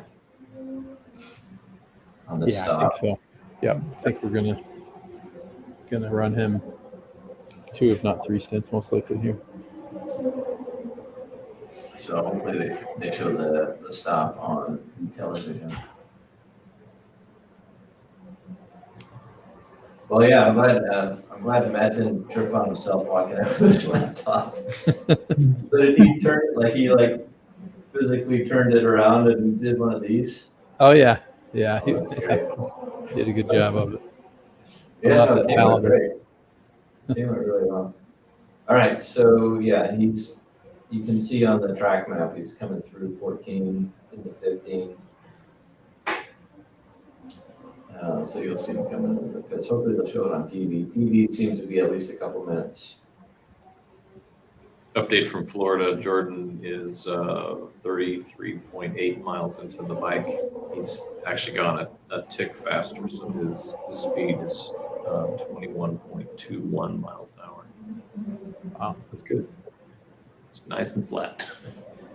So flat. Very flat. You know, I don't know if you guys have already told the viewers, but there is an in-car camera available on the FIAWC TV website. So I don't know if any of you guys are tracking that one or not. We are, but it's good to bring up again. Yeah, we posted the link in the chat. I don't know if people can click on it directly and have it work. Yeah, We have it up. Okay, great. Yeah, We're fitting right now. We're pulling in right now. yeah. So if you're watching the in-car, you can see him. Jumping in. Let's see if we can see Matt running up there with his laptop. He sits right next to me. He just took off and ran to the garage. So his laptop's still here though. Yeah, so they got the door open to take the data stick or switch the data stick. See him drinking. Yeah, I didn't. Assuming they refilled the drink. I could hear, you could hear him leave. Yeah. Yeah, there's a little time delay on that camera. Nothing on TV yet.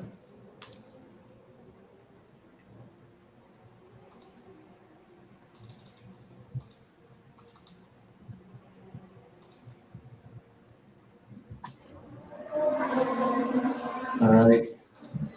Car looks. You can see the tire change happening, kind of. Yeah, Matt gave me the thumbs up. It seemed like it was a clean stop from what we could see here. So,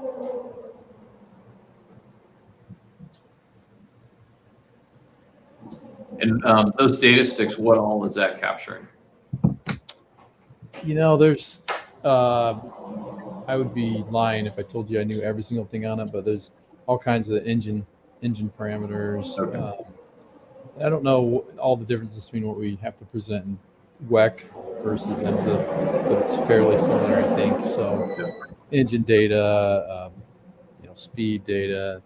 There's, I think, some aero stuff on there as well. So, And in theory, does that data just end up making it to an internal database that gets plugged into our tools where we can continue to learn and refine and, just use that data to our advantage? well, there is, but there's also you have to hand over data stick to the series too. Oh. So we're capturing all that data, and it's in our Yep. vehicle engineering system VES database tool. But then what that was about is giving that to the officials as well. So Oh. every so many stops, you have to present a data stick to the series sanctioning body. So that stock was a little slower, Brandon. 129.3 versus a 123 flat. I'll have to find out what happened there. I We'll didn't give have you visuals. that assignment to go figure out what happened there. I'll talk to the guys. That'll be your homework. Okay, we can do that for sure. So they are the radio to Nico to not allow him to run faster than a 202. I think they said no, it wasn't a 202. It was a 2 minutes and a half seconds, I think was what they said, to kind of help manage tires, prevent, try to minimize the DEG and kind of keep a more consistent lap time. Yeah, he went out guns blazing right out of the beginning of that last stint. Yeah, he did. I think his ultimate stint pace suffered a bit towards the tail end of that stint. So I think the total stint pace would be much better if we conserve those early on. Yeah. So that would be, keep an eye on that for sure. Yeah, so he was in the car. That stint was, they got the wrong, this says Nikki's in the car. That's not correct, is it? Yeah, no, Nico's still in. Yeah, Nico's still in. Yeah, so that was a minute or an hour 4 was that stint. It's interesting that shows that.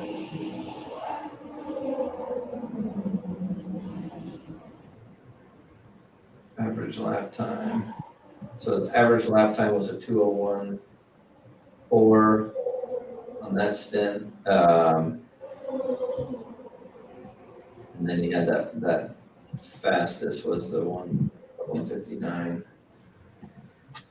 So yeah, that's a good stint, but like you said, I seem to go out really fast. Or on the backside. So Yeah, it's 159 is not sustainable very long. So well, good deal. What's going on there? How's the crew doing well this week? They having a good time?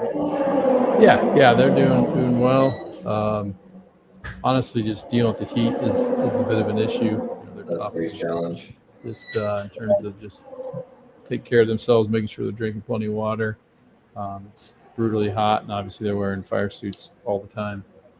So, but no, they're doing well. There's just such good chemistry with this group, and work hard, play hard So mentality. they come in, let's talk through their whole week, right? So they flew Sunday. They left Saturday evening. Okay, Saturday evening. Then when do they got to the track? Monday then was the first day they started opening up the crates? Yeah, they would have landed somewhere around Sunday evening here, and then Monday's first day at track. And they build out, step one is unpacking and building up the garage, getting that all set up. Yeah, I think it's probably well understood, but everything ships in sea containers so that we have fairly customized, and then you guys get here and get the high-low going and start unloading that and building everything up. You know, working out of a permanent garage is definitely a great thing, and not setting up tents like we do in IMSA. But there's still a ton of build out that they do with our gantry system in the garage and all the walling and airlines and all the obviously all the infrastructure stuff that is required to operate here. So building the pit perch, as we call it, which is the hut on the wall across pit lane. It's just a lot of work, not to mention all the prep on the cars themselves. So, yeah, so a lot of work, and then get a couple days of work before we go on track. Basically, is how it works. How ready were the cars? So basically, like this car basically hops from track to track to track, and all the car prep work happens either before or after the race events, right? Yeah, I personally did not get in until I guess that was Wednesday night, so I wasn't here when they were prepping the car as much, but I'm pretty sure a lot of that was done at Fuji, on the backside of the Fuji event. So depending on the schedule, a lot of different factors, they sometimes will prep the car at the after a race at a given event before it ships. Other times the guys will get here early and prep the car ahead of the event. So it differs a little bit, but I think the car was fairly prepped leaving Fuji. So then it ships over, and yeah, it's crazy when you think about it that these cars never get back to the shop, or very seldomly get back to the shop. I know the car spent some time after Le Mans at our sister shop in France, but typically it's just bouncing around, loaded up in containers, shipped somewhere else, right? Yeah, and the stint of events in Europe, has been going back to the shop in France, and the guys will fly back and forth to do prep there. But as you said, once it leaves Europe, it's spent most of its life in a container. So they do have to do the prep at the back end of the race weekend or early the week of another race, the upcoming race, depending on the schedule. So, yeah, definitely a totally different approach in how it works with IMSA, where we do all the prep work in our shop in Michigan. Yeah, car always comes back. Yeah. All right. So yeah, we're 4 laps in. He's running right around 202s. 201.9, 201.5, and a 202.4. So kind of around that 202-ish number. Currently in 8th. Let's see what's everyone doing. So there's still a few cars that have not pit, including the 60. So yeah, there's a few Porsches that are pretty darn quick out there that seem to really be holding their own. Yeah, Porsches seem to be really quick. Both the Iron Lynx and Iron Dames have been running a really good race so far. I think just about everybody has power on us at the moment, but yeah. Sweet. Okay. Well, hey, Brandon, we'll let you get back to it. If you can get us a little intel there on that last pit stop, that'd be good to know. yeah, absolutely. But yeah, Thanks, thanks thanks for calling in. Thanks for joining the stream. Yep. Thank you. Travel safe. Pleasure. Michael. All right. See you guys. All right. See ya. All right, Brandon Whitmer.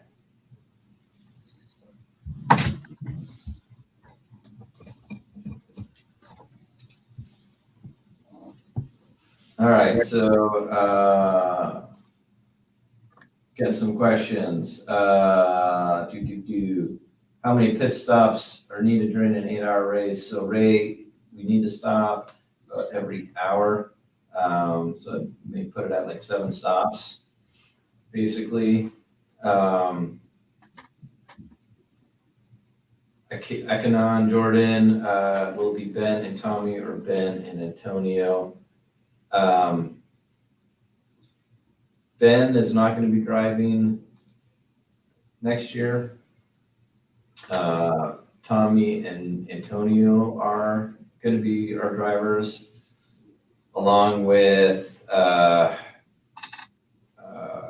are the other two? Okay, we got Tommy, Antonio. Tommy, Ben Sims. No, it's not Ben, is it? It's not yeah. Alex. Alex Sims, sorry. Yeah, Sims. And who's the fourth? I'm gonna draw a blank. Milner, Sims, Antonio Oh, Garcia, Nikki. and Nikki. Yeah, Nikki. Oh. Kemp. Yeah. That's gonna be our four. That's it. I mean, that's honestly that's gonna be a fun year to watch. This is a solid. Yeah. Yes. Yeah, and actually Tommy's coming on, right? Is Tommy joining us? He did not respond. Oh, okay. It's 84. This is showing 84 degrees at the track with 54% humidity. Oh. So still a little warm. Yeah, the temperature basically kind of holds there till the end of the race. Yeah. Kind of it's 84, 83. The track time might drop a little bit because the sun's gone away. No, track time's still holding at 39 degrees. That's kind of where it was before.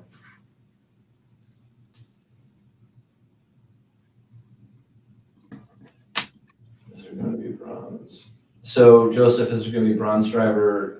No, because we're racing pro class. We can have all pro drivers. So there will be an additional third driver for each of the cars.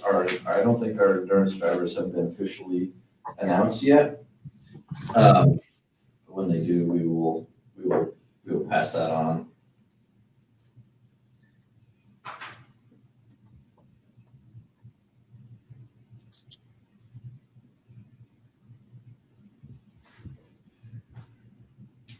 All right.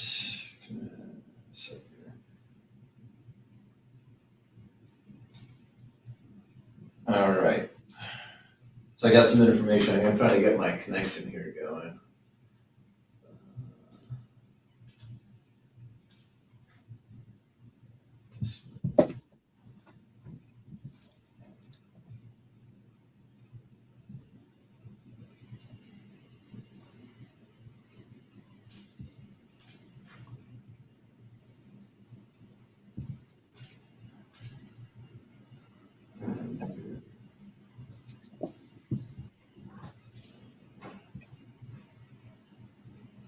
So I'm going to call this.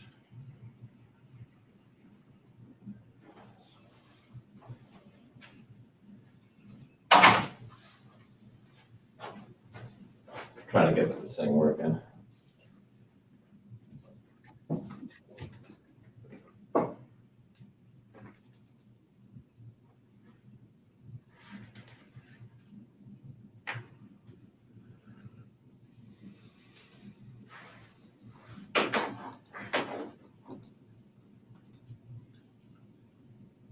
Oops.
they're interviewing Sarah on TV, Iron Dames, and her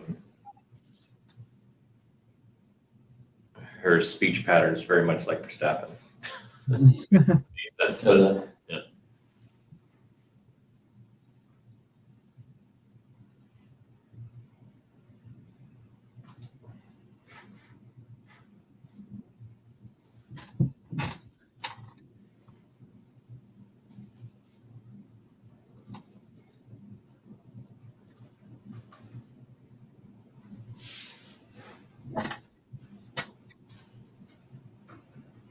Nice little battle going on with the 77.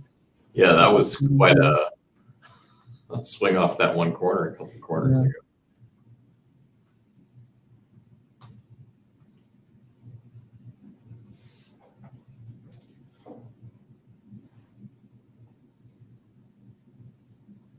So when we get the weight added to our car, does it go in a specific position, or can we put it where we want there's to? a ballast box that it goes into. And is that frame rails, or where is that? No, it's down by the passenger. Yeah.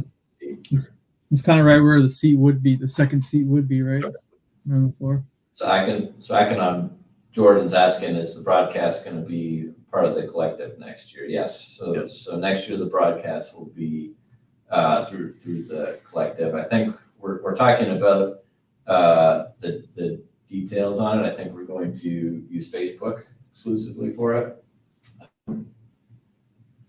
But we still have to test some things out. Yeah. That's probably what we'll do. Yeah, so that battle with the 77 is at 4th position. Yeah. Yes. So what are we, P5? That's for 5th.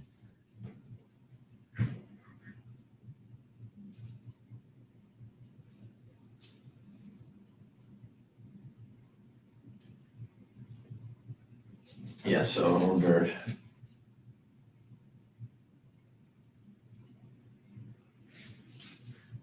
Let's look at this. Our lap time's looking now. Here.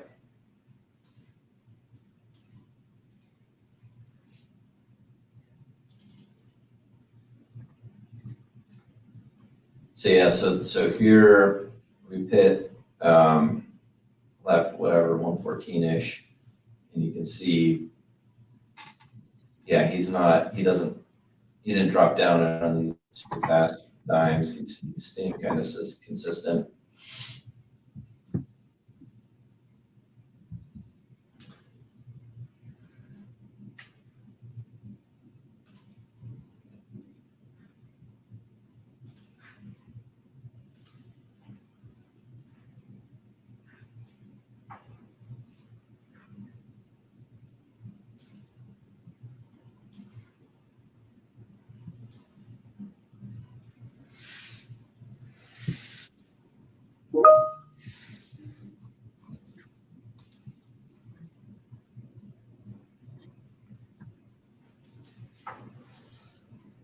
All right, so 5th.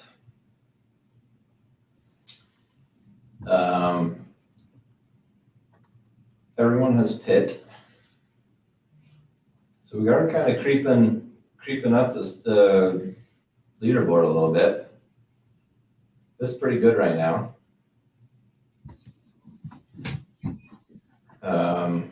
Everyone in front of us is kind of fit within the same sort of, I guess it's kind of a 10 lap range here, right? From lap 110 up to 120. The leader of the 60 Iron Links cars has definitely driven the furthest into their stint. Oh, and he just ran a 159.6. So yeah, they're laying it down.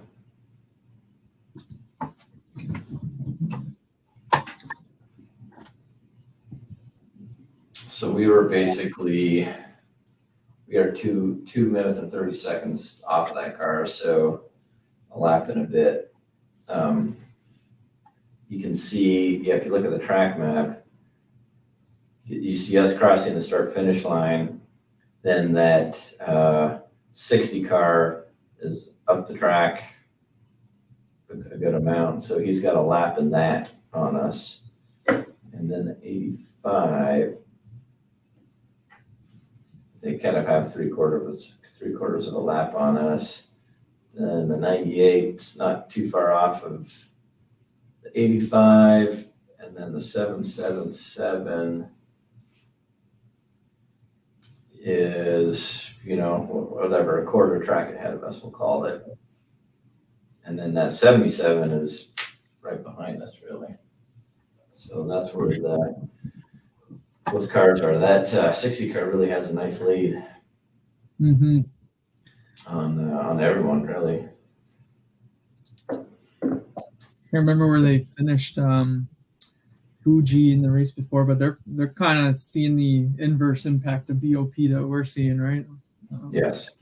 So that's, I mean, the Porsches have been good all year. I mean, if there's anyone we've been battling, it's them consistently. And that Iron Dame's car's been fantastic. They've had an incredible year.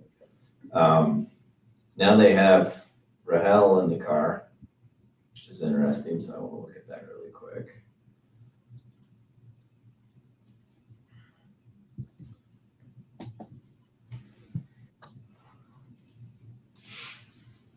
So, okay, so Sarah Bovine, so she was in last, right? She did a double stint, then Michelle got in for one stint, and then Sarah got back in. Sarah finished out her drive time, and is now kind of done. And now Rahel is in. First time she's been in the car.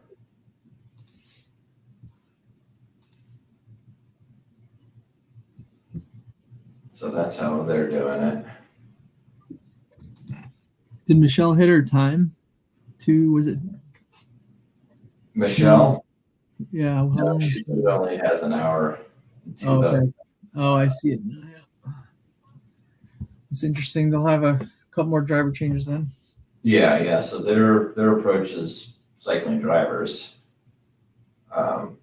Obviously, so Sarah's done, but the Michelle and Rahel are not, which is quite interesting. We switched to ours. So we went Ben 3 stints in a row.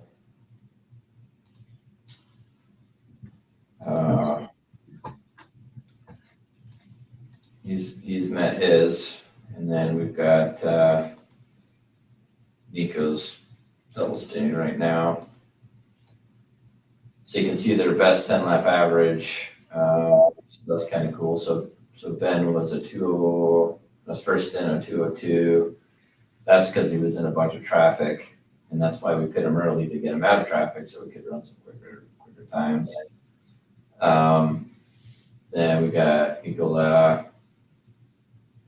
Nico got in, and his first one ended averaging, or 10 lap average at 2 minute and a half. We'll call it average. What was your lunch plan? I brought some. Damn it. What's yours? I don't know. I got to figure that out. It's like your stomach's letting you know what part of the day it is since you can't see out the window, right? Oh, yeah. So we just got called by race control that we got to give up.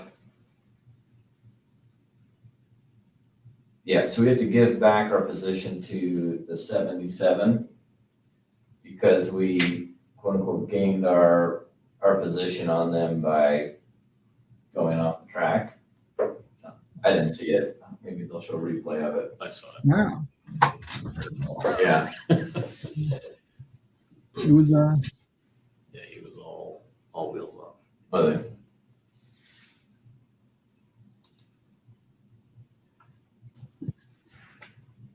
so what kind of sucks about that. Oh, it's done. Yeah, did it.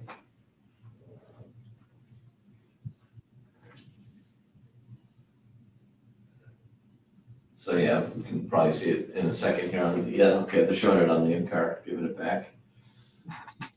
There we go. All right, let's try again then, Nico.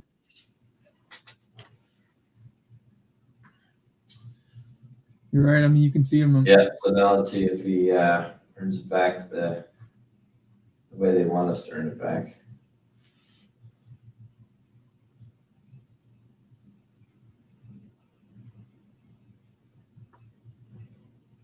We've got a lot more brakes than Proton car does.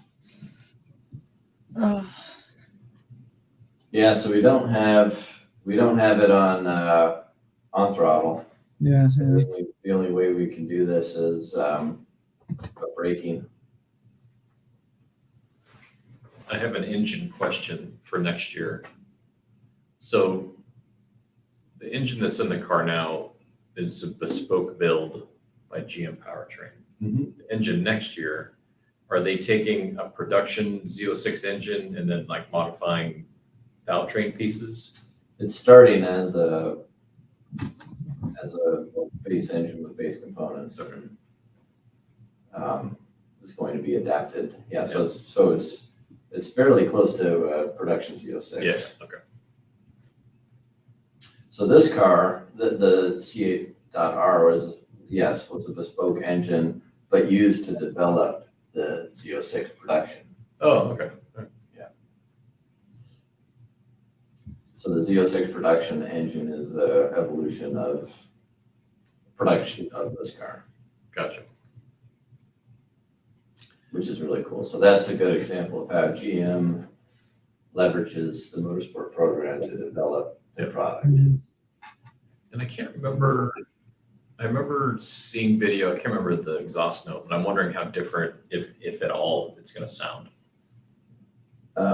Maybe a little Yeah. more pitchy.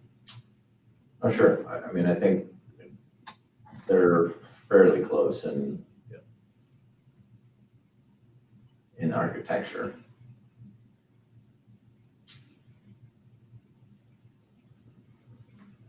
Yeah, I still think the best sounding Corvette race car was the C7 up until about 2018 or 19, whatever that stint was. So that from like 15 to 19 or whatever that bracket in there, holy hell.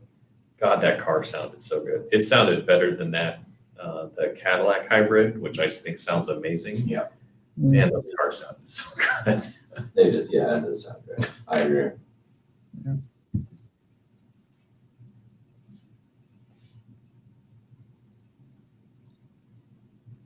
You still find some of those old onboards from the C7 days on like YouTube or wherever, and just throw the headphones on, and it's kind of relaxing. Just listening to the Yeah.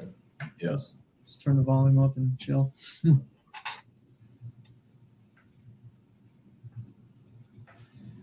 Yeah, so that one lap where we let the 77 go by, it was a 2:04.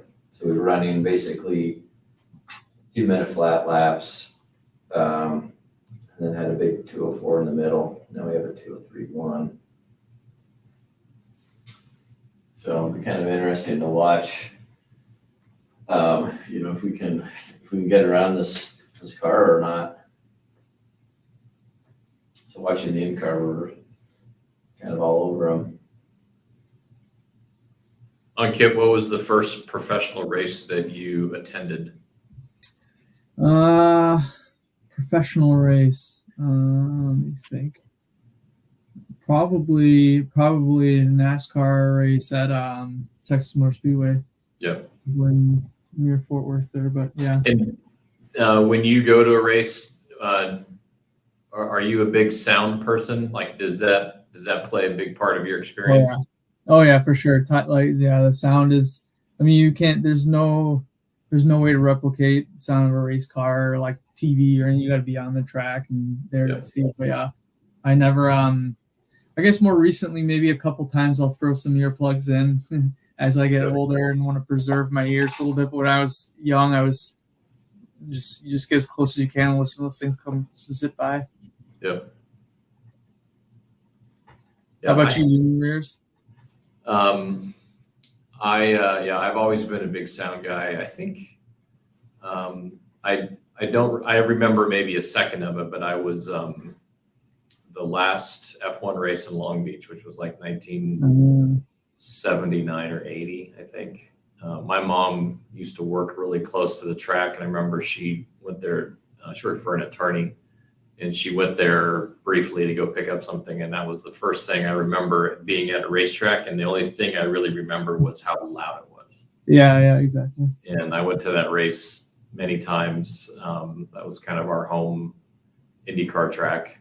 And there's a little footbridge over the backstretch that the general public can walk over, and the cars are going underneath like a parking tunnel, and the sound gets amplified. And it just used to blow your head off your shoulders. It was so loud. Yeah. But I think I'm still fascinated with IMSA and its ownership and how they play the two. But I think this LMDH class I think it's solving a lot. It checks a lot of boxes from a powertrain standpoint. So it's electric hybrid. It's you still have a gas engine. It still makes noise. It still sounds great. And then when if they were to adopt that powertrain or similar powertrain to NASCAR, I think you run gas under green flag and then yellows. And when you're on pit road, it should be full electric. And I think that would be a happy medium where everyone gets a win, but it's like politically, it's a very interesting topic that everyone's starting to go down. And I think, sound has to be a very critical piece of most any motorsport, especially NASCAR. And when you start talking about limiting it or taking it away, man, that's a big identity of what this all is. Yeah, agreed. It's interesting when you make the LMDH cars. When we were at Petite, it was the first time I've seen them in live running in person, and it's just a totally different experience hearing them leave the pit on just their electric, and then they hear them kick on right there's the end of pit lane. But you're right. I think you got to have it all, and somehow this powertrain that this LMDH hybrid powertrain keeps the money and investment flowing from the OEs because that's in their interest, to develop these things. Right. That's the same deal so Stellantis, FCA, they've got this Challenger Charger that they're making electric. But how are you gonna lose your market because you don't have the sound anymore? Because that's a lot of what goes into those cars and why they're so popular. Yeah, it's going to be a long transition process. I think it's going to take longer than the OEMs would care to maybe admit. But the performance is there in spades. Like I don't think anyone needs to be worried about that. Like when you go full electric or even a hybrid, these things, especially hybrids, they produce monster horsepower equivalent numbers, monster torque. It's just everything else that needs to be figured out. Exactly. And then to Luke's point, like GM's smart about it, using, not just now, but historically using motorsports to develop their technologies. And you got the E-Ray coming out that maybe, I don't know if you've seen one of those things drive around, but they drive around here in Michigan quite a bit just from the proving grounds that's down the street here in Milford. But like those things are cool to see. And it's like you said, it's a hybrid motor where the electric comes in and helps fill the gaps in the torque curves and all that fun stuff. Yep. And is the E-Ray the electric motors are on the front, two front wheels, correct? Yeah, exactly. It's all-wheel drive. Yeah, so drive it 12 months. So I drive it 12 months out of the year here in Michigan. Pull and push.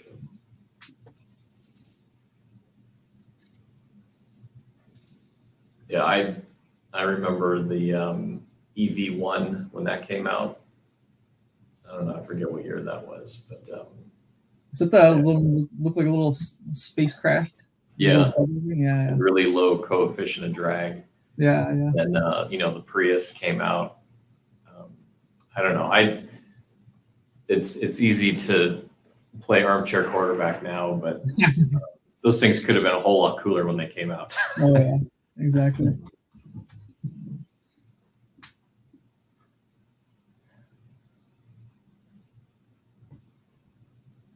Okay, so Brandon chimed in on pit stop. So our pit stop was slow because they dropped the car off the jack before the right wheel was tight, so they had to go back up to fix it, to get it tight. So that ended up. So our pit stops before were like 123, and that was 129. So six seconds to correct for that.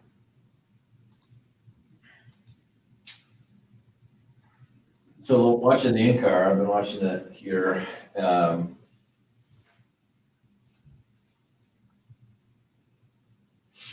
And we're still chasing down that 77, or just holding that gap, really, it looks like. It's about a second there, right? Yeah. And running 201, 202-ishes. You look at what everyone else is doing.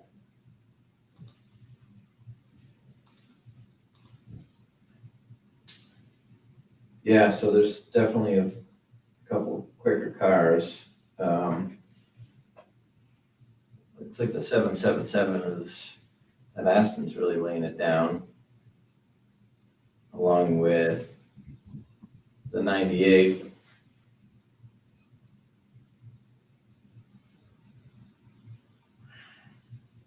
You're starting to see an upturn on lap time. So for everybody,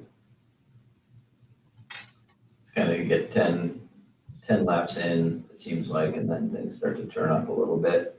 You start to see those tires come off for everybody. Oops.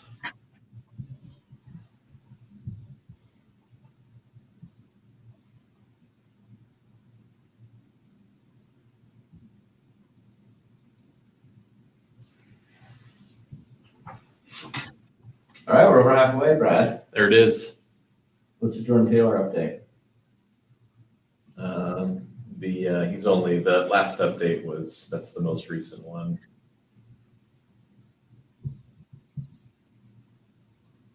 So race overall, he is 48.1 miles into it of 140.6. Oof.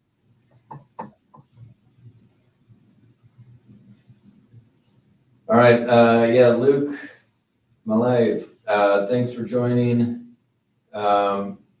So we're doing pretty well. The car at this race, we did get a BOP adjustment of power. So we are down a bit on power, which is hurting us pace wise a little bit. We're kind of holding in there for sure. It's success ballast. Okay. Well, we have that too. Oh yeah, we'll get it straight. Come on. Well, so we had a BOP adjustment, but we also do have a lot of success balance. So from where we started the year, we're down, what did I say, 20 horsepower? Yep. Down 20 horsepower and up 100 pounds. So that's eating into us for sure.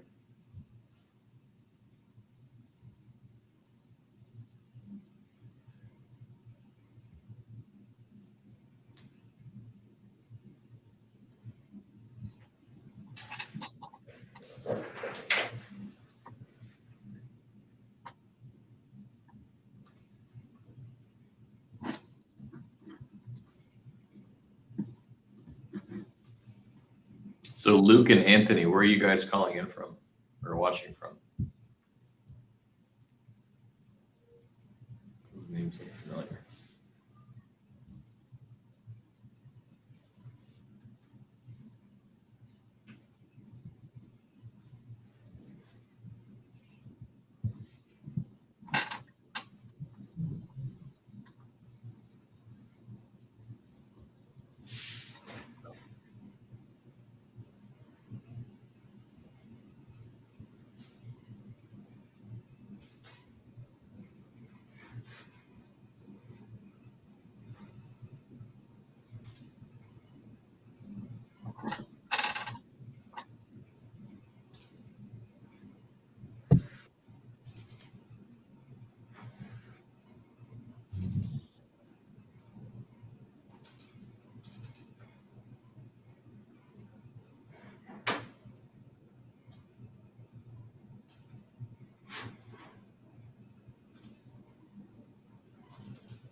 So we missed it. Pit But 56 is in pit. Yeah, 77's in the pit. 77's in the pit. Okay.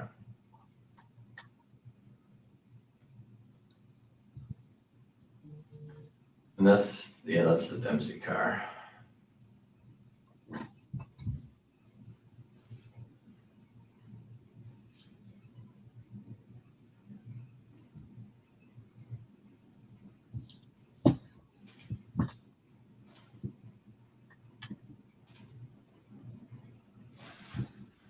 I'll be right back, guys. Give me a minute. Yep.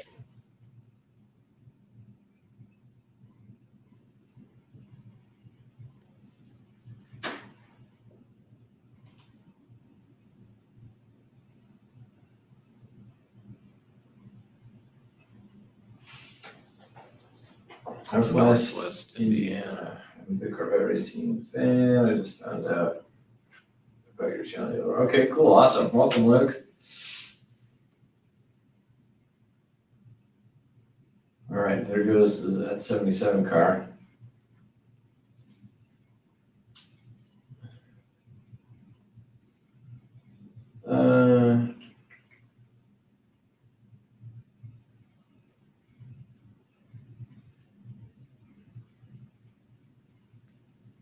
All right, so we're 21 laps into this run. We're in fifth because the 77 hit.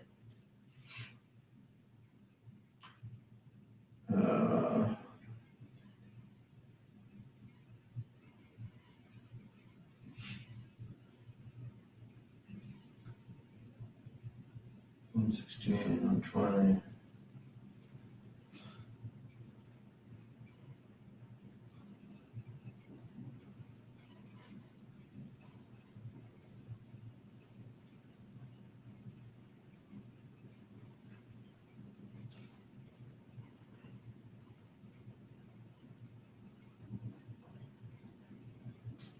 So looking at where all these cars are, the next car in front is pretty far up the track. That's a 777.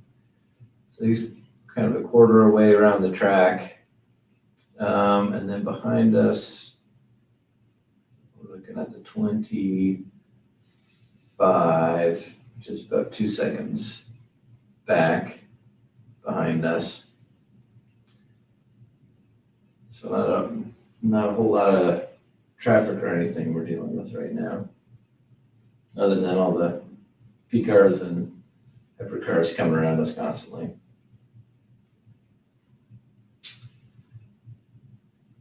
We got 3 hours, 19 minutes to go. Brad, is the sprint race over? There's almost 2. Is F1 sprint race over? Probably.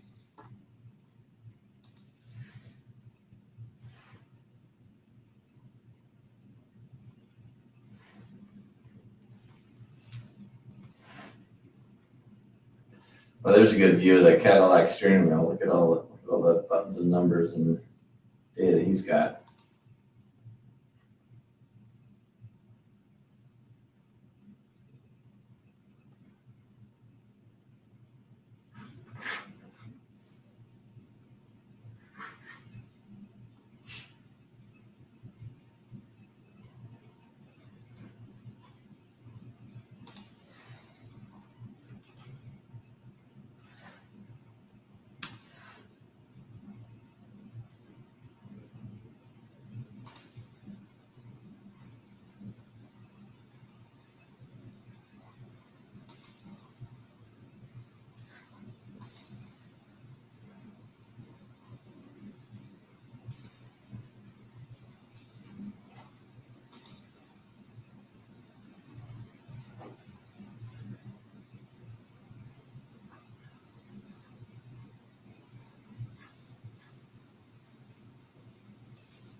Yeah, so just listening to the radio chatter, one of the things they're talking about is the 60 car.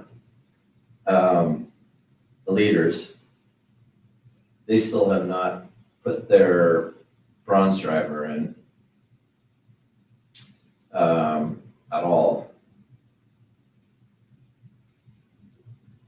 So that driver, the bronze driver, needs 2 hours and 20 minutes, and is yet to be in the car.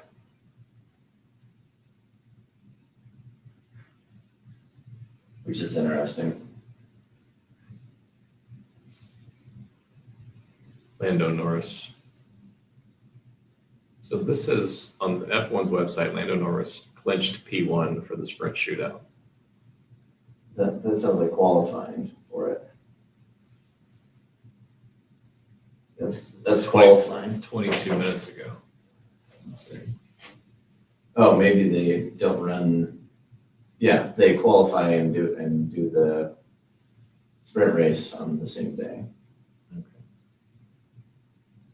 I'm not a fan of the sprint race. I'm so screwed up time wise because it's 8 p.m. in Bahrain.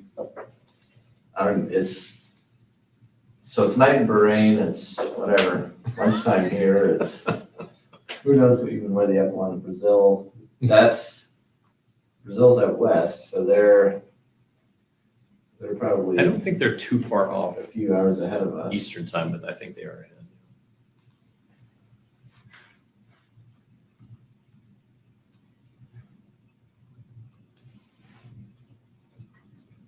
Yeah, they're only an hour ahead.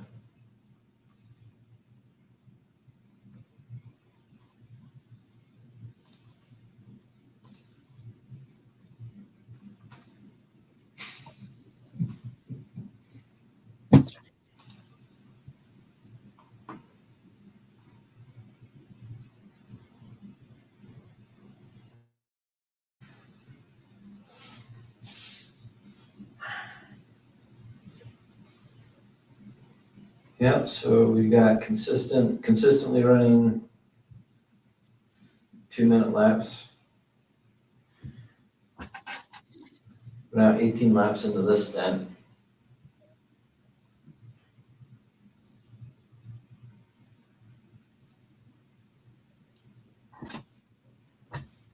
Just radioed to Nico saying 8 more laps.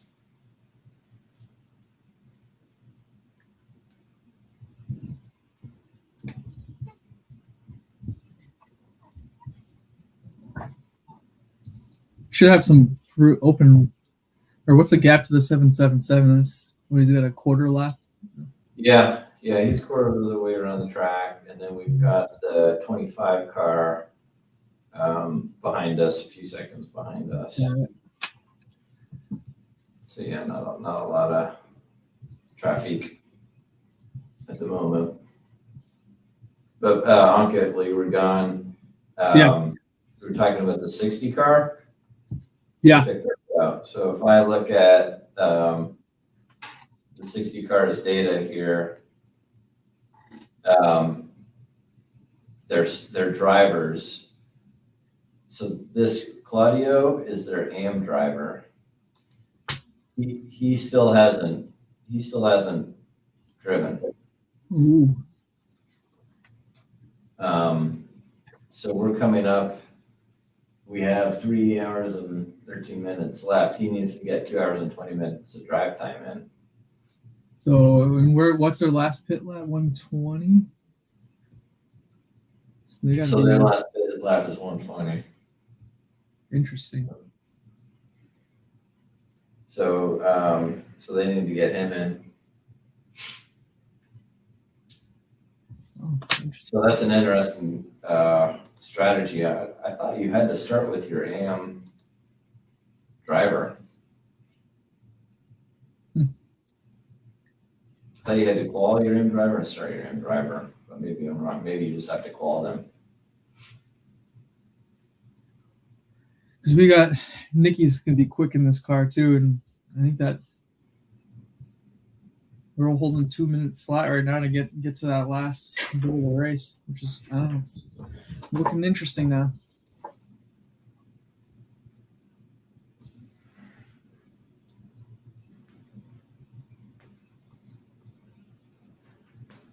Yes.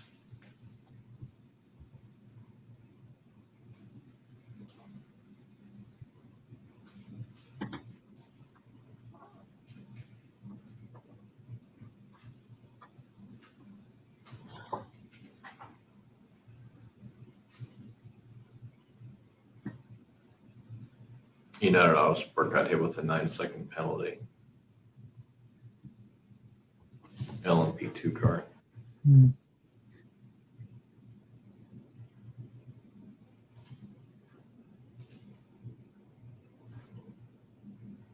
Did they say what it was?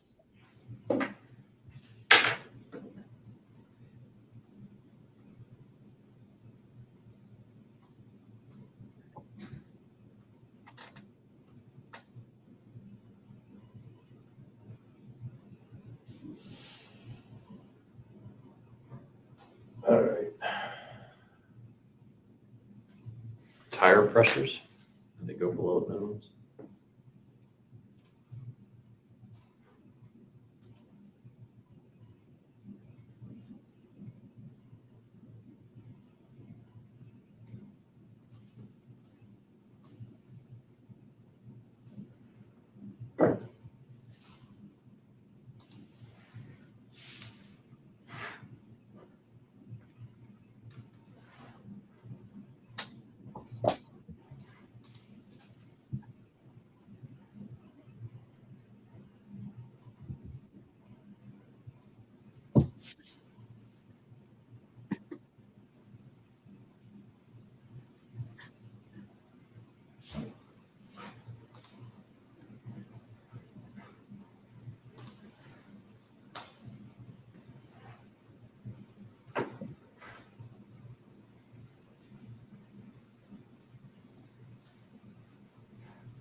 So it looks like the 60 cars and driver, and this is qualifying, so it's quality trim cars, but he was about a second off the pace of Ben's time in our car.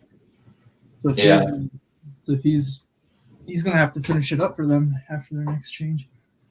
Well, they have a massive lead. Yeah, true.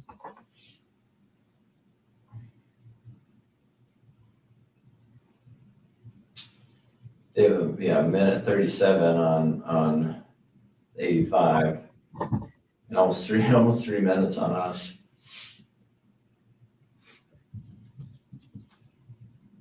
We need like 150 laps or something to close the gap. If we had a second a lap.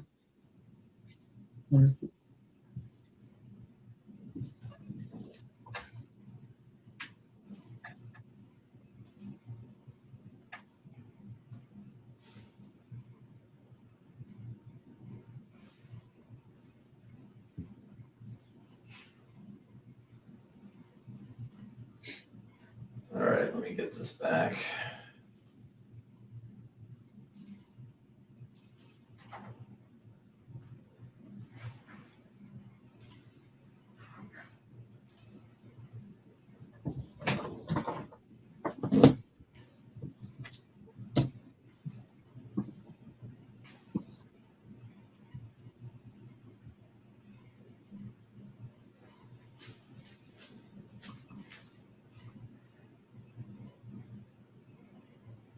Yeah, so a couple comments here, guys. BOP,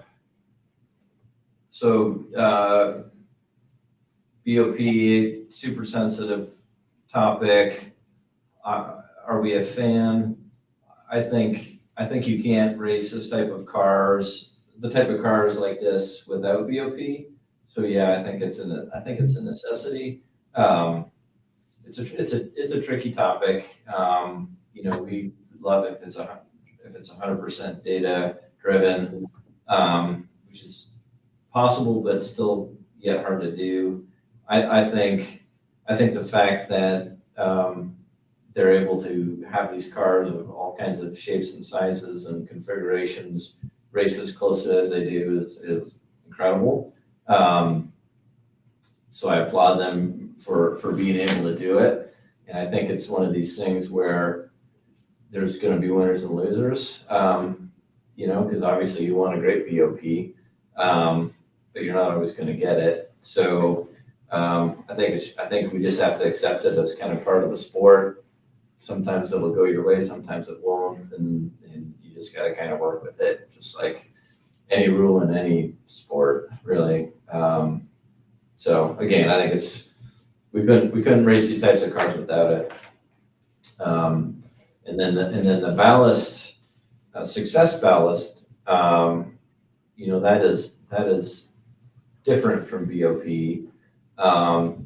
And I think that's kind of an interesting concept, to just keep racing competitive, right? So if anything, you think of F1 this year, and that's kind of an example of what you don't have success ballast. So what's true is the best car and best driver win, but you could argue that the fan loses a little bit because it's boring, right? So success ballast, even though it's kind of unfair from a pure competitive point of view, it creates a more enticing racing product, right? A more entertaining thing. So yeah, it's a way to try to make the racing more entertaining. So I would say I'm for both. I enjoy both.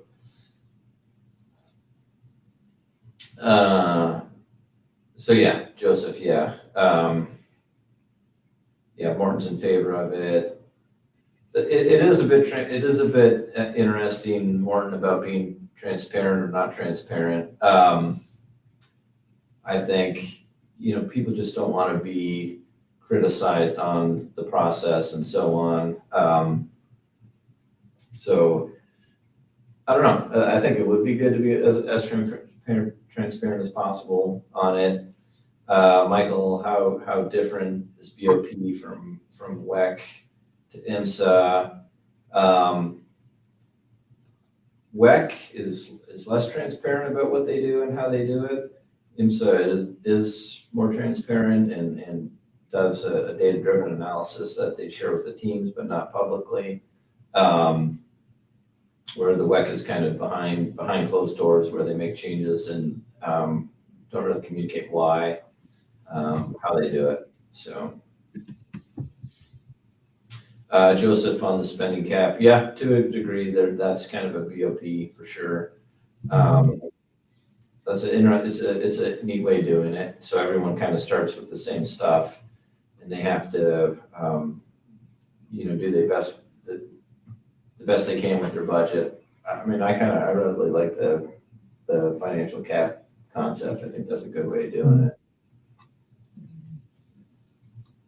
I think it's just a little unfair.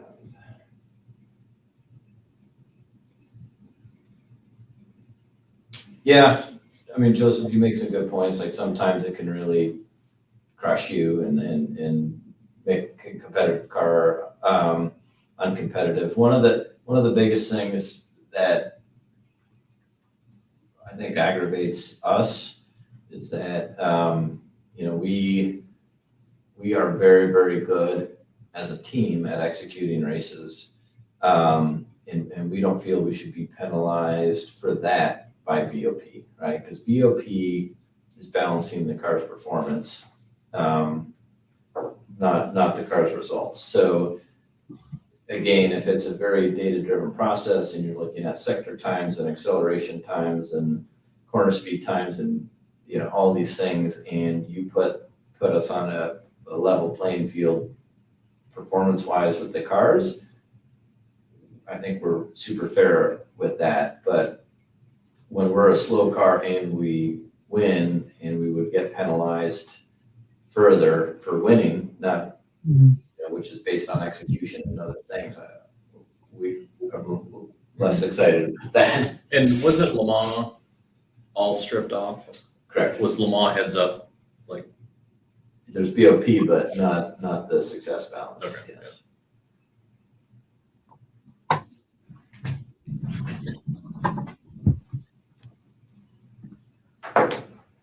Yeah, agreed. It's that or the alternative is watching Max Verstappen win every weekend by Yeah. minutes, like you said. Which, I mean, some people I think are a fan of, right? I mean, Yeah. that's, the racing product is not very exciting, but that's, pure technical performance, budgetary domination. And I say budgetary because I still think, we're a year or two into the budget cap. So they're still riding the highs of the 10 years of development they've done up till now, right? Right. So when they change the platform and the rules significantly, then that'll, with the same budget cap, then you'll kind of see some of that all come together a bit more, I think, or the real impact of the budget cap. Yeah, and I mean, and things like BOP and the success battles and how that, I mean, it's the intent of it is a positive thing from just a racing product standpoint, like you're saying. Yeah. It'll never be perfect, but to your point, transparency is what makes a difference, and the perception of what like the FIA is doing versus what happens in IMSA, and never be perfect, but if you're as transparent as you can be, I think that'll make a difference on how it's perceived.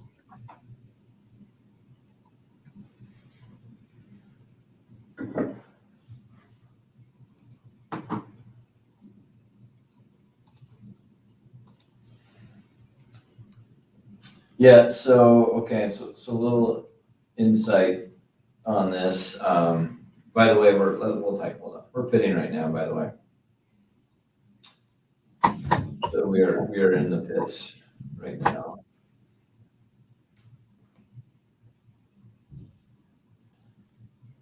Oops.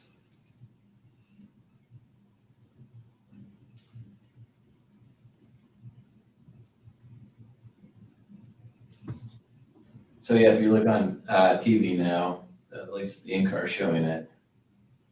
You might see it on TV here in a second.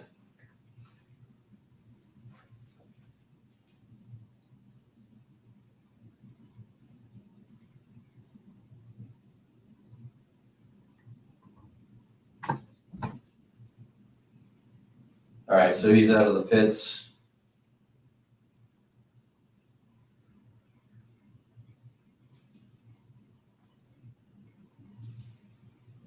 So, okay, that's a better stop. So that was a 124 flat, so kind of in line with the other two.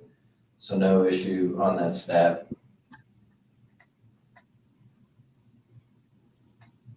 So good, yeah, we're out, and he was kind of instructed to run the same lap times as he was before.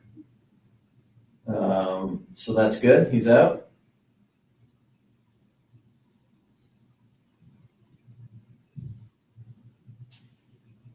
All right, so so an update for you. So we were talking about the 60 guys. So apparently their bronze driver is not feeling well and is sick. Oh, okay. So we'll have to see what that means, because technically you have to have a bronze driver. So let's go over here. You have to have a bronze driver drive. So we are inside of 3 hours. So when that clock hits,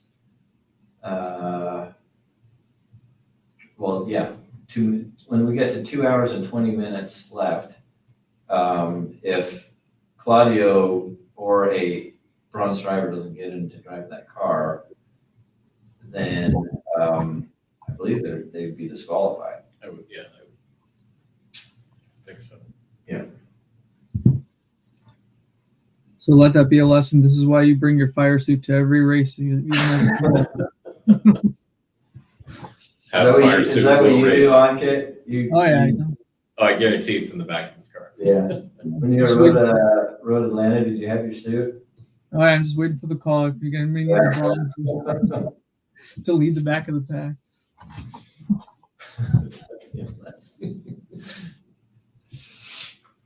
I'm gonna go get a sandwich. Okay. Firehouse. You want anything from them? No, I'm good. I'll eat once you're done eating, I can eat my lunch. And then we have, What's Jordan Taylor? Give me a Jordan Taylor update. What do you got? I'm gonna feed him. We need to know how Jordan's doing. Feed him up.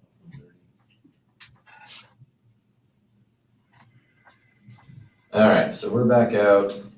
Let's see what kind of laps we can knock off here. So this is really his first green. I want to see when everyone else is pit. So we put 144. Pit. So the 60 still needs to pit, and the 54 still need to pit. he has not tripped the next timing light for the bike. So it still shows he's 33 into the bike, which was old time. Overall race, he's 58.5 miles into it. Does it say his position in age group right now? It has his swim position. So he was 36 in his age group, 310 for gender, and 363 overall. Not bad. Now that was just on the swim. Not bad, not bad.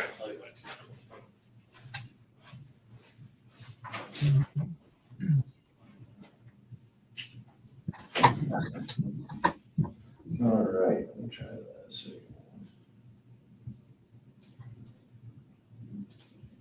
17229.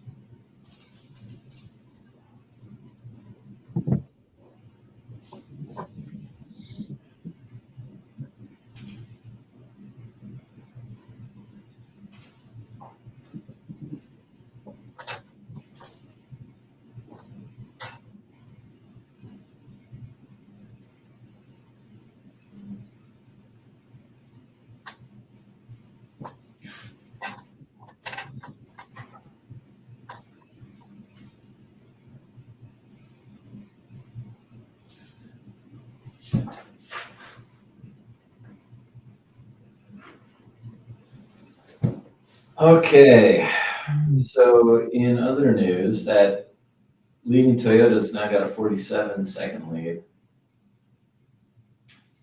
And now the Hertz Jota car is up to third. So that that privateer Porsche team's doing pretty well. Yeah. Ahead of factory Ferraris, factory Porsches, and factory Peugeots. Not bad. That is not bad.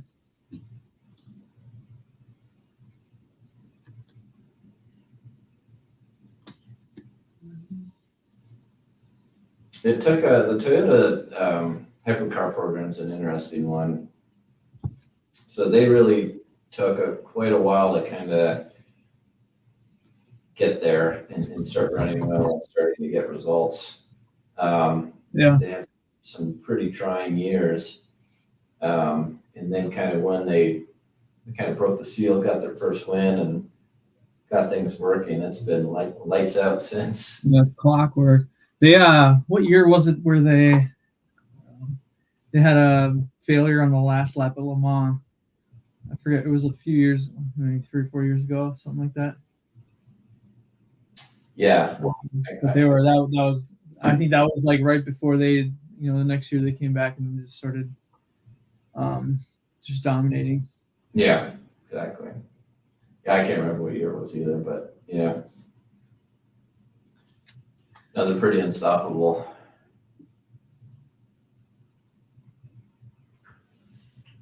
And they're thinking back to what we were talking about product. I mean, they're hybrid and everything plays right into their product portfolio, and so they can keep justifying the funds and Right. keep Yep. Yeah. Racing in front of the world stage. Toyota's a very, Yeah. global brand, Yeah. So this Formula and the WEC getting around the world and Le Mans, yeah, it's good for them for sure. So I think they're racing for their title, I think, today, although it seems like they've got a pretty good lead. I thought they were, maybe it's the drivers that I'm thinking of. Yeah, look at that.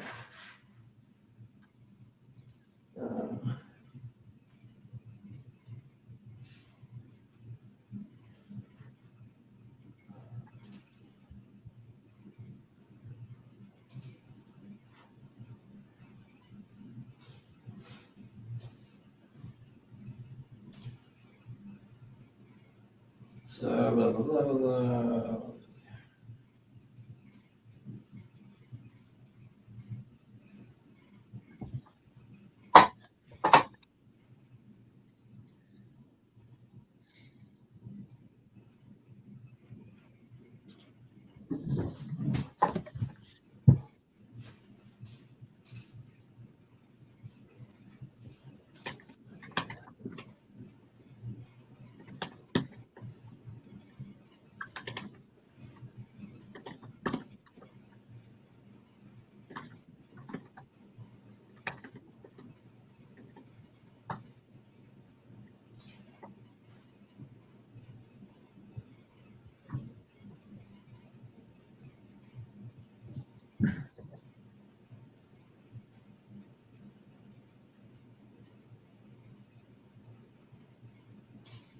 I'm trying to see if I can find that quick.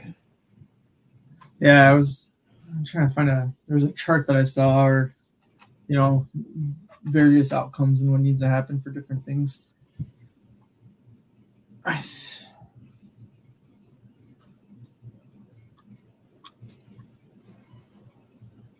last few years, like you said, last few years have been so. I think this year might have been, in terms of the last couple of years, this probably was the closest in terms of the prototype title.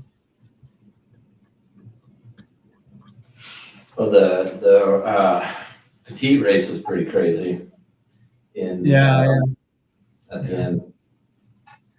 Yeah, that was a good one.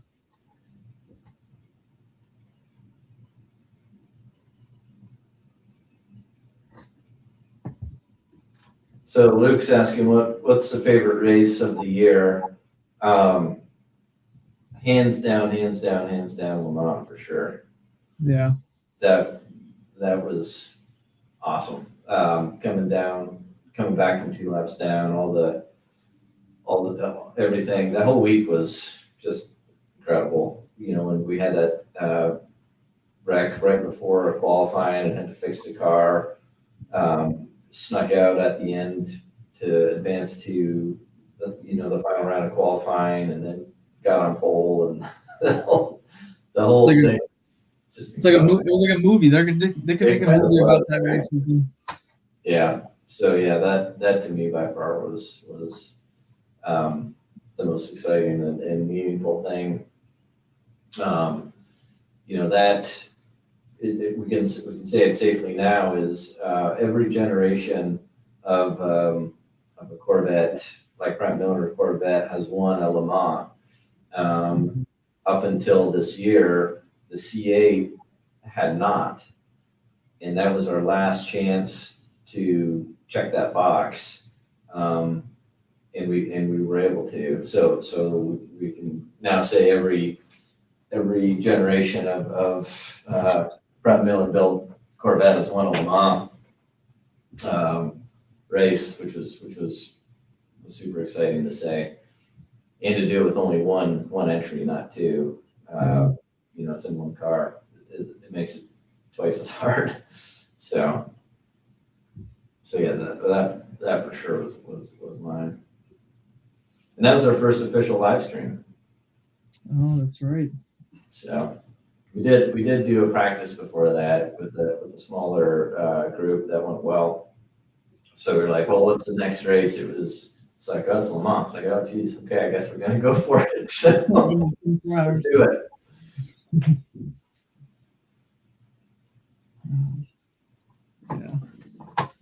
Yeah, I don't think there's much that can beat that.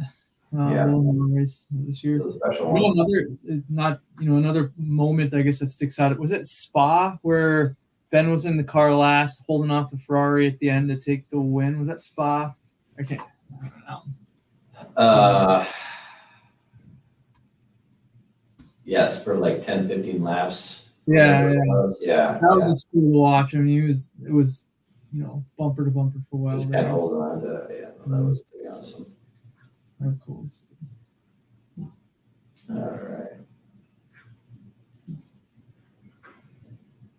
All right, what's the data telling us?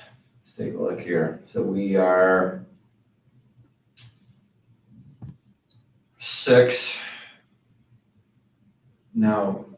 4 minutes off. So I think the 60 it says that because they hadn't pit and they are just in the pit now. So the 60 is coming out. So let's see, you'll have to see who's in the car there. Yeah.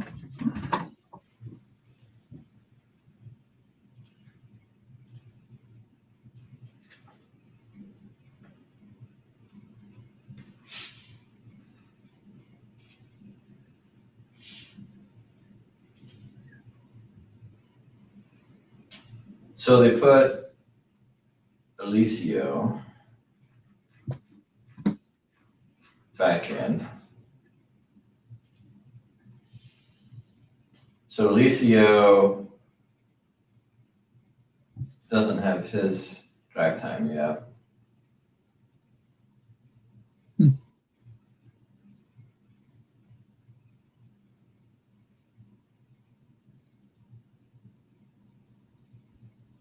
So it'll be interesting to see what happens here. If you hear anything on the broadcast about this, let me know. Okay. Yeah, we'll do. I'm monitoring it. I'm kind of had it on mute for a little bit, but I'm sure they're all over that. You think so? Oh, now they're showing the lockup again. What was the hold up, where is it? Oh, that's all right, guys. What was Alicio's, what does he need to be in the car for still?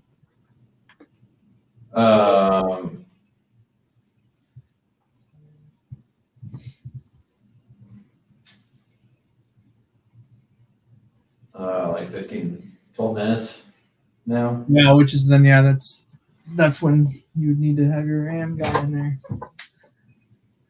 Yeah.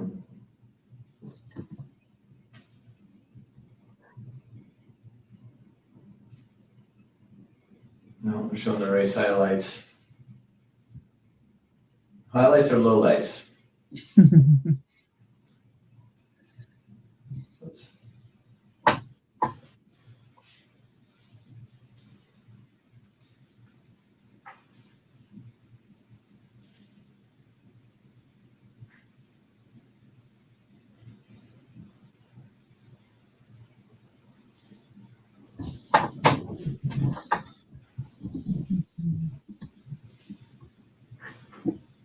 Yeah, so Nico's radioing that the tires aren't amazing.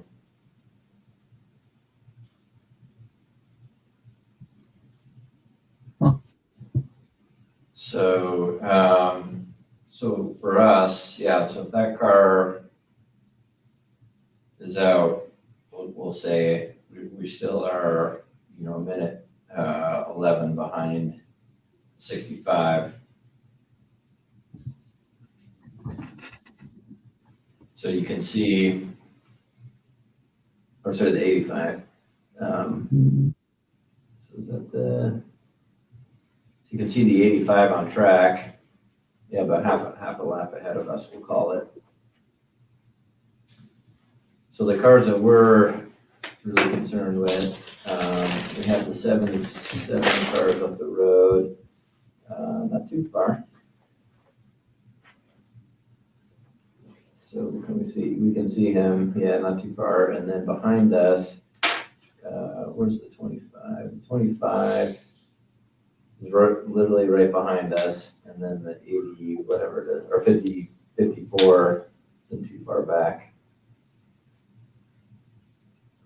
We got to go get that 77. That's what we need to do. So we are running quicker laps than them right now.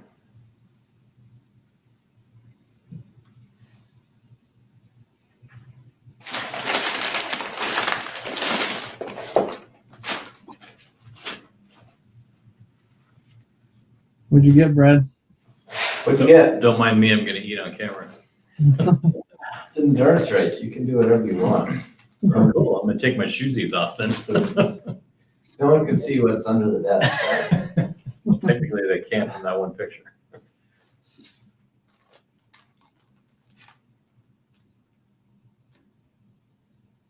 What was the complaint on the tires, Luke?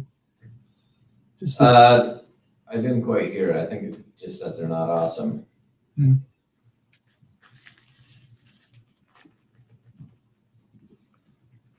But we're only 9 laps into the stint. We've got a ways to go. Yeah. So he's going to have to put up with them for a while.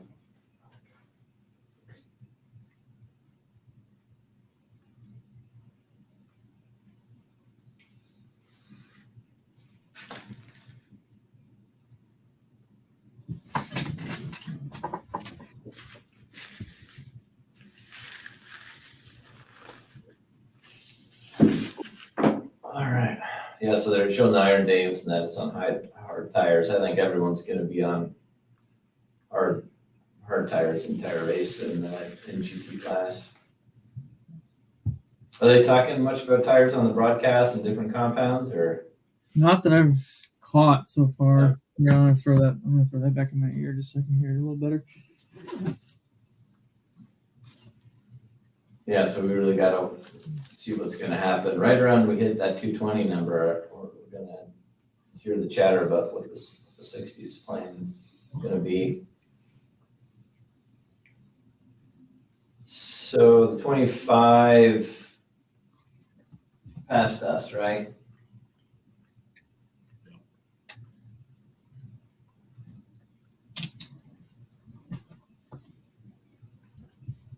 $38.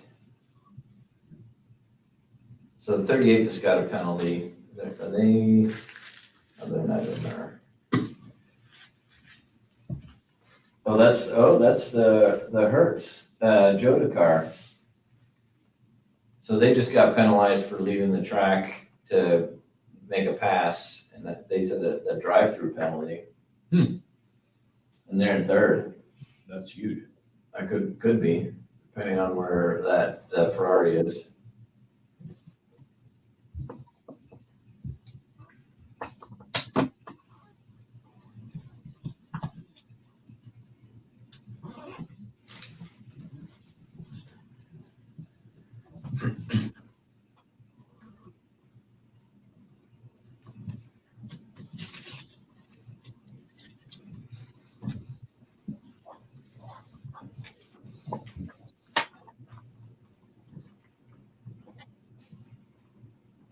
Yeah, so what they're talking about is that this stint that Nico's slower for whatever reason.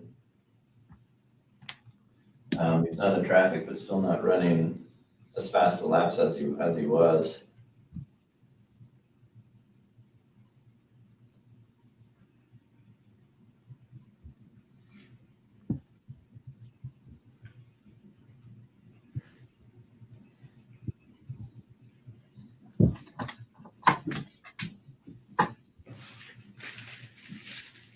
So the 77, well, now we got the 25 right in front of us, well, 3 seconds in front of us. He's running pretty fast. So the 25 just ran a 2-minute flat, and we're running 2:02s. And then the 77 is running 2:01. So we're not doing so great on this stint, struggling a bit on this stint, it seems.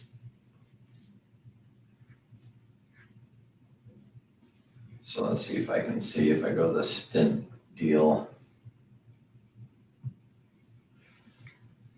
We haven't run 10 laps yet. Oh, there we are. So yeah, so you can see it here on best 10 average laps of the stint. So his first stint, he was right at 2 minutes, 2 minutes and a half, 2:01-ish. And here's a 2:01.3.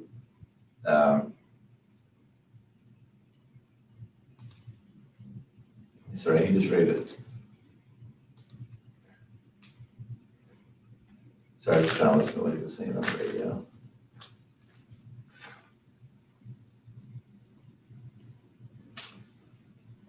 So anyways, you can see this, it's almost a second slower than his first stint for whatever reason.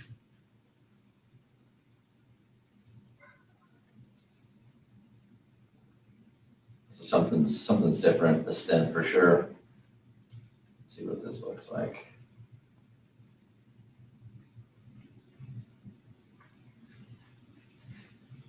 Wow, so this, who is this? Is that the 60? Yeah, I think this is the 60, so look at this. Holy cow. So Alex, Alicio, putting it down, oh my God, yeah, look at this, 158.6. Whoa.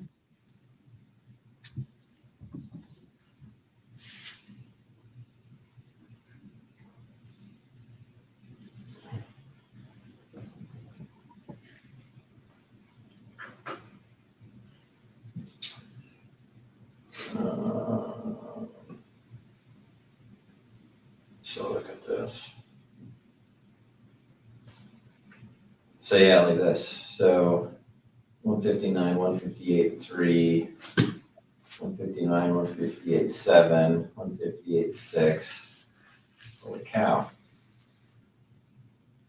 So I think they might be gunning it because they might be doing a short stint here and aren't needing to show any respect to the tires because they're going to do one stop before we hit this 220 number to get some bronze driver in. Wonder if that's what's happening there. Those are uncharacteristically quick laps.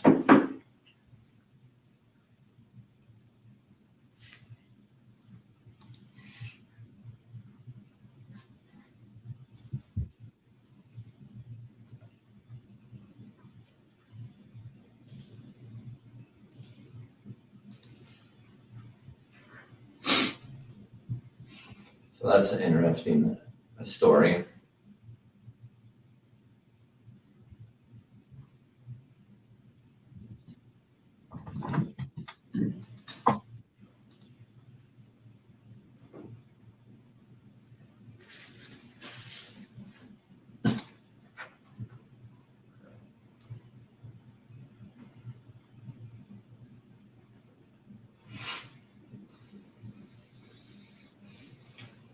So running a bit better there. So now we're down into the two flats.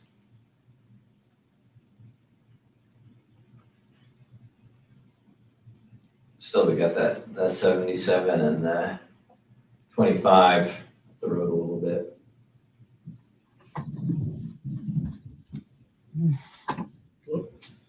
Is that live? It was. One of the Astons punted an LMP2 that might get a drive-through penalty or something. Say that again. Looked like one of the Astons, I forget what number, I didn't see the number, but they he pushed a LMP2 car off in the brakes. And probably a penalty. I just don't know what position. Yeah, I don't think the 38 Jota car has served its penalty yet because it's still showing the gap of 106, which I think is what it was. Ish. Oh, they just went into the pits, I think, right there. Figured the 38. There goes the Jota car. Yeah, this is his drive-through.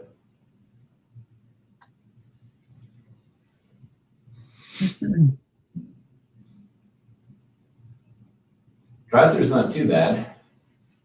It's probably 30 seconds or something you lose. Yeah, unsafe rejoining. Oh, he's going down now. He lost position. Yeah, look at that. So they just lost position to the Ferraris because of that penalty.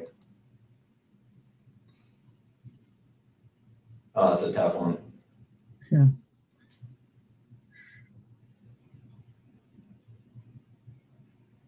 But yeah, they're all stacking up now.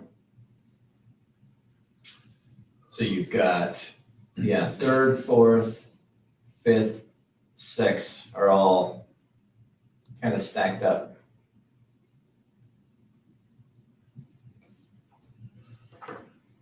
Oh, I gotta change your earbuds again. All right, Brad, my turn to get food. All right, go.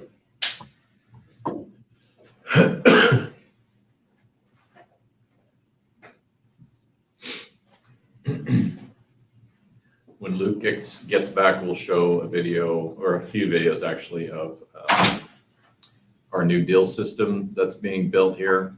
It's pretty much all the hardware is been put in place and constructed. They're just dialing in some of the software pieces. But this is something actually that was kind of new to me. I always heard, the OEMs in all forms of racing have these simulators that they can throw their drivers in and get them simulated track time without obviously taking anyone or anything to a track in real life, which was still expensive, but way less expensive than, taking your crew out to a track. Some rules have changed in NASCAR where, if you don't have a good simulation program, you're just not going to do well. So the company made an investment with the DIL here in Huntersville. Those of you not familiar with our office, we're about 20 miles north of Charlotte, North Carolina. So you have pretty much every stock car team is based around here. You have a couple, at least one IndyCar team, and then a handful of sports car teams. So this is around the Lake Norman area. This is basically furniture or banking are kind of the big industries. And then racing is a very visible industry, but almost a little boutique industry. But there are all sorts of fun things in and around this area that help contribute to teams building cars, series, speccing cars. There's a guy running on track. They're full course yellow. Sorry. Okay. Their marshals need a little better training. I've seen some sketchy. That is wild looking. That would not fly. No. That would not fly here. So. Sorry to cut you off, but the DIL that are you talking through? But yeah, so this area we have full scale wind tunnels, scaled wind tunnels. One of the rolling wind tunnels in Concord that everyone goes to. It's a roller. Then you can actually yaw the car in a tunnel, which gives you really good feedback and data. So there's just all sorts of little smaller companies that help feed the the larger teams and series. So that's why we have this office here. It's rich in a motorsports industry and culture and people. And so our DIL, it shipped here probably 2 months ago, and then it took about a month to get everything set up.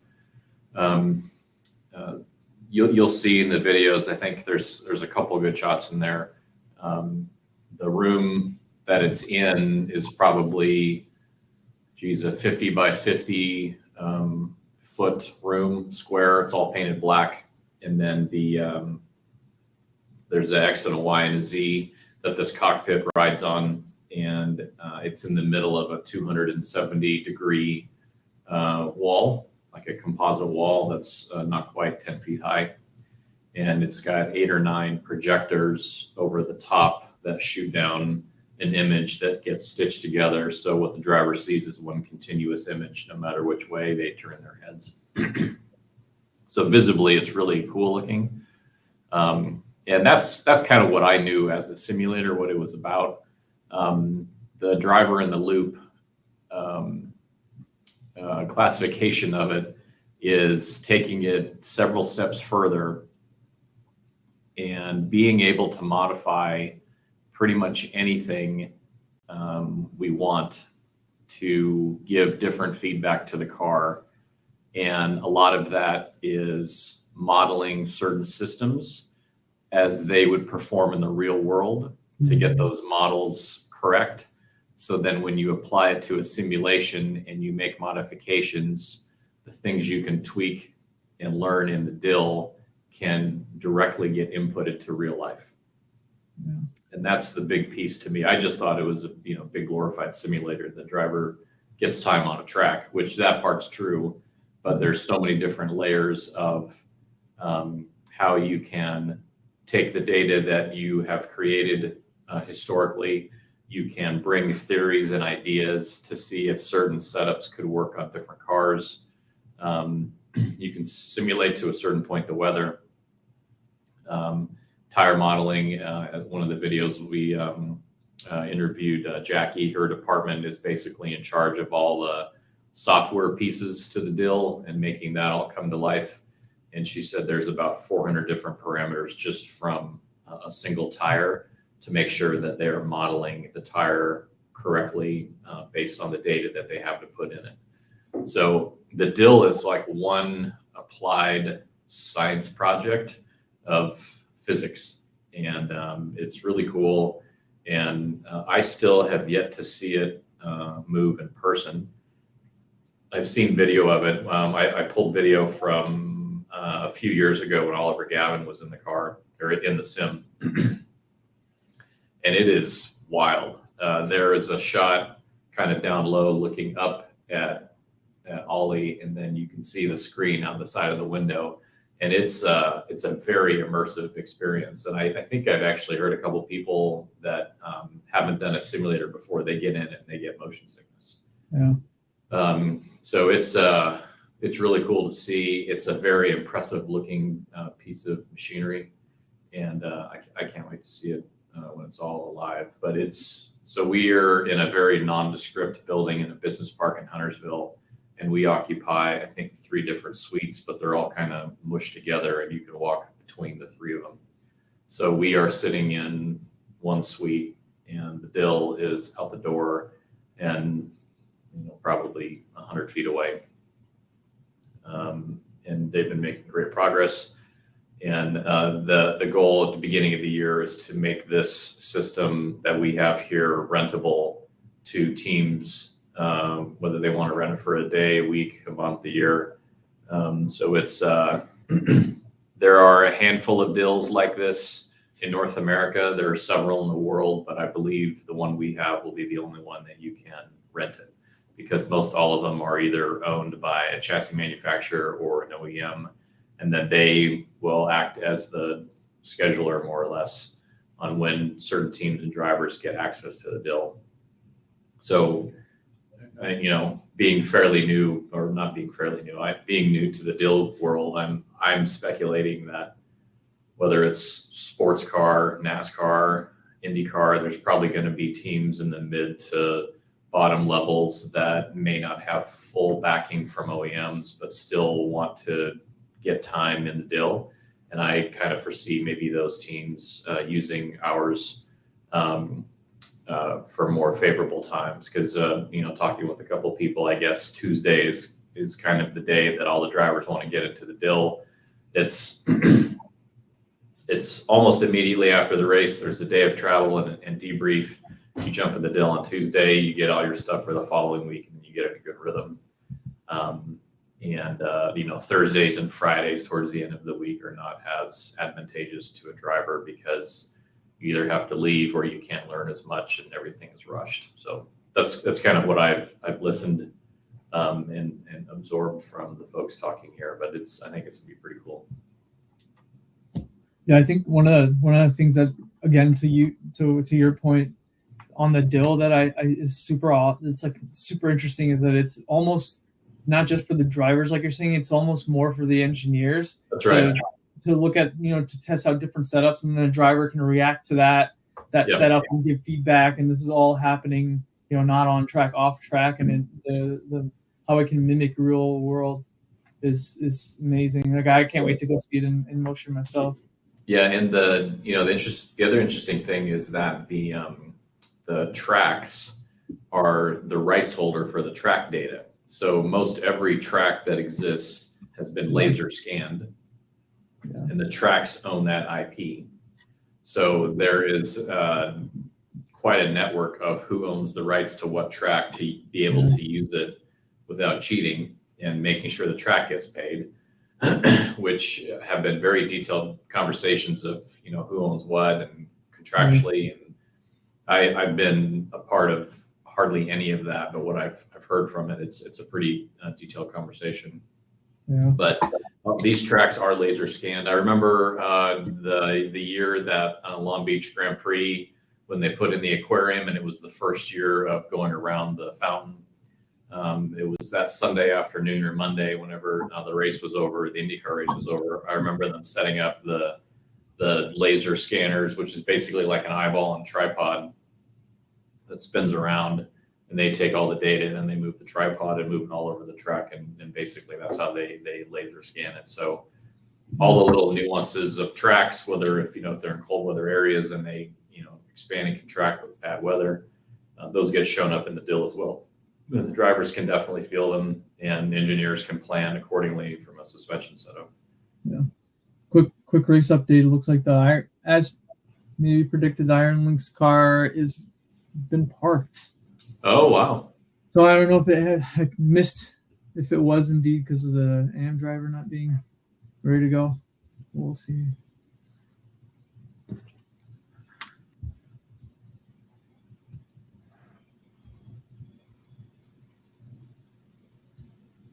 Yeah, it sounds like that's what it was, Claudio.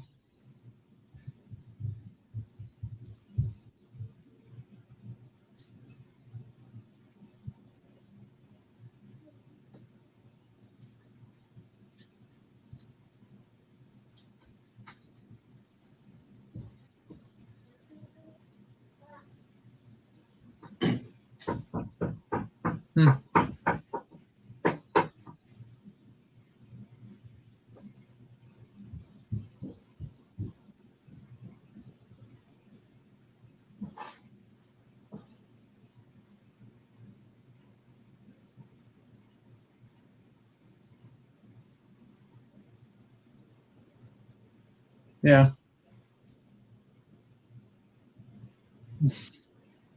Yeah, it seems like that's what it was. So it looks like they knew well ahead of time that Claudio wasn't going to be able to get in the car, and so they finished up the 6-year tire. Yeah. Yeah, They say why? I think it is because he wasn't ready to go. He's sick. They interviewed the one dude. He didn't really say, but it did sound like they knew it was coming. That's right now, right?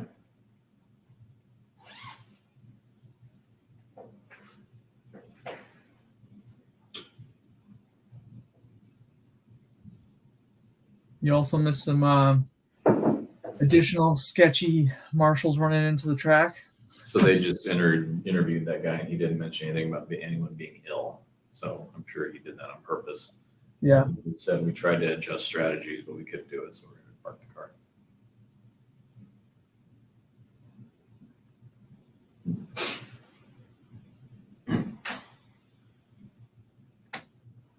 Sorry, they said what?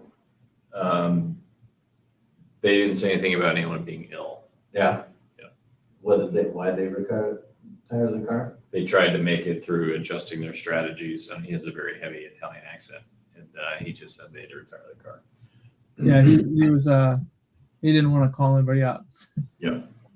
The non-answer answer. The non-answer answer. Okay, what's the position? Oh yeah, we passed him. Nice. So that answers what's going to happen to the 60. Yeah. Jordan Taylor's 70 miles in and is almost dead same pace. His average now is 21.25. The previous average was 21.21.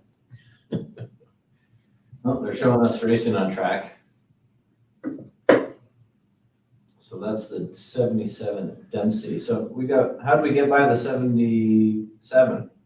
We just got by him. What is that turn? Oh, they're just showing right there. Yeah, they're Okay. showing. Yeah. Boom. Up to P5. Yeah, so he laid down, that was a caution. Some twos, 2016, 2013, 2012, yeah. Figured the tires out, so that's good. Okay. Now where's that 25? Just up the road. 8 seconds, is that right? 8 seconds up the road.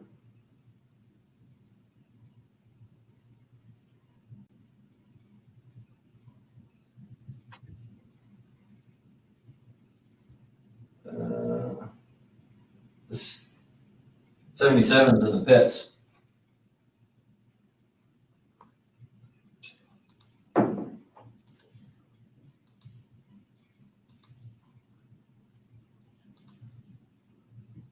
Yeah, that's kind of early for the. So we're two stops away at this point, right? To be able to make it, because you can go about an hour. So the 77 pitting right now is kind of interesting because it's not really the window's not quite open. So Only Endurance on Twitter is reporting that the 60 Iron Leaks was retired from the lead, had to retire with Schiavone, too unwell to drive. Yeah.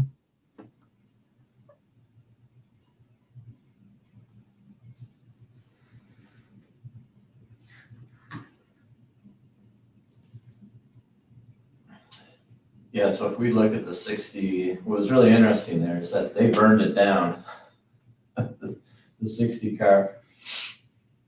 If you look at lap times here, look at these. 58.7, 58.6, 58.9, 59.0. You burned it down there. He knew there was nothing left. Just go for it. Yeah, we can only drive this thing like 10 laps. So let's give her hell. See what she can do. Did you see him like kiss his hand on the car at the end there? Yeah.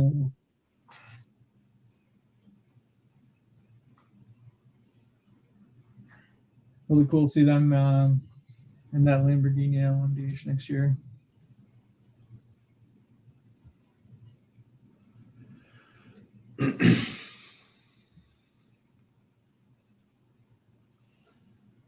All right, so let's watch this gap here to the 25. So, 35, yeah, still 8 seconds.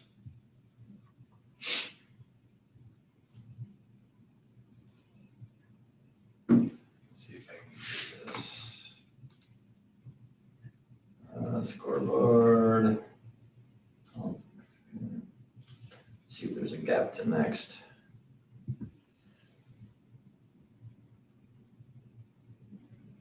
Track gap ahead.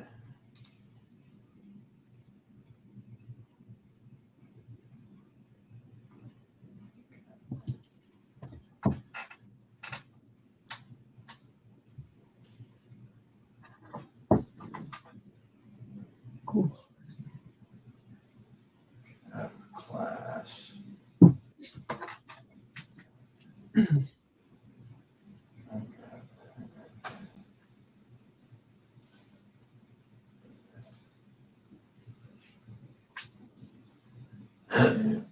Quick update from the Phoenix Championship weekend. Brad Keselowski's wife is going into labor. He's flying back here, going to have the baby. He's going to fly back out on Sunday. Cole Custer will qualify the car for him. Wow.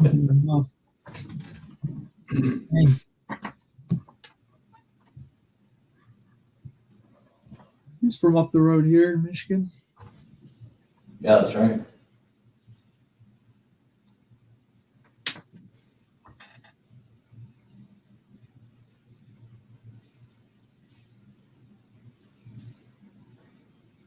It's a long flight from Phoenix to Carolina and back.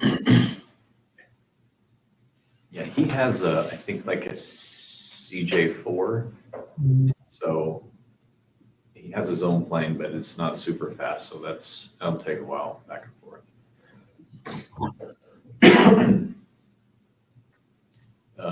Do you want to play videos or do you want to punt? If you punt, that's fine. I don't want you to. No, I'm now set up in, we're running out of Firefox, so I can play Okay. videos, I think, fairly easily.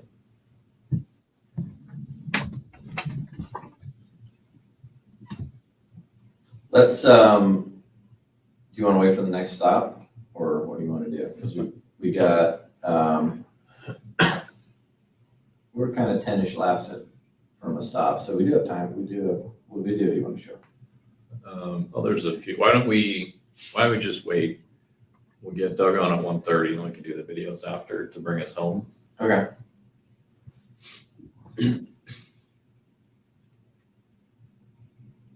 All right, so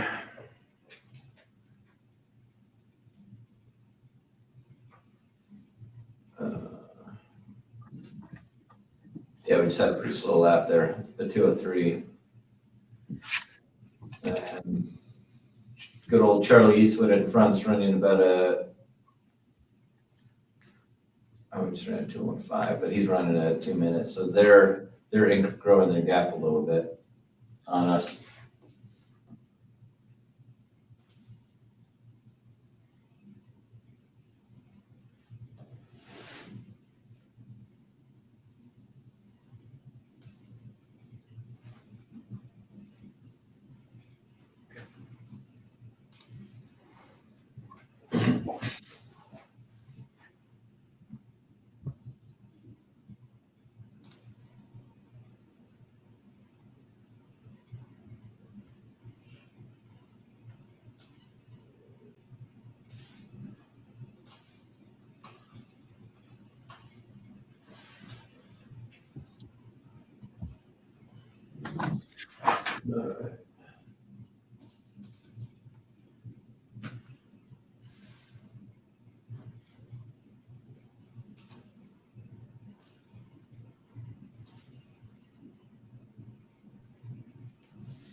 Yeah, so again, Charlie in the 25 cars lapping 2 flats, and we're running 2:02s. So that gap's growing to 4th.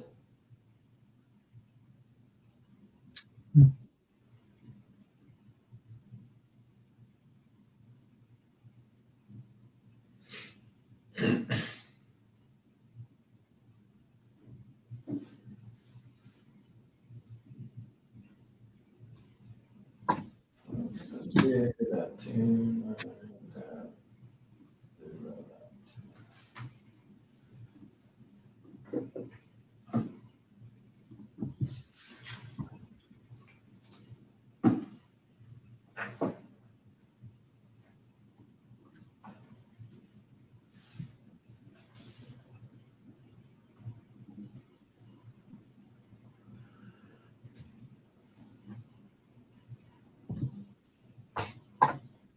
So the race is a lot closer now with that 60 car out.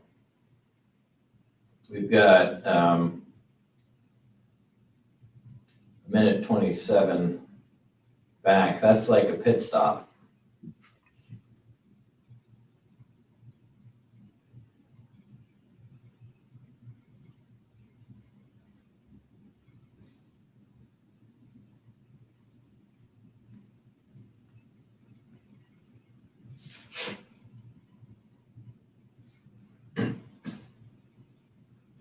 So let's see what this lap is. So Charlie just ran another 2 flat, and we are gonna run a 201. Just lost a second that lap. Oh, the 77 just laid one down, 159.3. Did he just pit? Last pit 165. Yeah, they just pit a few laps ago, so they're on some fresh rubber. What do we? What's the gap behind us? Gap behind us is Looks like. big. It's like a minute, over a minute. All right, so we cycle.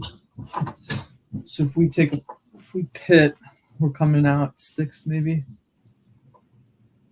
Some fresh rubber. Yeah, so that We're the 86 is gonna have to pit soon. yeah. And we're likely driver changing, right? This is Yeah, so this will be so let's look at this.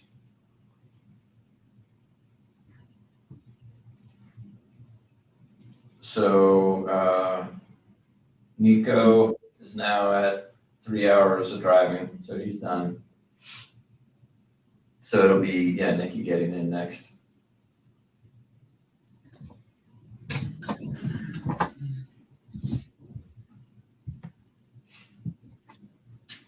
Yep. So looking at stops here,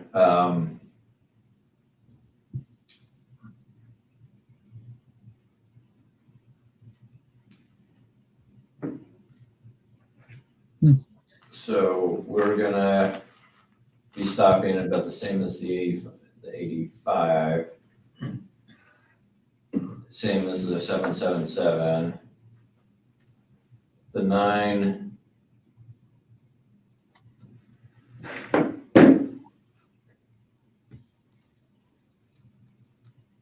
The 98 already stopped.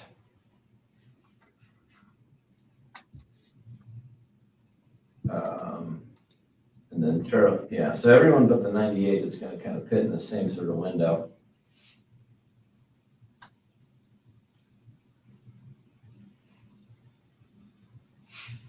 So again, we were running kind of 30, 31, 32 lap stints. We are on lap 28, so we're within 3-4 from pitting.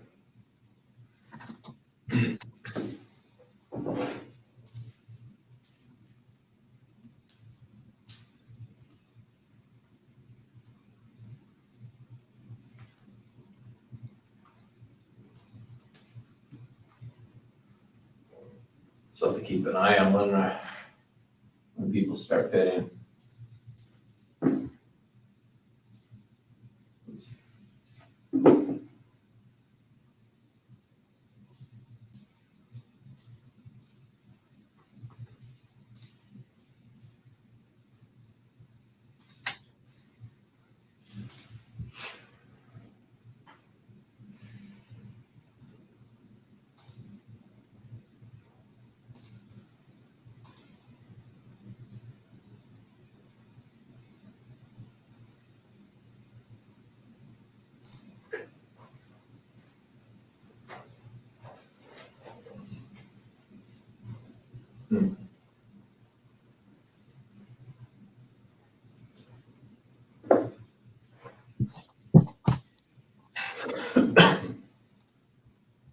So yeah, so they did 2010 and Charlie was at 2.25 20.9. So basically, These are flat. yeah. But our gap's kind of 14 seconds.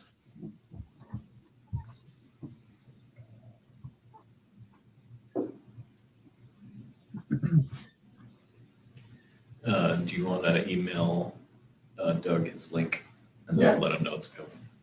Yes. You have his email address, right? Yeah, somewhere.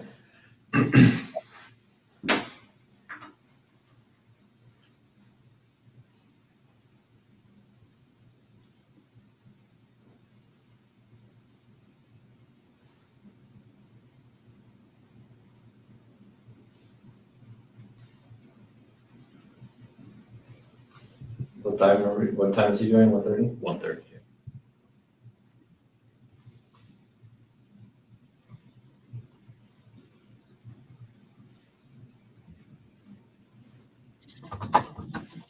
All right.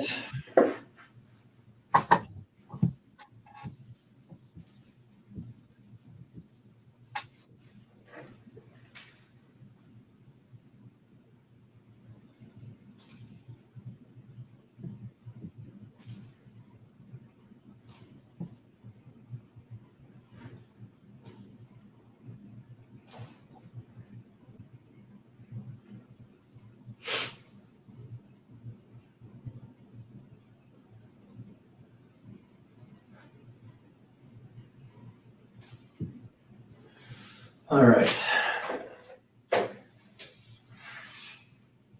Should we guess on the lap? Yeah, just Suck at guessing. Oh, 25 is in.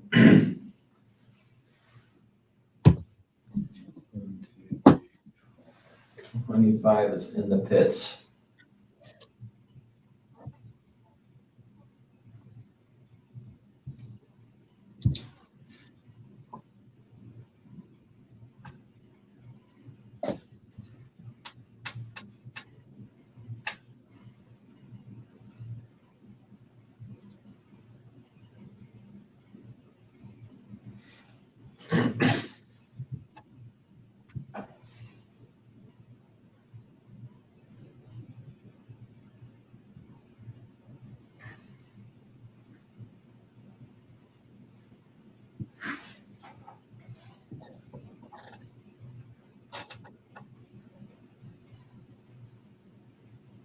So the Hertz Joda car got back up to third. Got back by the Ferraris. the 50s, it looked like it went. It's in the pit. Oh, the Ferrari. That Jota car's pretty quick though. Yeah. So now we're up to third because people are starting to cycle through the pits. So the 25 has been in now, and so has the 98.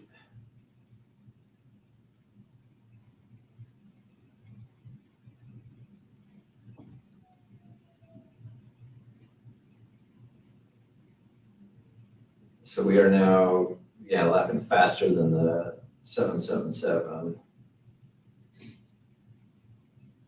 They have a pretty big gap.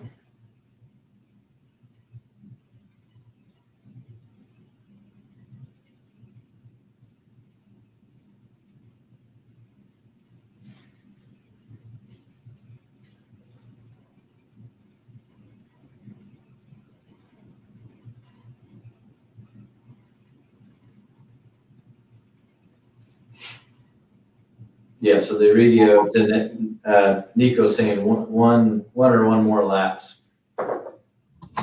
Sounds about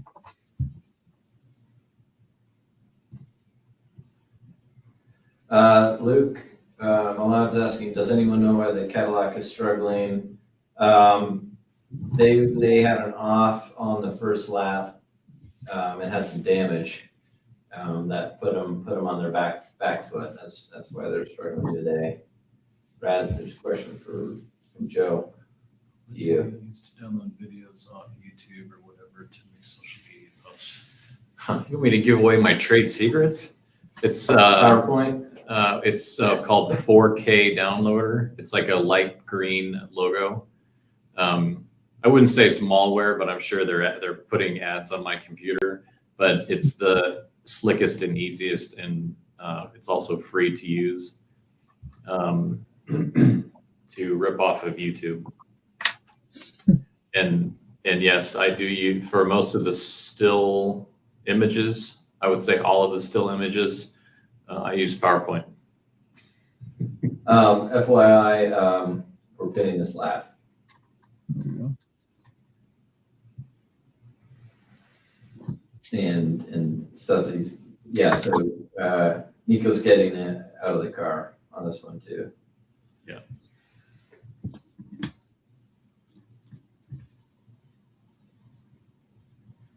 Yeah, we have a pitch coming up on November 21st, and I'll add video to that. And being able to use videos in an internal pitch that's not going to the public, where you can rip any video or music, it is so helpful to be able to do that and get away from using 100% PowerPoint.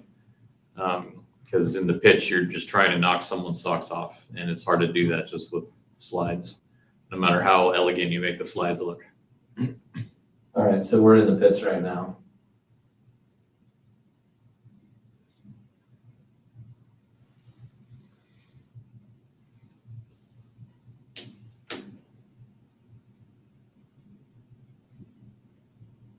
So again, in WEC, you fuel the car first, and then once the fuel's done, you can do the tires. So I hear them counting down the time of the fueling, and you can see on the live stream now, the in car, you can see the stop happening.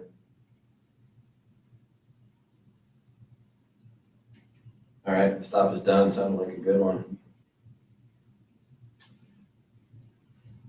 Yeah, and for those of you that saw the video we did for Jordan as a thank you video, Nikki Katzberg had a message we put in there.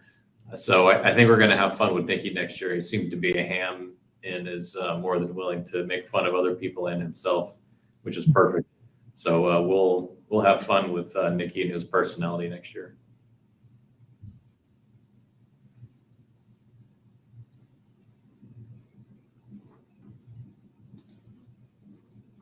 All right, yeah, they're showing it. Okay, so let's check out our pit stop info here.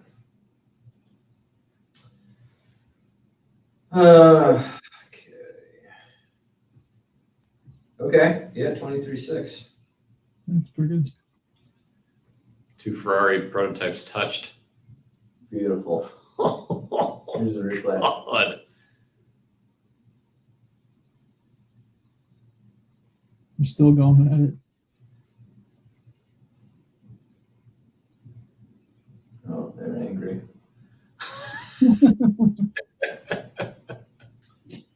Oh, no, the Joda's behind them.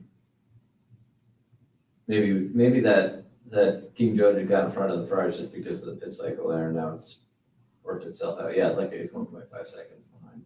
Yeah, that's what it was. Yeah, But they're now fighting each other and it's closing the gap. love it. Love it.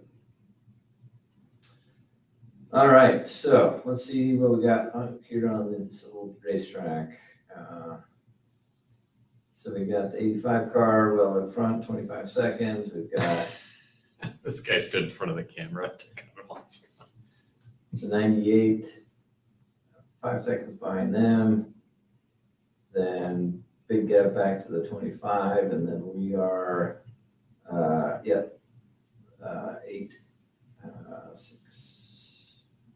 12 seconds back to Charlie. So you can see on the track map, you see us going through 1, and he's almost into 4. So let's see what kind of laps we can run here. So this is Nikki's first green lap. So we are now under 2 hours.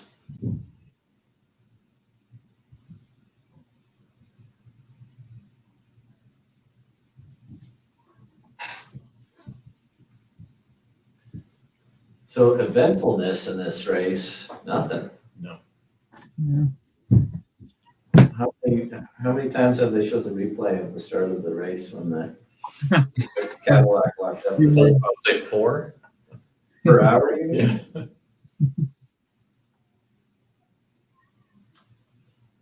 Not much drama. They all know how much these cars cost, how much little bodywork damage can set you back.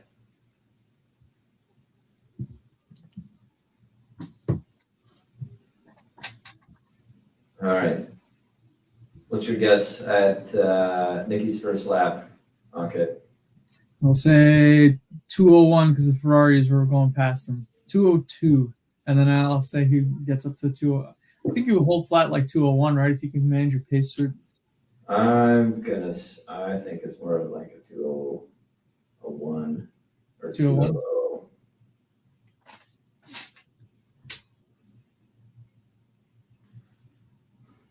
There it comes. We're about to find out.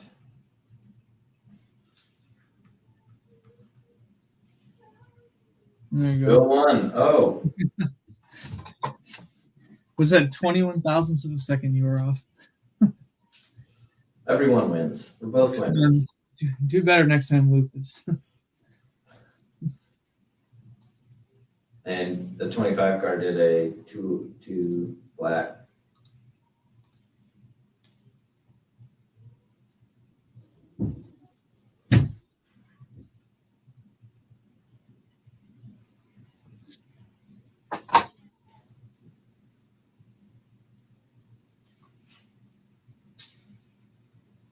So they put 2 laps before us, so we do have a 2-lap fueling advantage, which translates to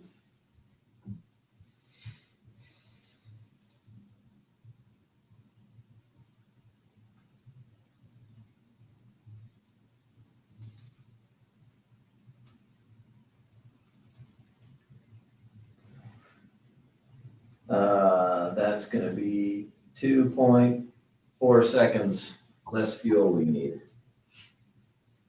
The That will not make up. So that means if we both stopped at the same time and have to go the same distance, we have a 2.4 second of gain in the pits that we would get.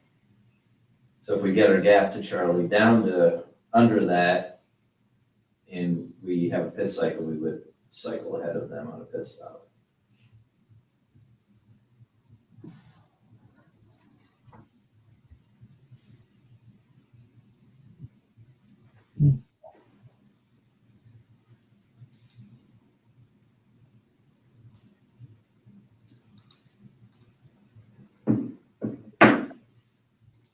All right, a 159.8 on it. That is good. I mean, we know the car's got it in it Well, for a few laps, for a few laps, but then yeah, exactly. What does it do to your? Charlie did a 2 minutes 6, so we picked up. Now, Nikki just got a hand slap from Tyler. Might end up to give those tires some love. I was gonna say 159 would. I think you're pitting by lap 23, 24, maybe.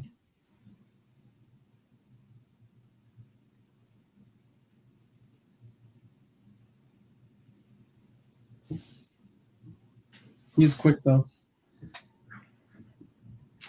Yes.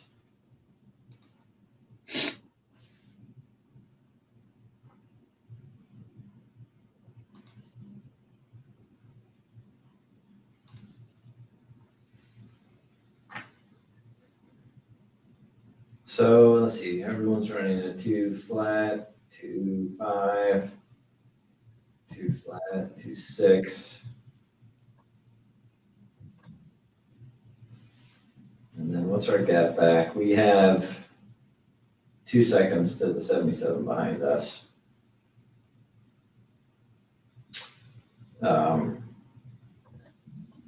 Which we got to keep an eye on.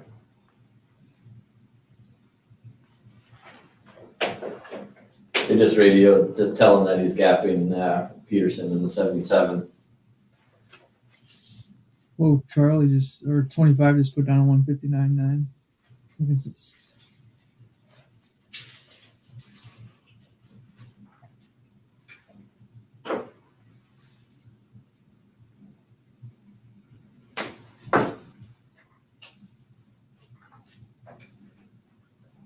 Nicky radioed and said that he thinks he's got some rubber pickup and has a bit of vibration from that.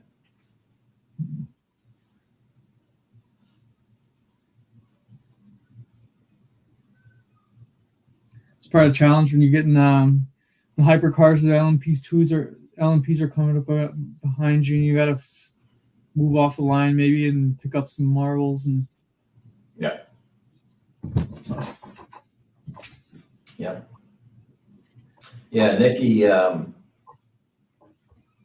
provides a lot of feedback on the car, and it's kind of has a bit of a nervous personality, I think, with some of that, thinking that things are going wrong with the car pretty, or there's signs of issues. He talks about that a lot, like vibrations and things like that, which probably better to communicate that to the crew than not, because then the crew can look through the data and to see if there's anything that shows any problems, right?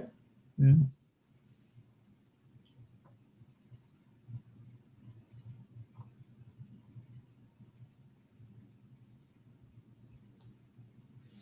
Yeah, so that hypercar, that number 8 Toyota's got a 47-second lead. And then they've got like another 45 seconds back to the Ferrari. So the Toyotas are just killing them out there. Did you want me to play video now, Brad? Sure. All right, we're going to play video. What video are we playing? Maybe the Dill from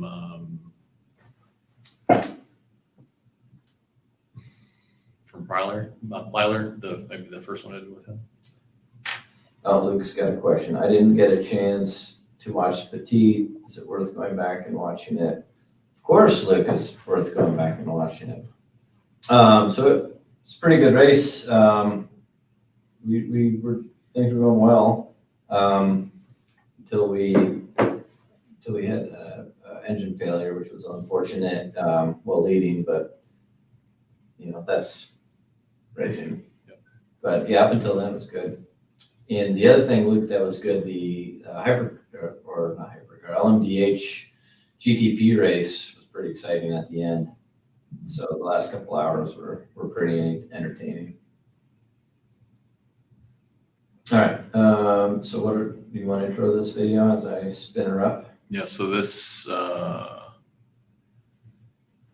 not sure I named them. Dill walk around 1, Dill walk around V2, Dill update 10.5 steer code. Let's do Dill walk around V2.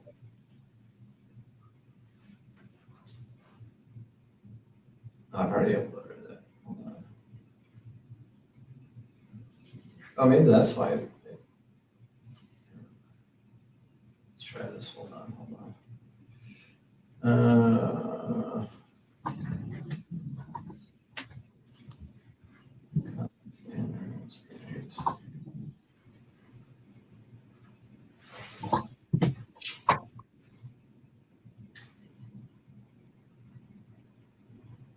Dill walk around V2. Yep. Should we say what it is? Yeah, so this was taken maybe several weeks ago. Yeah, several weeks ago, because there's still big pieces in the crate. But this was John Plyler. So John Plyler, he's kind of our point person for all things Dill, and he'll be the customer interface and making sure everything works. And he's worked here, 10, 12 years? No, I don't think so. 8. I think it's like 8-ish. 8. And he has a lot of stock car background experience as well. So this is just a quick video with him walking around showing you some components of how it got shipped over here from Yeah, the UK. our driver in the loop that we've been installing. Yep. Yep. Yeah, we Today is September the 12th, 2023. Yeah, so we've had 2 shipments over the last 3 weeks or so, all sea freight from the UK, everything to make up our new simulator, as well as our static sim. Yeah, really, so it's DIL or DIL simulator. It really stands for Driver in the Loop Simulator. It's the term that's used in industry for a fully immersive simulator environment that allows the driver to drive a virtual twin of the real car. So the car itself is a mathematical model running behind the scenes. You've got a graphical environment similar to a video game, but the driver is driving the car as a driver would on the track, and when things are right, it's really right. You know, from a motorsports perspective, lap times are identical. The data flowing from the simulator is identical to that flowing off the car. You really can't tell the difference between the data from the real world and the data from a simulated environment. So that's when you know you're pretty close to getting it right.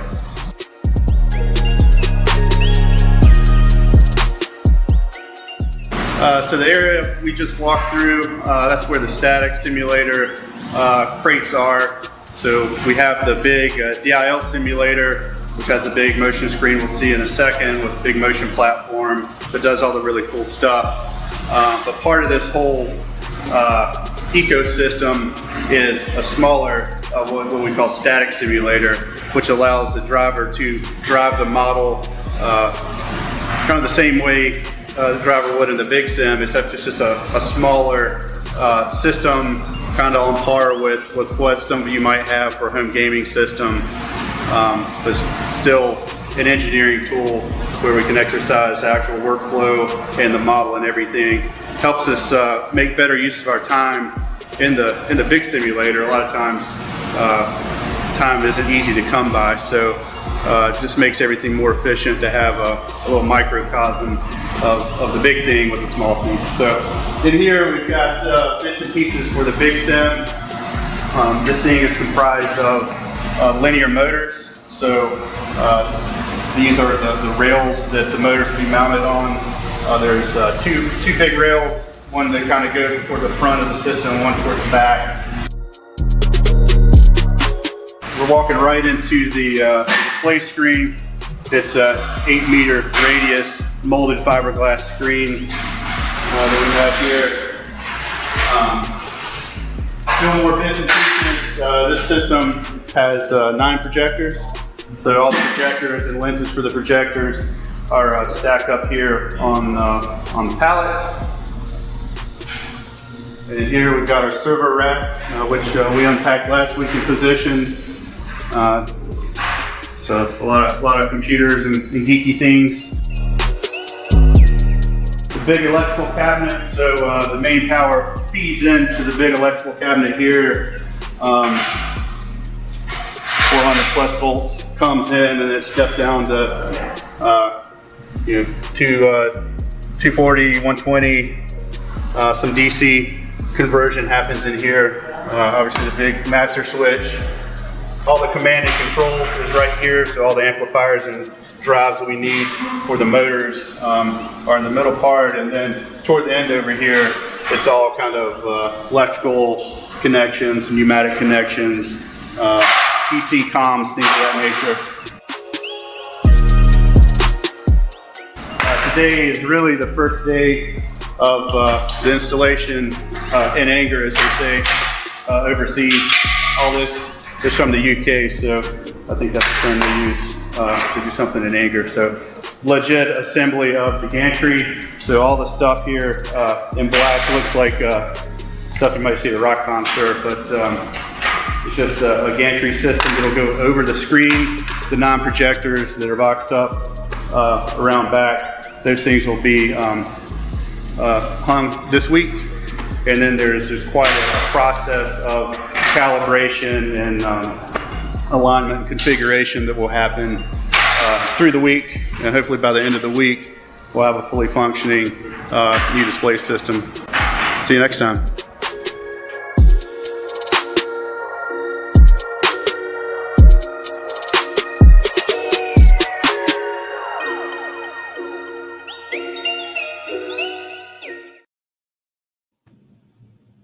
All right, there you have it. Yeah, so I said 2 or 3 weeks ago or whatever, it was in September. Yeah, that was a lot of fun, yeah. Boy, how time flies. And then we'll just show one more, but this next video, this is Jackie Halterman. I kind of mentioned what her department does earlier, but this is just a better explanation because she will explain it. But she is responsible for all the behind the scenes software, parts and pieces and models that go into the deal as well.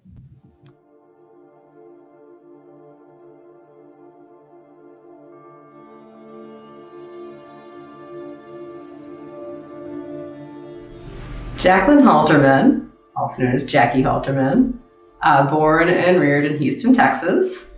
I went to college in a few different places. So my undergrad was at Texas A&M, my master's degree was at Purdue, and then more recently, later in life, I did my PhD work at UNC Charlotte. My PhD is in mechanical engineering, specializing in transient vehicle aerodynamics. I've been working at Pratt Miller for about 18 years now. Started here in 2005, and been here with the exception of 1 year to date. It was definitely the racing that drew me into Pratt Miller. I always loved the math and science growing up, and that got me into engineering. And then I learned that I could use engineering to go racing, and that's really where my life just took off. Yeah, so my department does a lot of the stuff that you don't see that makes the DIL function. We do all the vehicle modeling work behind the DIL, so all the physics of how the vehicle interacts with itself, the ground, the air, that's all handled by my department to make it as realistic sensation as possible for the drivers as they experience the DIL here at Pratt Miller.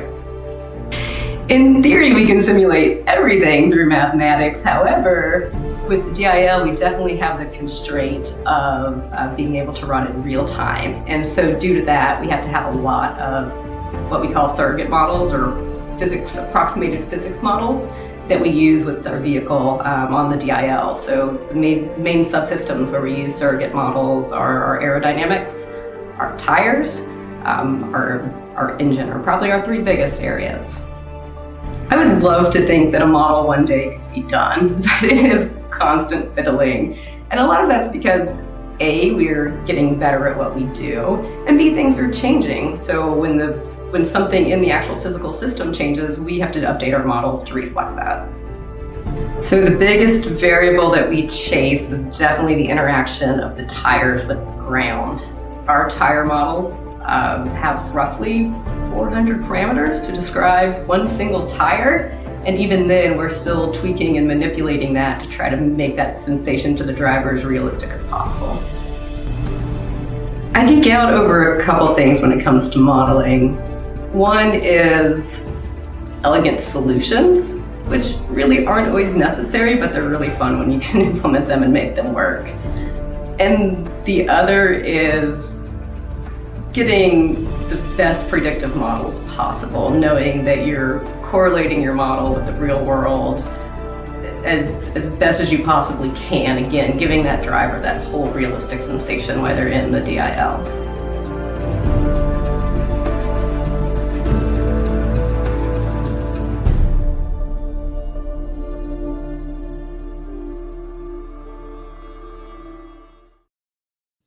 Yeah, so hopefully the next video we do, it'll be moving.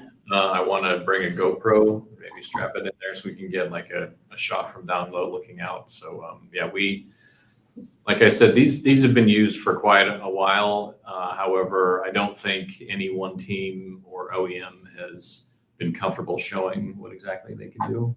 And at this point, what we're trying to do with the model of it, with the financial model of it, we want to show as many people as possible its capabilities and how it can help them. Yeah, so it's working now. It's driving. They drove it last week. Oh, cool. Okay. Yeah. So you should be able to get that. Yep. Yeah, and it's open for birthdays and bar mitzvahs. I'm sure we would have takers. All right, I'm gonna drive down. Yeah. Yeah, all I right. mean, it's like the cost effectiveness for those teams, like you were talking about earlier, Brett, the customer teams and all the different people in motorsports that don't have budgets to go run tracks. I mean, you can knock things out on a deal. Yep. And minimize all that pretty well. Yeah, there's that for sure, right? And there's also the fact that you can drive tracks you can't test on, like non-permanent road courses or street courses, right? That's So a you good can point. go test on Long Beach, tracks like that, which is really neat. You can also do it. The other thing is you can do it close to the time that you're gonna race, right? So if you're a driver, being able to go and drive it, a few days before you go race is going to be a lot more valuable than doing it, 2 months before. So there's just so many neat benefits. And then a lot of like changes that take a really long time on a physical car, you can do instantaneously, like in the simulator, like change the engine power curve, for example. You can just tweak the engine power curve 100 different ways and run it. Versus in reality, trying to do that's impossible, right? Tire pressures, So everything. just Yep. No, so there's a lot of neat things you can do for sure. Well, look, we have our next guest. There he is. already. the man, the myth, the legend. All right, let me get our chat back up.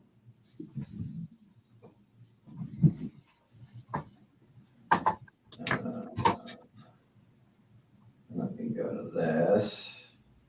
Doug, how are you? Terrific. How about you guys? Good. You got us? Gotcha. Awesome. Were you on the golf course today? No, it's a little brisk and a little bit rainy, although Okay. temperature's certainly playable. I mean, we're tickling 60 degrees, but it's wet and rainy. So Yeah, you guys had some snow over Halloween, didn't you? we did. Yeah. We had a little flurry action going on, kind of whitened things up a little bit. Not unusual for Halloween. Yeah. Yep. So yeah, here we are, Bahrain, the last race of the year, the last time the C8R will be on track. Racing like this. What are your thoughts and takeaways on today? Well, we've been through this C5, C6, C7, so it's not a unique experience for me personally. Yeah. I mean, I would have liked to have seen the C8 in its current configuration have a little longer run. I mean, we had a terrific investment in time and manpower and obviously money in developing that car, and to be only able to run it for a couple of years, saddened me because it's a great car. Having said that, I think the team has put together in the new vehicle. I was just there. What day is today? Saturday. I was just there on Thursday, looking at the assembly line and watching how that's progressing. And I think we're getting ready to go test again with the car. So It has proven to be a pretty amazing piece.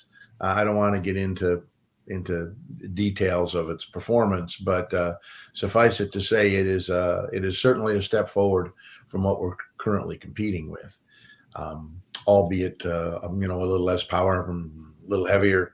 I think you only have to talk to the drivers and have them enumerate the areas in which they find it to be a significant improvement over what we had. So, there's always a bright side to this changing car things. I don't get very remorseful in an old car leaving when we have a new car to replace it. Yeah. Because Especially if it's better. we've done nothing right? with it.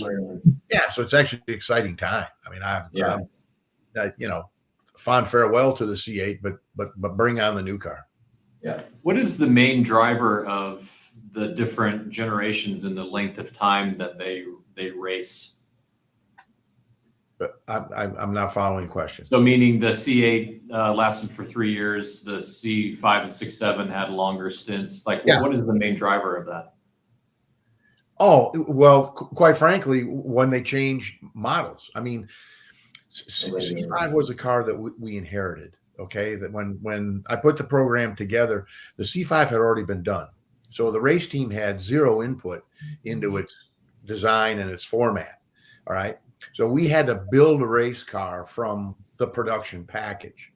Now, as we went forward with that, we would introduce a new car when the 6th generation Corvette came out. All right. But in that interim between building the C5 and the C6 being come out, Dave Hill was the chief engineer at that point in time. He recognized the value in what racing brought to production. And so we had direct input into what that C6 would look like. So that was just driven by the model change. And then when we move forward to C7, exactly the same, with the exception that we had even greater amounts of input into that. And then obviously the change from C7 to C8. The C8 is, I mean, for the years that I was directly involved there, the C8 is emblematic of what the original premise of the race program was, where the race team and the production team worked as one. And that we were actually developing or getting very close to develop a race car for the street. You can't, I mean, I can tell you this from an internal perspective, you can't have the race team provide any more input into a street car than we did with the C8. So that although it took us, 25 years to get there, that's a relatively short period of time when you figure the strides that were made in how we grew the Pratt Miller program and how we were able to integrate it into the GM design program. But those were the things that precipitated the change was the actual model change on the car. This is the first time where we've changed cars without changing model or generation of car.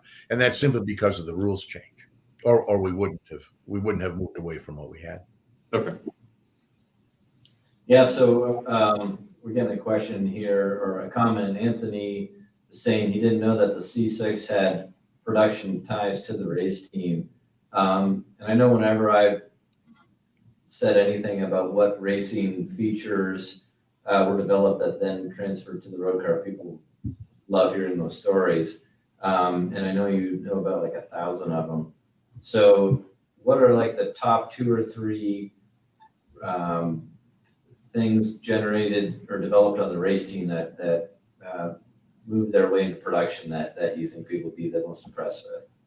Well, first and foremost was the single air inlet in the front of the car. The C5 had those cat whisker air intakes on the front, okay? And then it got most of its engine cooling from underneath the car, which is not something you really like to have happen if you can help it. So C6, Dave asked me, what do we need? And I said, well, first thing we need is a large single air intake so that we can get, engine cooling, brake cooling, and combustion air and get it ducted properly without it having to be a, ordeal, which the C5 was. I said, secondly, we can lose those flip up headlights. And this was the biggest heartburn that Dave and the design team had. Flip up headlights had been the standard since 1963. And they were really concerned about the customer feedback, in buying the car with fixed headlights. But it came at an opportune time because it was just groundbreaking in the the new electronic headlights. I forget high discharge something or other. I forget what it was. Yeah. But it required transformers and a bunch of other stuff that really wasn't lending itself well to flip up headlights. So that was kind of fortuitous. So the headlights were the other thing. I mean, Dave there's federal standards on how far you can lean your windshield back. And I think we had another degree we could go and still meet the windshield requirements. And Dave instituted that. We got us another degree back there. And I think it was the first car that actually had air outlet in the top of the hood, so that we were able to run the air, duct the air through the radiator, and then up and out that waterfall in the hood. Those were things that we had needed from a racing perspective, but we knew would make a better street car, and Dave agreed. So it didn't seem like much, but it was a lot. And it was a lot on two fronts. It was a lot from a technical standpoint, and it was a lot from a philosophical standpoint that showed that we had a willingness and a desire and an acceptance from the production team that we could provide meaningful impact. So C6 was actually groundbreaking in how we would begin to integrate ourselves into the production program. Yeah, that's cool. That's great. Yeah, the headlight one's awesome. Yeah. I know that. Like all the Corvette owners were like, oh. We're just like taillights in C7. I mean, remember, that was the end of the world. Right. Yeah. Okay. Cool. So, race today, Doug. You've been following along here. Any thoughts on what you're seeing today in the race? Well, I didn't get a chance to see much of it because I couldn't find it on any of the TV stations that I had, and I don't have any of that other streaming capability. But I can tell you, you're doing the research going in, and when you're dragging around the weight that we're dragging around, and they cut the power back, and then they cut your fuel back, that's how this reward systems work. Yeah. And by the way, I'm not necessarily opposed to that. Okay. It lets you know where you're going to be. You know what the results are going to be. You know before you win what's going to happen to get the next race. But you have to be realistic about it.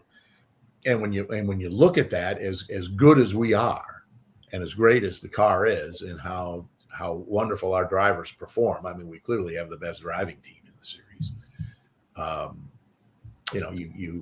You have to set your expectations at a reasonable level. And I thought that today, I mean, if we were even able to make a podium, that would be an exceptional result from what we were competing with. And it doesn't look like that's out of the realm of possibility. I mean, anything can happen in these races. I mean, we went from 5th to 1st in one lap in a race at, I don't know whether it was Long Beach. I think it was Long Beach or Elkhart. I don't remember exactly. But I mean, you just when you think your day is done, you ended up winning the race. So that's why I usually stay tuned till the end. Yeah. But I think a podium today would be an extraordinary finish and accomplishment.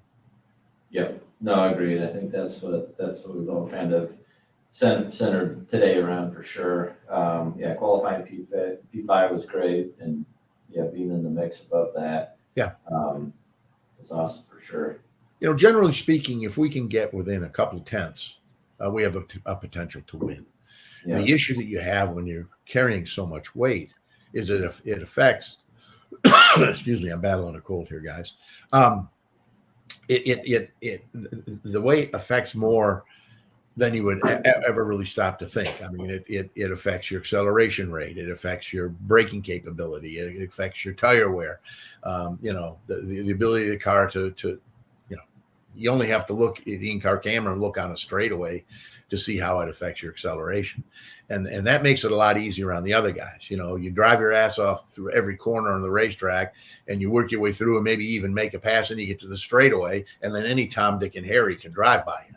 Yeah. So, it negates your driver lineup, it negates your handling, it negates all the stuff that you've dialed into the car to make it turn that fast lap, and just throws it out the window. So it's a huge deficit with which to overcome. And over time, especially in an 8-hour race, tire wear plays a huge role. Obviously, we've been masters on the fuel economy front, hence the fact that they've taken fuel away from us. It's pretty amazing when you look. If you look at on the American side, I mean, I didn't look at the last BOP at Petit, but during the course of that last half of that season, I think we were running 88 liters of fuel, and I think our competition was carrying 102. That's 14 liters of fuel. and that's designed to have you cover the same amount of distance. Well, the amount of fuel you're burning is directly related to the power you're making. So when you figure we're out there competing successfully and even winning races with that kind of power deficit, it tells you how well oiled this team is, because we find ways to win. We don't just do it on raw speed. We find strategic ways. We find ways with our driver lineup skill, with the execution of our pit stops. That's where these races are won and lost. I think if you go back and you look at most every race in which we've won, and you can simply look at the time that the teams have spent in the pit lane, generally speaking, the guy who spends the least amount of time in the pit lane is the guy who's going to win. Doesn't matter how fast he is on the racetrack. Doug, I think you met Ankit in Atlanta not too long ago. Yes, I did. So Ankit, How you doing, bud? Not bad. How are you? Terrific, thank you. Staying out. Yeah, he is in his 30s. He owns a Corvette Z06. Can you explain, maybe put your OEM hat on how important the Z06 badge is to the next generation of Corvette owners? Well, let me first ask this question. What year Z06? I've got an 03. It's an old C5. An old C5. Yeah. Well, you gotta love that. There's two things here that I want to talk about. And number one is age demographic. All right. Now this is on the marketing side. We have struggled all along with Corvette with our average age of our buyer. And there's a good reason for that, and a strong reason for that. I don't necessarily look at it as all negative. I try and find the value and understand everything that occurs with this car. Corvette may be the single most aspirational vehicle in American automotive history. And by that, I mean, these are cars that people have seen when they have been young and have always aspired to get it. Now you say, well, geez, I'm a Ferrari or a Lamborghini. Well, you know what? People are realistic. And when you look at the cost of those vehicles, yeah, you'd covet having one, but you don't aspire to own one at the same level you would a Corvette, because a Corvette is actually obtainable. All right. So what happens over the course of your lifetime is you see this when you're maybe a young guy, high school, maybe college, but you can't afford it. I mean, there's no way you can't afford any car. So, you go through your life, then you get married and you have kids. Well, there's no way you're going to introduce a Corvette for the most part into your lifestyle when you're raising a family. So you got to wait until your kids are out of school and you've put them through college, and then they got grandkids. So by the time you get to be late 50s, early 60s, you haven't lost your desire to own one. And now you have probably the economic freedom in which to do that. So that aspiration you had to have that car is now coming to fruition. Hence the older age of Corvette owners. Right now, and that's what we've lived on literally forever. That's been our buyer.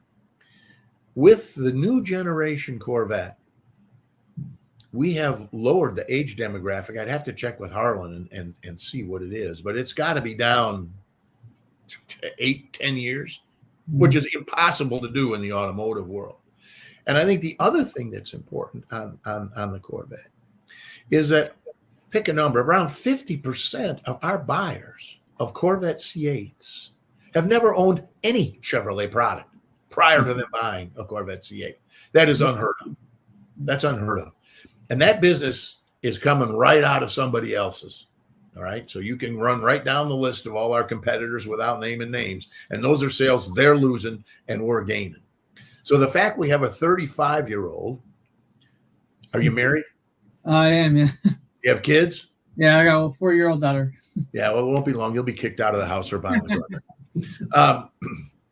It's amazing to see that we can still attract, or are continuing to attract, and additionally attract younger people. Obviously, the job you have, it helps you justify owning one, because you're not gonna take the family on vacation in it. No. But our goal has been to attract a younger audience, to supplement our older audience, not to abandon our older audience, of course, our current customer, but to add to that customer base. And we looked at the design of the car, working with Tom Peters. They knew what they were doing when they made the radical changes they made. And I joked about that taillight thing, but that was a big deal. I mean, they were current customers, fossils, who said, I'm never buying another Corvette now that we've gone away from round taillights. I mean, it sounds like a joke, but it was a serious issue with those people. All right. Very serious. I'll share a story. Do we have time for a story? Yeah. Always. That's the only reason he asked me on. Anyway. Come on, Doug. Come on, Doug. We had a sponsor, CompuWare, Detroit-based. Peter Camanos, good guy, good friend. And once a year, he ran an event when we would compete at Laguna Seca. And we would have that, obviously, in Monterey. And he would have his key salespeople and their key customers come to that event. And they stayed at the Inn of Spanish Bay, beautiful resort if you're familiar with Monterey. And they did a lot of other things besides go to the race. Like golfing, shopping. I mean, it's something for the whole family and the race. So the night before the race, I would bring the drivers over to the Inn of Spanish Bay, and we would do a little dog and pony show there. And this was just when the C8 was getting introduced. We didn't have a C8 race car yet, but the car had been publicly introduced. And so we get question and answer. I'm doing the usual stuff. And a guy, raised his hand, and he's one of these taillight guys. I can't believe you guys changed the taillights. I'm a big Corvette fan. I got a Corvette. This has been the history of the car. I said, we get that. I mean, we didn't make this decision in a vacuum. Okay. The concept was that we knew, look around the room, we had to do something to try and enhance our age demo. We had to do something to try and get that lower than what it was, not to abandon you, okay, but to introduce it and attract a younger audience. And that was the primary reason that we did it. Well, I know, but I don't. Okay, so now we're continuing the thing, and there's a little 10-year-old kid in the audience, and he raises his hand. He says, geez, I'd like to know what happens when the driver's got to go to the bathroom in the car, a typical question of a 10-year-old would ask. So I answered that question for him. And then I said to him, but before you go, I said, let me ask you a question. I said, have you seen the new C8 Corvette? He goes, yeah, I have. I said, what do you think of those taillights? Oh, man, those are the coolest things on the planet. The room just erupted, okay, in laughter. I'm pointing at the guy who was cranked off about the taillight issue, and he's just shaking his head, okay, you win. You win. So those are the kind of things. I think, when you look at a company like a Ferrari, they build cars that they just want to build, and I don't think they go to their customer for any input at all, because they know no matter what they build, the base is going to buy it, because that's just how it works. All right. Well, that's not the case at Corvette. You got to have something that elevates you, that clears you from the clutter. And when you look at Harlan and how he interacts with our fans and our customer, and then brings that information back, Grand Sport was a perfect example of that. When we developed the high performance car, it had a wider body on it. There were a lot of differences between the two cars, the base car and the performance car, but it had a huge motor in it, 650 horsepower, whatever it was.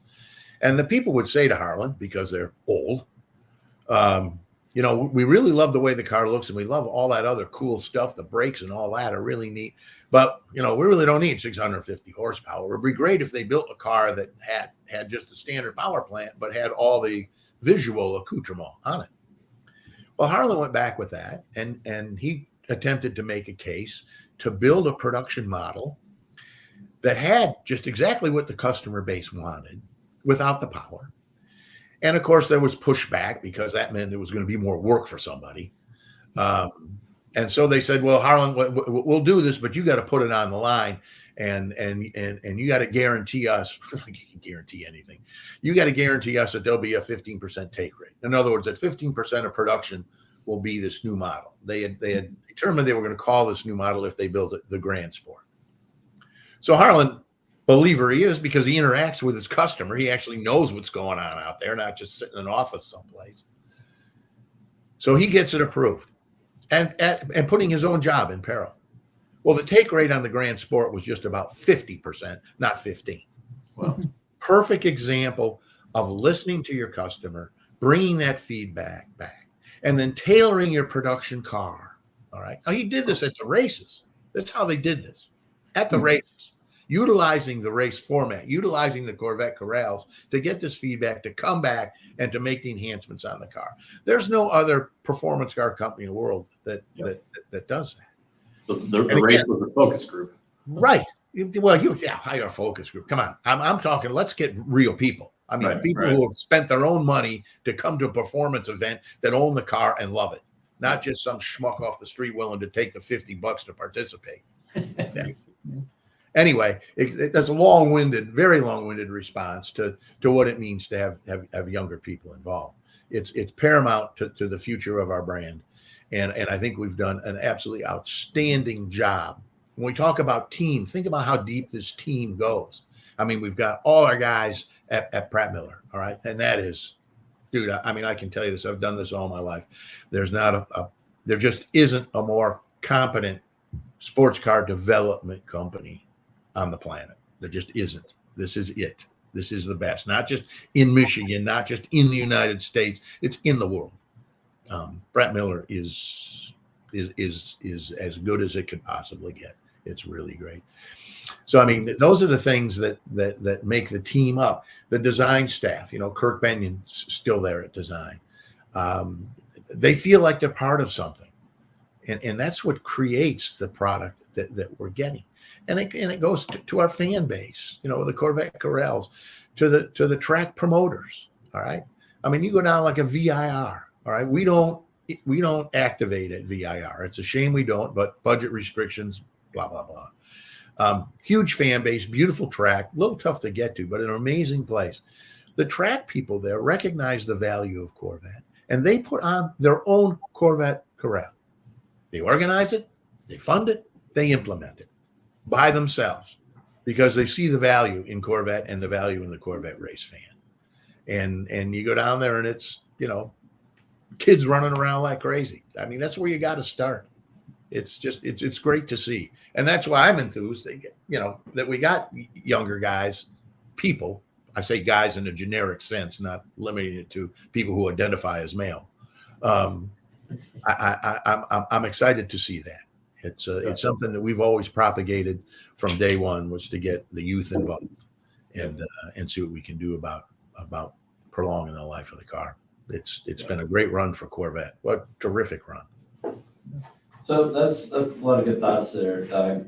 So we have Ankit with us, which you know, a younger guy who bought a Corvette, but he also had other options other than getting a C5 Z06 Corvette. Ankit, why did you choose as your car the Z06 C5 Corvette? So, I mean, it's kind of back to what I think you said. I mean, that was the car that was on the poster in my wall when I was in middle school, you know, and I remember the car and driver back in 2001 or whatever. I think 01 was the first year of the Z06 for the C5. And I just remember that. I still have it somewhere here on my bookshelf. But it was that connection that I said, okay, and you know, I just always wanted to drive one of those things on the track. I'd seen them driving around all the time, and having been a motorsports person and being driven all kinds of cars on a track, I just also knew that was a good product out of the box to go just tune my racecraft, so to speak, without having to spend too much money. But yeah, it's sort of the poster on the wall that did it for me. Yeah. And where'd you get the poster? The poster probably at some auto show in Dallas growing up in Texas, you know, going out to an auto show and grabbing, you know, you grab those posters, put a rubber band on it, you hold it real nice and careful until you got home to put it on your wall. So something right, like what we have at the track. Yeah, exactly. There actually was a time in the history of our program, under different marketing guidelines, where the Corvette marketing department actually produced both posters and hero cards. The posters we used all year long. The hero cards had, the driver information, the car information, typical hero card thing. It had the series schedule. It had the TV schedule on it. We just didn't hand those out at the races. We actually distributed those to dealers throughout the United States. And so and encouraged the dealers to put on their own events. And we would assist them in many cases, give them ideas, things they could do. Some of the larger dealers we actually would support with race team appearances and that sort of thing. But we had a very integrated marketing program that involved posters and obviously gave them away at the racetrack like we continue to do. But we're doing that on our own right now. I don't think that's a GM driven poster. So there was a time when we did that, and Ajak, I'm pretty sure that's probably where that poster originated from. It was great to see that. It's really, quite frankly, I wish they had the budget or would allocate the budget to do that again. I mean, we have any number of dealers throughout the United States that have no idea Corvette even races. I believe that. Yeah. Wow. By the way, Doug, Matt Carroll says there's huge sand traps over there. In Bahrain. I have been there, and I have played there. Yeah. That's a whole nother show. Bahrain is a very interesting city on so many different levels. The first time I was there, we went during the first. This good with this story? I don't want to take up all the time. Anything happening we need to be aware of on the race? It's been running pretty straightforward so far. What's okay? The race. All right. Yeah. So let's talk about it for a second. So we are inside an hour. We are running fifth. A minute 35 behind the leaders. The Iron Lynx cars have just been on fire today, both the 60 and the 85, so they've kind of been untouchable. We are one pit stop left. Everyone's kind of one pit stop left, really.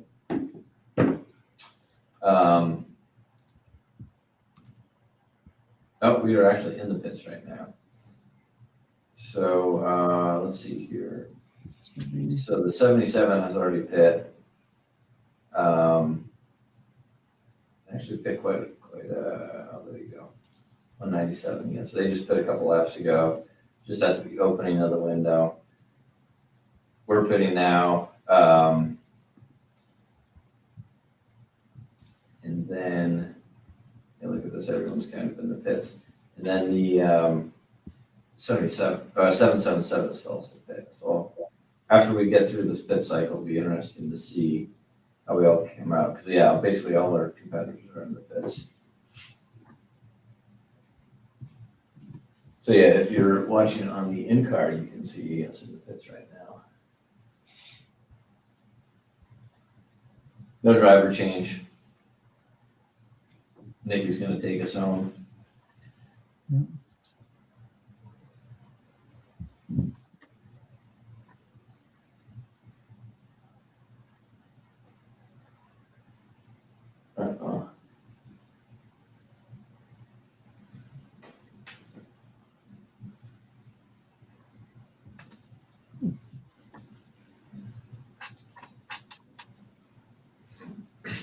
So Jordan Taylor. There's a problem with the door latching.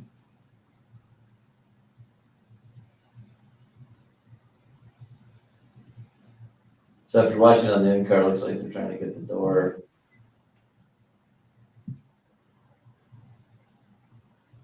Closing, looks like they've done something. There we go. Okay, they got it.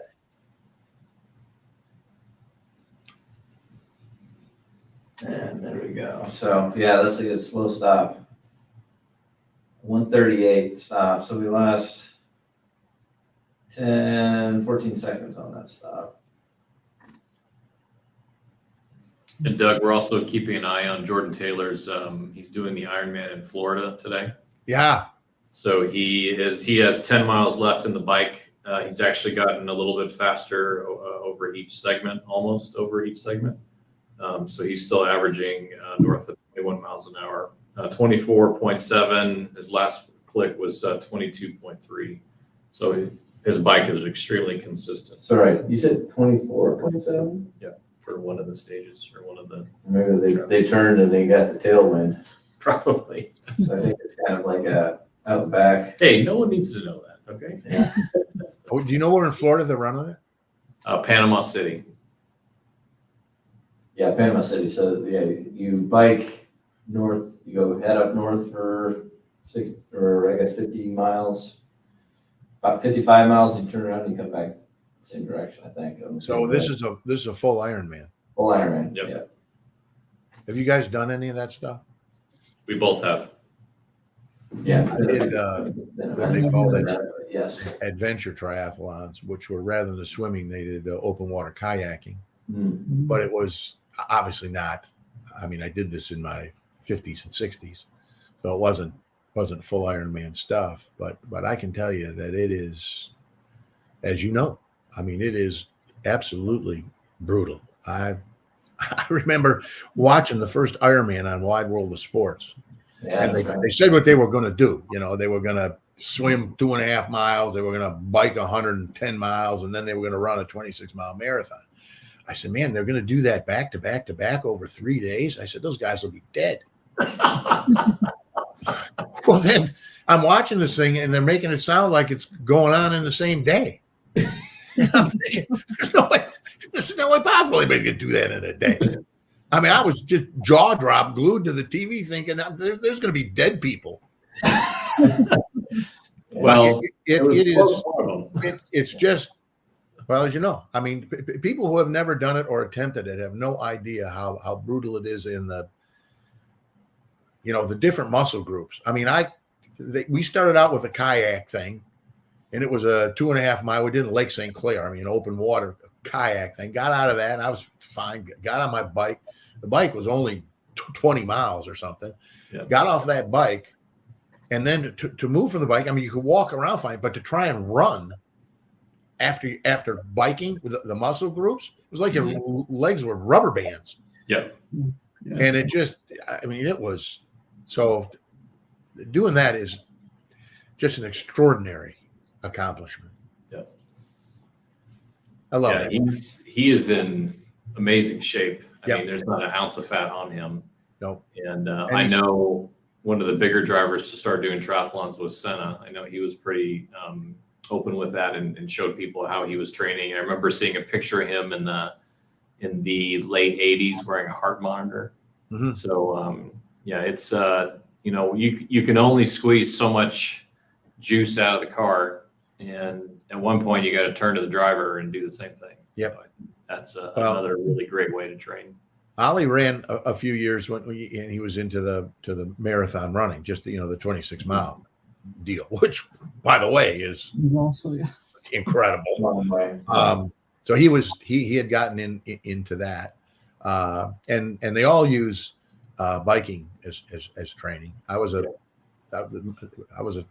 hated running. I didn't have anything left at that point in time. Knees, back, they were used up. But the biking I could do, and I did a lot of cycling, which inspired me to get into the triathlon thing. But did you play sports in high school and college? I did. I played right through up into college. I had a severe shoulder injury in a pickup football game, and that ended my college sports career. But I played baseball, football, and hockey. Oh, wow. Oh. Nice. All right. Well, that slow pit stop really hurt us. So we are down to 8th. 147 back from the leaders. 5 seconds to the 57 car. Looks like everyone's kind of running around the same pace, kind of mid 159s at the moment. Um, but yeah, the 85's got a 13-second lead, and it kind of extends out from there. So yeah, that was kind of unfortunate, 'cause we were fifth-ish at the time. So definitely lost 2-3 spots because of that. We'll call it 15 seconds of lost time on that pit stop, unfortunately. So we can watch. How much did we lose? Well, probably 15 or more. So there must have been an issue. Yes, the door wasn't latching. Yeah, so they're trying to. You can see it on the in-car. They were trying to get the door shut, couldn't get it shut. So they got a screwdriver or something to bend the latch back. It looked like to get it to take. Yeah. Yeah. So yes. Yeah. So yeah. So let's see here. Lap times. Yeah, right around 2 minutes laps now, and the other guys are kind of around there. So we just kind of have to watch, see if we can close anything of these in.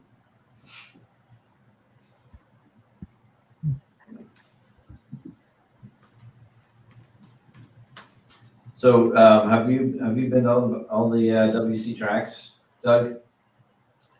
No, I have not. Yeah, I've been to very few of them. Yeah, we didn't. We did some testing over there. I mean, I've been Paul Ricard, been to Spa, been to Bahrain, but we never raced over there. Right. Yeah. So Other than Le Mans. Other than Le Mans, yeah. We did. So I Right. really didn't have the opportunity to go, and we were busy enough. I mean, I had opportunities, excuse me, to go over and watch. Kind of like asking your mailman to go for a walk. I was busy enough that I really didn't have time to. I didn't really have time to do that. I mean, looking back, I would have loved to have done it, but other duties. Yeah. We stayed pretty busy, as you know. Yes. There's always a ton going on, and it was,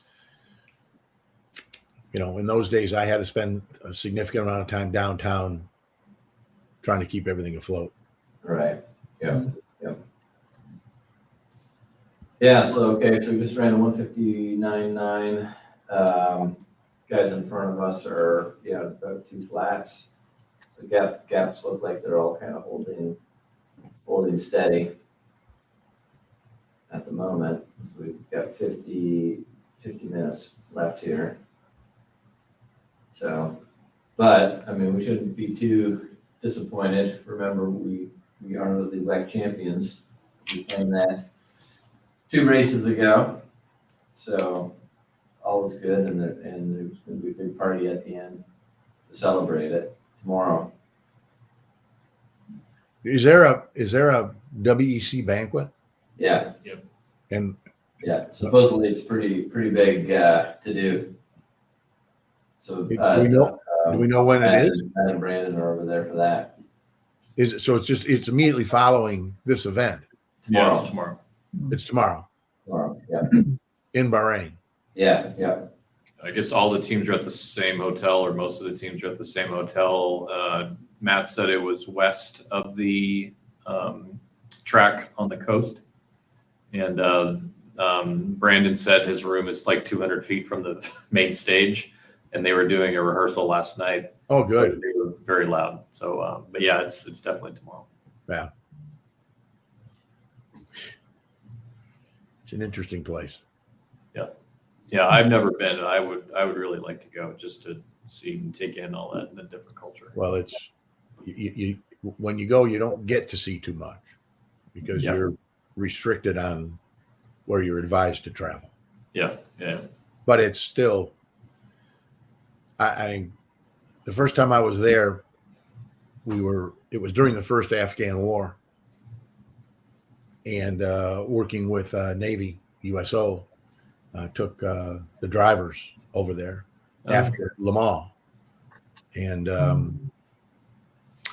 so we had that in our favor as we had the Navy as an escort. We were at the Intercontinental Hotel in downtown Bahrain. I was very concerned because this would be the first time that I had taken our guys, and the first time for me as well, where I had been in a country that didn't have a phonetic language. You know, you go to Italy or France or Germany, I mean, you can kind of half-ass figure out and get your way around, you know, because you have A, B, C, D, E, F, G alphabet words. Over there, it's and symbols I've never seen before. So I'm nervous. Now, flying to Bahrain, so in my head, I had imagined we're going to fly into this Bahrain airport where the windows are going to be all boarded up. Guys are going to be on the ground with automatic weapons. We're going to walk out of the airplane, get into this airport, make sure nobody's shooting at us, and hopefully get to our hotel. So I was responsible for these guys. So we land, and you look, and it's a modern kick-ass airport. I mean, it looks really good. And the jetway comes out. We get off. We walk in. I walk into the airport, and it is beautiful inside. All terrazzo floors, beautifully lit, well organized. Signs are up, you know. And I figured it was how we're going to find our way. Well, the signs are all in English, and they have little Arabic, whatever the language was of the day down there, you know, below it. And the loudspeaker comes on, you know, good afternoon. Those arriving on London flight 2653 from Heathrow will find their bags on luggage carousel 6. I'm thinking, I'm in Bahrain. It turns out that the language over there that's spoken is English. There are so many different dialects of Arabic, some of which are not understandable by other dialects of Arabic, that English is the language. Everybody speaks English. It was just like landing in Cincinnati. So we get to the hotel. We check in, beautiful hotel, you know, probably 25, 30 stories high. The guy meet the manager of the hotel. All right. He happened to be a Scottish guy. And he kind of takes us up to our room. I look out over the main drag in downtown Bahrain, and across from me is a Max and Irma's. Okay. Yeah, absolutely. And then down the street was a Big Boy, and at the end was a Dairy Queen. I'm thinking, I'm home. Yeah. You're not worried about what we're going to do. Shit, it's just like being at home. Yeah. You couldn't go beyond that. You had a 2-block radius in which we could operate. It was, and it was some kind of high holy day over there. Interestingly enough, where the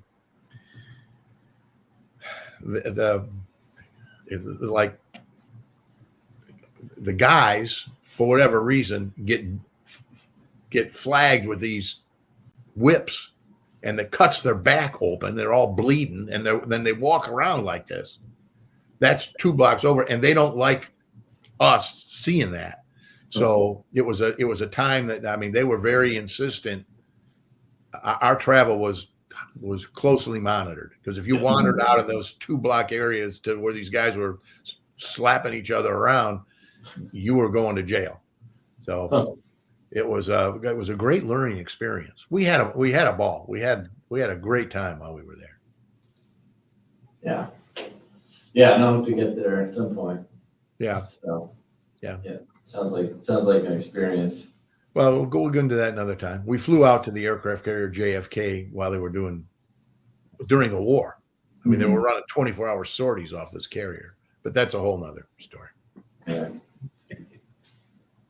Yeah. So we are running 2 minute lap times. The last one was a bit slower, 2 minutes 0.7. The gap to the car in front, it's about 6 seconds, and it's kind of holding that. We got, 2 Ferraris up front, and then there's a pretty big gap to everyone else. But based on these lap times, we're not closing the gap, just kind of holding the gap. So, and then out the back, it's a pretty big gap out the back, so we don't have any pressure on us that way. So, nothing too too thrilling happening there. Yeah, so the broadcast, Doug's on MotorTrend Plus, which is where they've been showing the WEC races this year. And you can get an in-car on the WEC site. I don't think I paid, but I have it. Yeah, it definitely was putting up a firewall. I was trying to get on. It wouldn't let Brad on. It doesn't like Brad, Yeah. but it liked me. So I was able to get in. Did you ever get in on it as the in-car? No, I ran into the same Brad issue, so I'm in the boat with Brad. Must be your Canadian IP address. Yeah. Oh, well, that would do it. So man, everyone loves Canadians.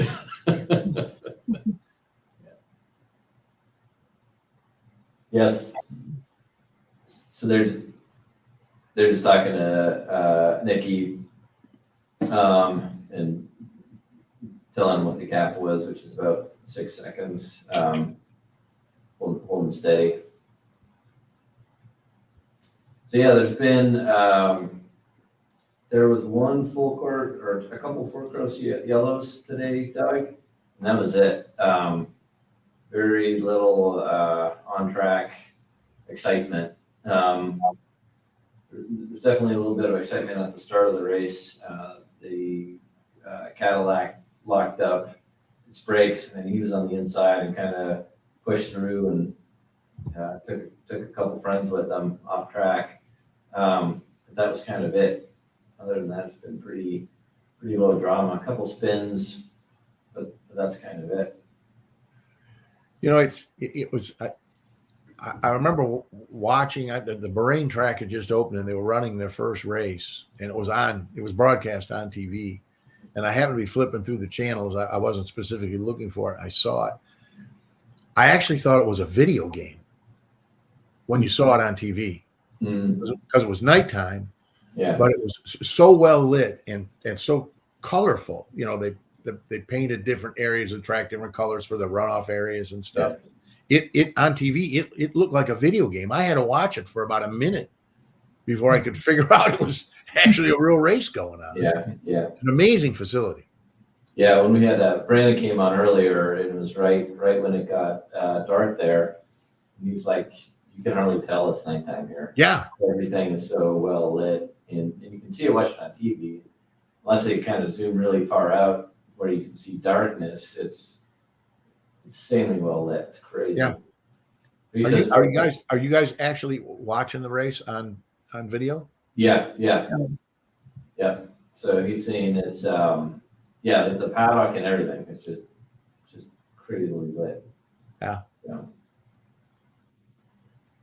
So we keep running like 2-minute laps, high 2-minute laps. Everyone around us, if anything, is running a bit faster, low 2s.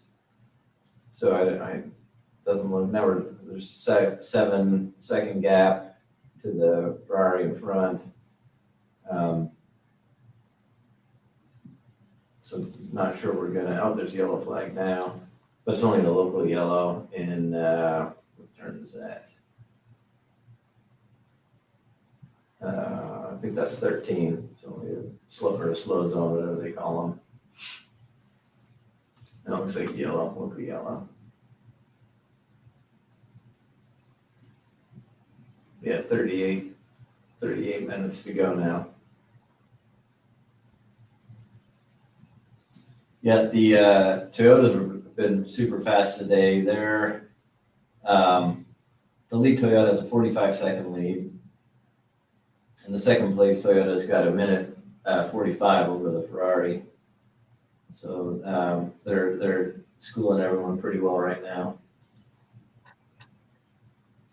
And then the other interesting part of the day, Doug, is the Iron Lynx car, the 60 car.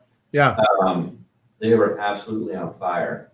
And basically, they had over a minute lead on everybody.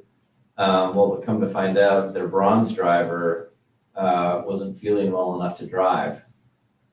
So they basically led this whole race by a good margin. Then they got within the 2 hour and 20 minute time block of needing a bronze driver. They didn't have a bronze driver, so they parked the car and got out, and that was it. Ugh. Yeah. Oh, that is that's always a tough situation. Yeah. We've had that, not to the point where we've had to withdraw, but we've had that happen twice at Le Mans, where a driver went down. Yeah. And it is it's a challenge. That's why Ankit says don't ever go to racetrack without your helmet and driver suit. Yeah, exactly. Yeah, You never just in know. case. You never know. If Ankit was in Bahrain, he'd be in the 60 car right now, lapping around. Yeah, could have headed over there. Yeah, giving up that minute lead they worked up. But At the end of the day, you think about this. You put a guy in a driver's suit and a helmet and load him in the car. How the hell do they know who's in the driver's suit and the helmet? True. So Jordan finished the bike. Total time was 5:04, and with an average, his overall average pace was 22.04 miles an hour. Are you kidding? Well, solid. I mean, obviously it's pretty flat down there, but 22 miles an hour over 5 hours is pretty serious stuff. yeah, Yeah, that's a great time. Wow. yeah. Run has started. That's Say what place he's in. I'm hurting just hearing it. Yeah, all right. You and me both. So his bike puts him 25th in age group, 239 by gender, 265 overall. Yeah. Those are good numbers. Very physical. Okay, pretty So good. that's a pretty well attended races. How old is Jordan? He's in his 30s. 32, I think. Maybe Yeah. 32. I'm just guessing. Something around there. I don't like to think about that because he was just born when his dad was driving for me.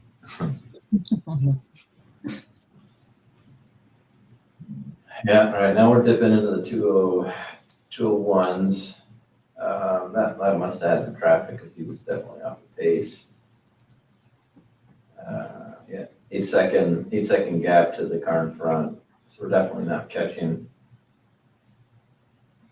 About 2,000 people are in that race. So that's it. But so the 777 though, that Aston is catching the Iron Dames car, and they're now just 2.45 seconds back. So there's a race happening for the lead. Let me see this here.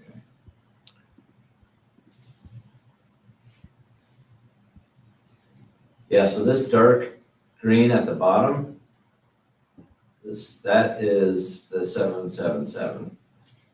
And then the pink's the Iron Dame. So that they're definitely as long as they're not overcooking the tires. So another thing we saw today, Doug, is when Nico got in the car, he started just flying. Like lap 1, 2, 3, just holy cow, was laying it down. Laid down some really, really quick laps, but kind of overcooked the tires early in the stint and kind of paid for it on the backside. So after that, they started giving them lap time targets for the stint to not to exceed, to kind of keep them in check a bit and not burn things up too bad.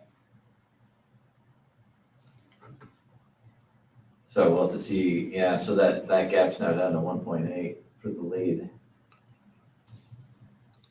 Yeah, it was basically, yeah, he's running, that lap was almost a second faster, 8/10 faster. So a couple more of those and they'll be battling for the lead. Well, in today's world, certainly in the U.S.-based racing, the drivers are charged with learning a plethora of new driving skills. I mean, in the old days, we just, how fast could you go? No one really worried about using up tires. No one worried about how much fuel you were using. When you look at our group now that have openly displayed to them each lap their fuel usage target that they're expected to hit, and in doing so, not giving up any lap time. I mean, that's a whole different skill set, because it involves a lot more thinking. It's just a different world, and our guys have done just a remarkable job in accomplishing those feats, which has been largely responsible for our success in the U.S. Despite what we've seen finishing. I mean, we gave a couple races away because we screwed up, but when you look at the bright spots, when you look at the high spots there, and how they're able to do that, and they've learned a little bit how to go faster. You know, they've running down a straightaway to save fuel. Obviously, you pull out of the throttle and you're coasting through the corner. Well, they found that in many tracks and in many corners that they're actually turning a quicker lap time by doing that than they are staying on the throttle and braking harder. It's been a great process for them in developing what their driving skills are, and it's you have to be. It's just a much broader spectrum that you have to be able to accomplish behind the wheel, than just squeezing it and going fast. Right. It's been fun to watch, and I think it's been eye-opening for them as drivers as they develop their styles, and it's certainly been to our advantage to have that happen. I think we've done a much better job of anybody else in adapting to that, and racing that way. I mean, you put racing in quotes because you're not going as fast, or you think you're not going as fast as you can go. That using fuel is a very important component in driver evaluation. Yeah. Yeah. And a young man like Nico is gonna learn that eventually. Yeah. Well, and then there's the traction control. You can do it with yaw, or forward bite, and ABS. You got ABS. You've got all the engine map tunings. Yeah. Oh yeah. Yeah. I mean, you just look at the steering wheel and and tell you how much you don't know about driving. Yeah, exactly. It's kind of cool to see the level of technology is having lived through it is pretty cool. I mean, when I started racing, they didn't have fire suits. Wow. Yeah. Yeah. Well, good deal. Well, we'll let you go. Enjoy your Sunday. Today's Saturday. Oh, Jesus. Whenever there's a race on Saturday, I just well, you've been up. You got up early. I got up early. Come on, it happens. That's actually, thank you. So I still have a weekend. Yeah, that's right. We have a day. Yeah. So you got a whole day off ahead of you. Woo.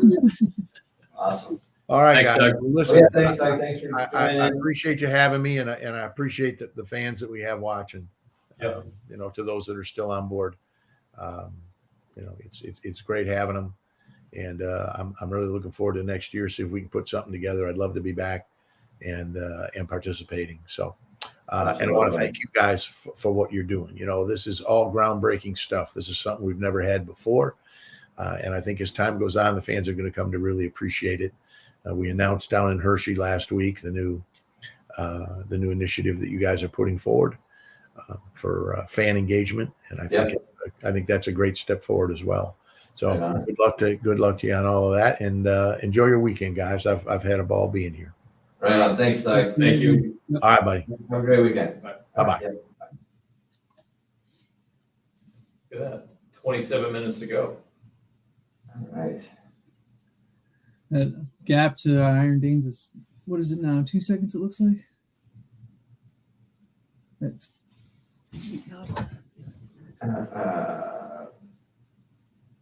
yeah. So Dave popped a question about not having winning pace.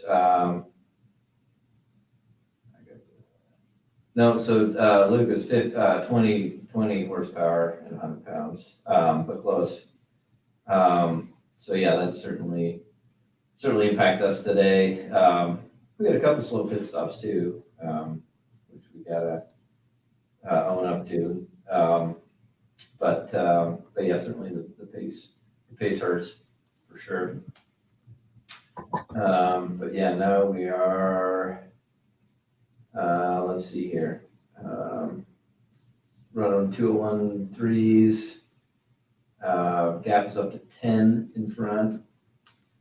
So nothing's happening there. What's interesting here at the front with the 85, the Iron Danes car, and the Aston behind them. Was it what car was that? That's the 25. Okay. The Iron Danes car has turned up the heat and just ran a 2.24 and 777 ran a 2.012. So the gap's kind of steadied out at about 2 seconds. Have they won a race this year? Iron Danes? Yeah. Don't think so. Huh. So if we look at this, let's take a look here on our main chart. So yeah, so look at this. This is very interesting. So the Iron Danes car pit here for whatever 205 didn't go out in a flyer, right? Just kind of settled in, kind of around that 2-minute lap time, we'll call it, or mid twos, and stayed constant. This dark green, this is the 777. They went guns a-blazing out lap 1, 2, 3, 4, and look at how their lap times kind of trend much more upwards than the Iron Dames at a flatter curve. So this is kind of what Nico did when he went out and laid it down quick. But you can't blame him. This is kind of the last stint of the race, so they're throwing everything at it here. So now they're pretty dead even with this kind of 2-second gap. Now,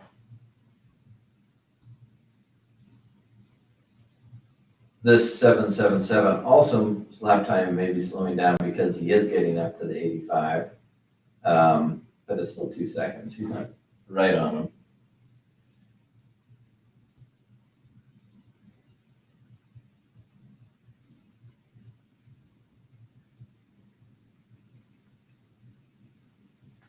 Yellow flag. Yellow flag.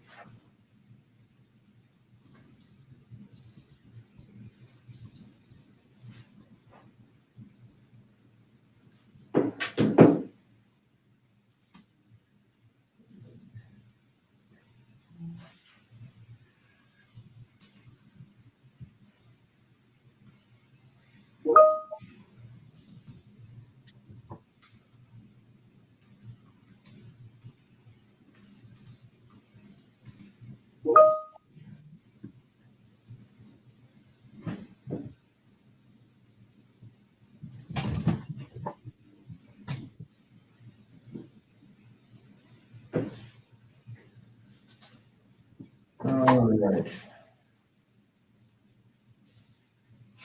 Now it's 2-3. That's just pretty interesting here. Just radioed to Nick. He's saying 23 minutes remaining. 13 laps they're saying.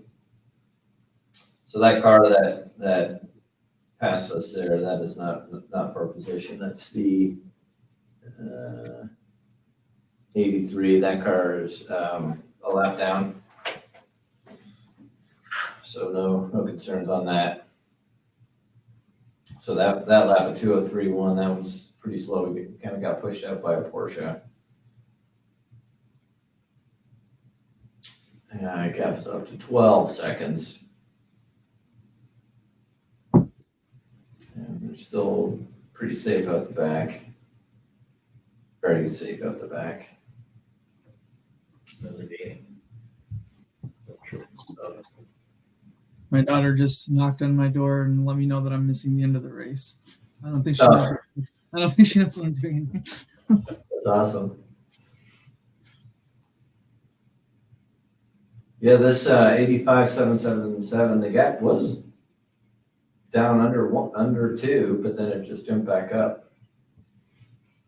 Kind of nice to watch that.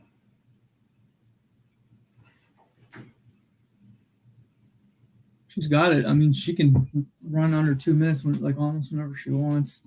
Wonder if they're managing Hey, those man, what's up? 2018. We are up to.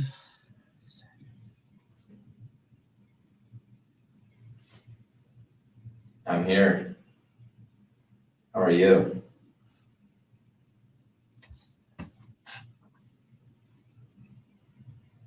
Good. Don't run that last pit stop.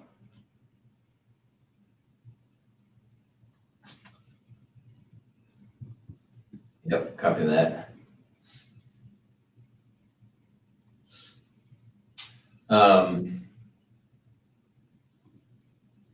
So 2012, a bit faster. Yeah, that cap's 1.9. So they're pretty much pretty close, but let's look at this again.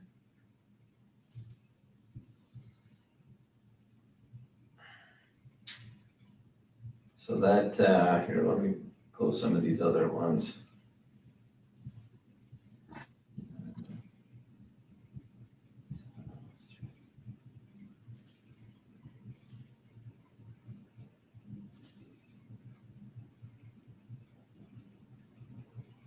So on to 85.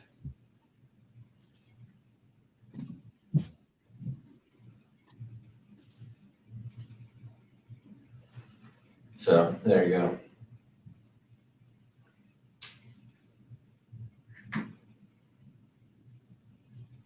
$20 minutes remaining.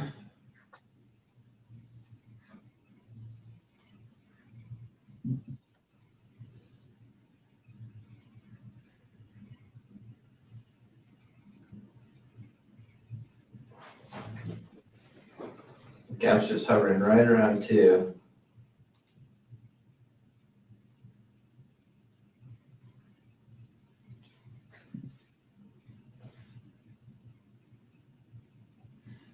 So you do get, what's nice with this is this gap to class number, that updates at every sector line crossing. So you do get it 3 times a lap.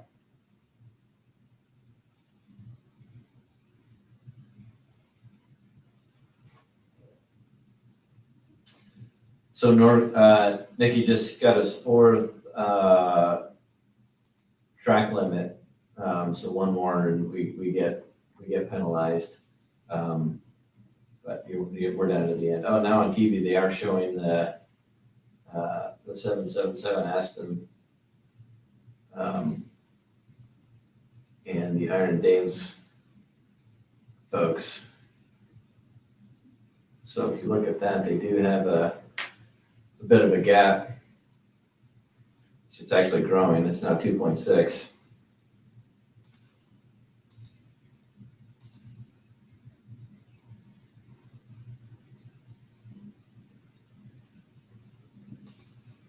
So another nice way to look at that. We'll do this.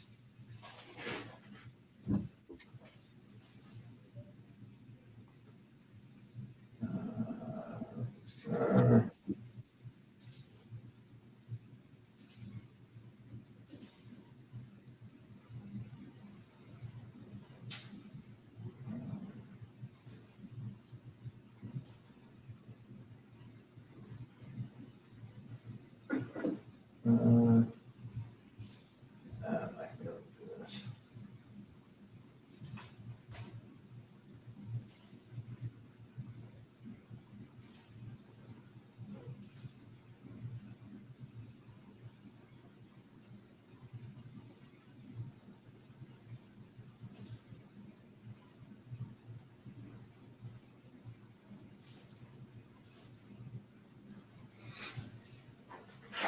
The gap's getting a little bit bigger.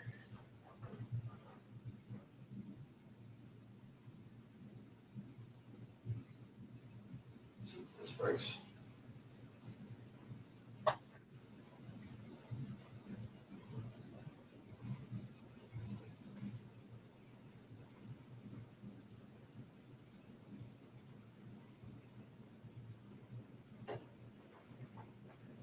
See if this thing ends up populating or not.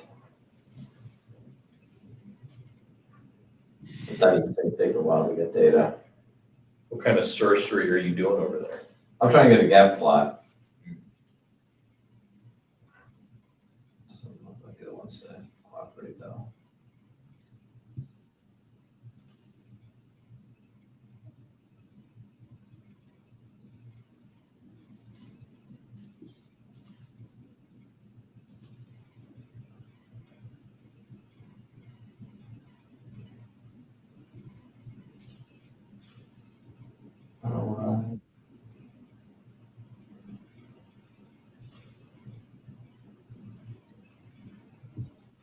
Oh, it doesn't play.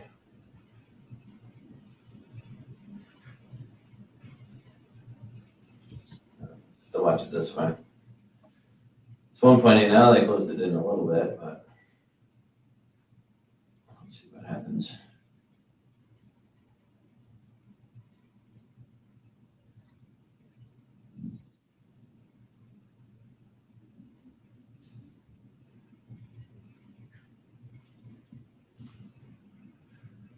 So in hypercar, 44 seconds between the two Toyotas, and then a minute 37 back to the Ferrari. So they've got that one pretty wrapped up.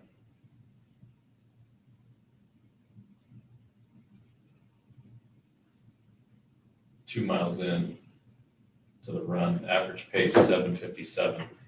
That's not bad for your first couple. Yeah, after getting off the bike, rubber legs. Did you say 7:57 pace Yeah. after the bike? Well, keep in mind, when you get off the bike, you want to run. Uh, Get all cranked up for 6 or 5 I or would 6 say hours. you want to run. You don't want to be on a bike. I was gonna, yeah, that's not, yeah. That's where you gotta be, if you wanna pick up a price, a nice bike for a good price, be there as people roll in. Hey, you can buy your bike? Please take it. I never wanna see that thing again.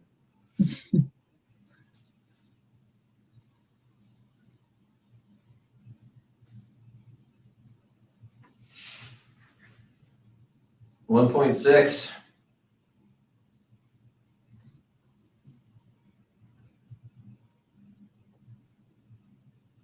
Yeah, the Aston ran a couple tenths quicker that lap. It's not one to play.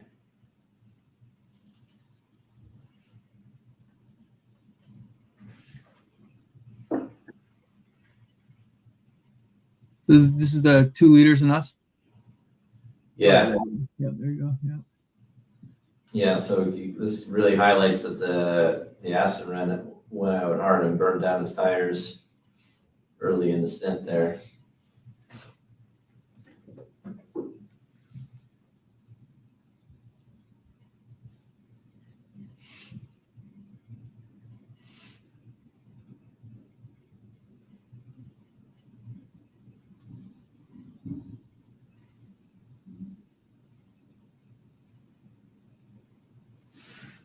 Yeah, our gap to the 57 keeps growing.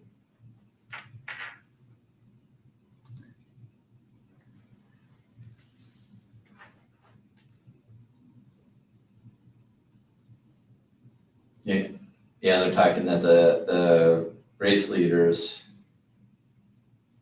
are 10 seconds behind us. May catch us.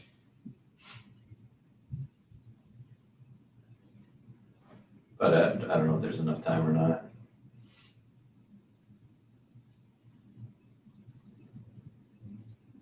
Yeah, so they're showing the lead of the LM, whatever class this is called on TV.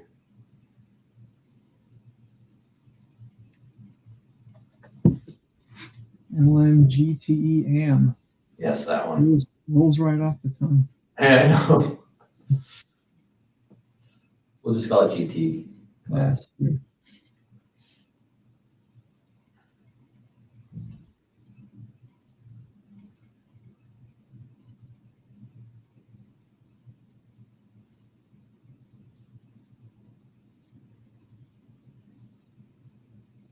Yep, 12 minutes left. Inside of 12, they're still hovering right around that 2-second gap. Oh,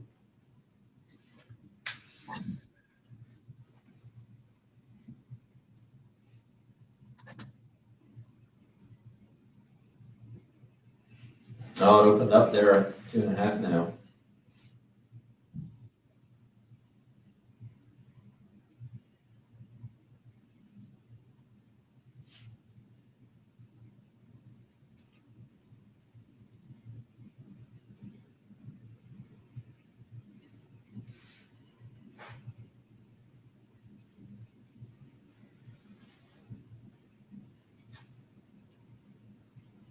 Oh, almost 3 now.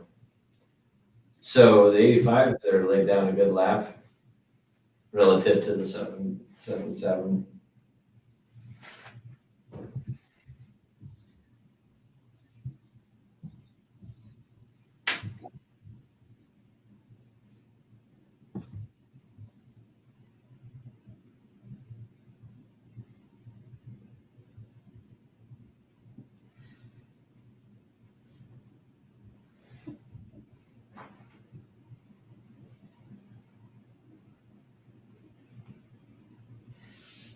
Yeah, it looks like 85 had the benefit of having that pack come up behind him and take him on the street, as opposed to 777 had to deal with it down in deep 12, 13. Some of the corners. Yeah, and I think it killed those laps. Oops. 10 minutes.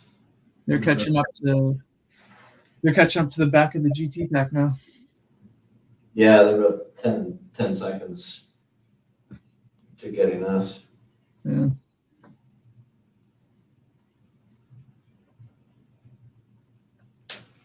Yeah, it's 3 seconds now.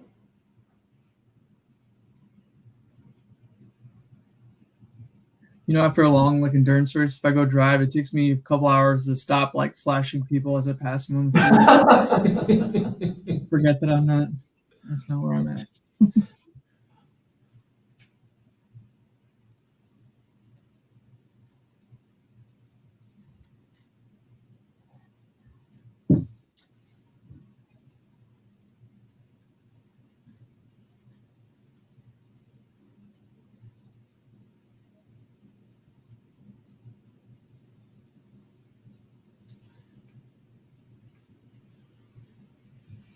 Yeah, it gaps up to 3 now. They both didn't have an awesome lap because of traffic, but Yeah.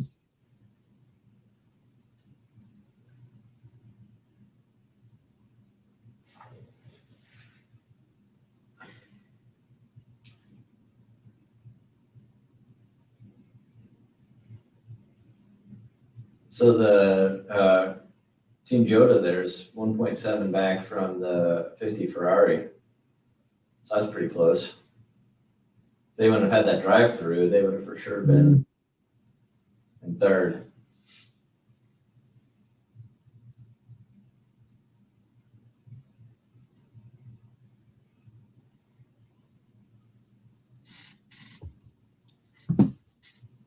Wow, gaps up to 4 now.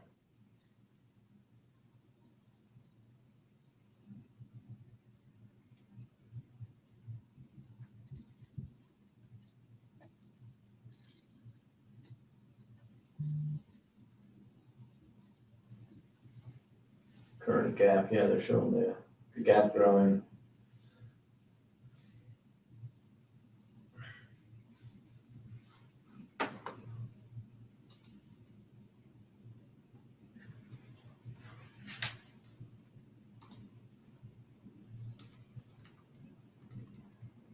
.6. What's going on?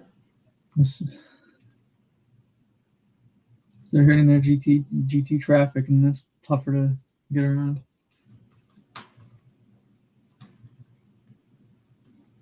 Yeah, they're both at lapping at 202 now. Yeah, they're about to cross the start-finish line. 201.5 for the 85. 203. And the 203.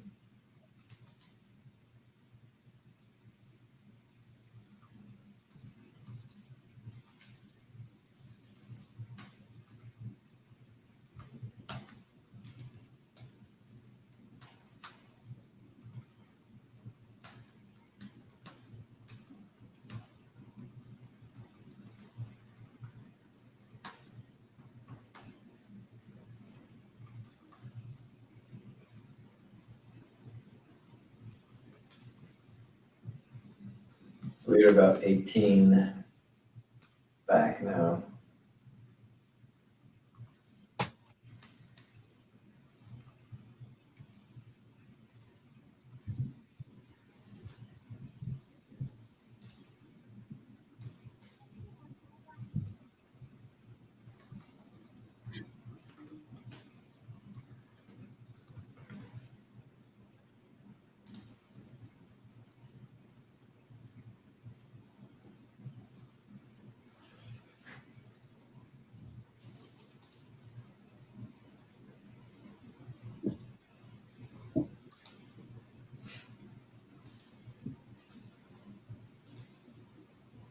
'56 just got a drive-through penalty for track limits.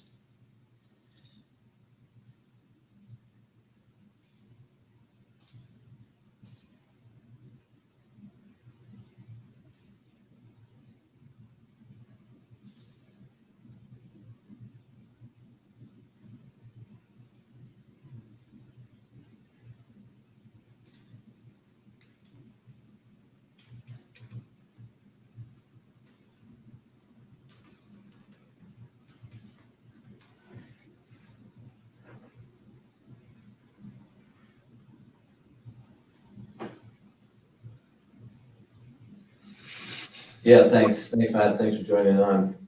Have a good one. Enjoy tomorrow.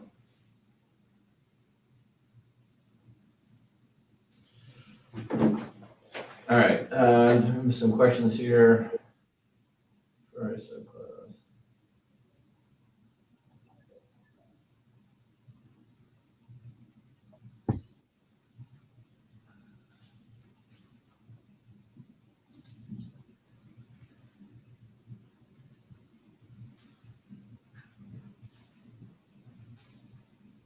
All right. Man, that gap just keeps growing. So the 85's got it, it looks like.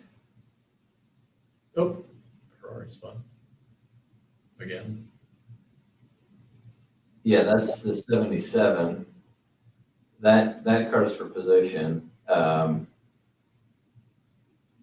3 seconds back.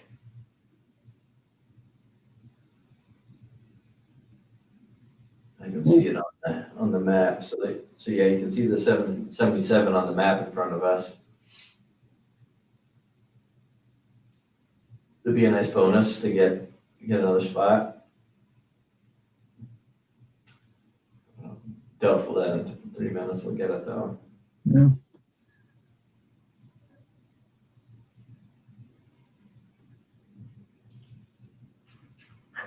It's tough about these endurance races. That who's in that car right now? It's Julian. I mean, 221 times around that corner. That car's fine. 5 minutes in now, you got a 3 second gap. Right. Yeah. Position. Yep. Yeah.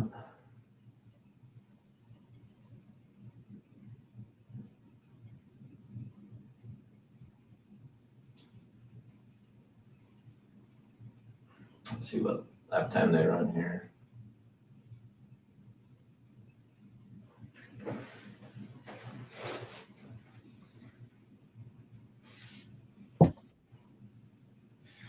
Yeah, that gap's looking like it's staying pretty constant. 3.5 seconds.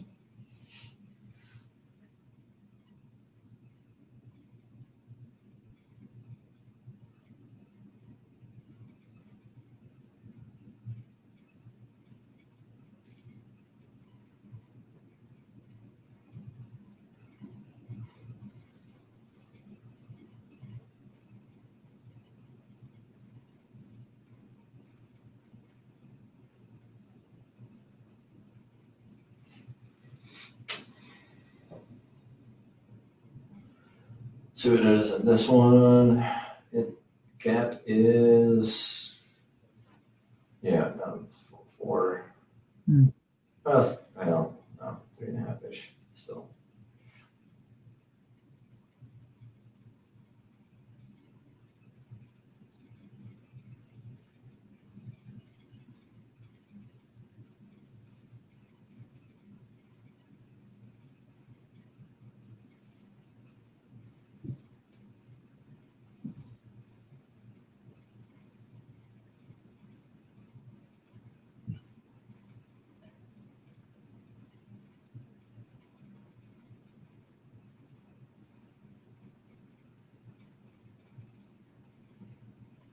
So they just announced later on the last lap.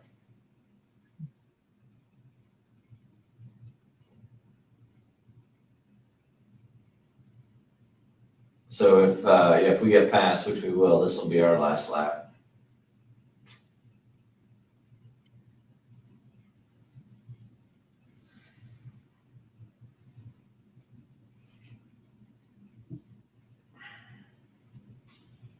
So yeah, that Iron Dames looks like they've got it. They've got a 4.5 second gap to this 777.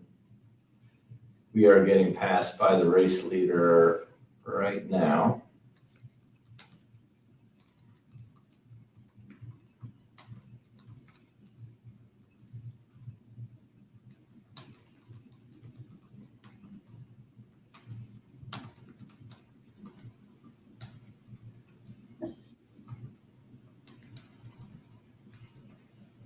So we will be taking, this will be our last lap.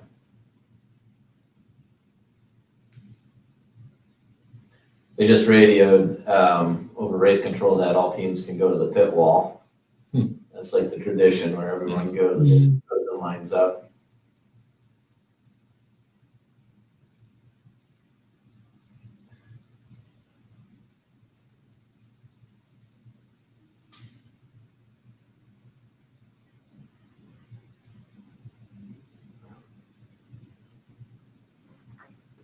And it looks like leaders on the front stretch right now.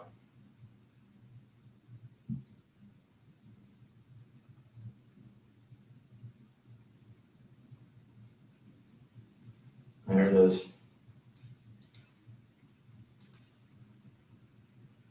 All right, just took the checkered flag. Tyler's radio Nikki that he's a world champion because we won the series, which is pretty awesome.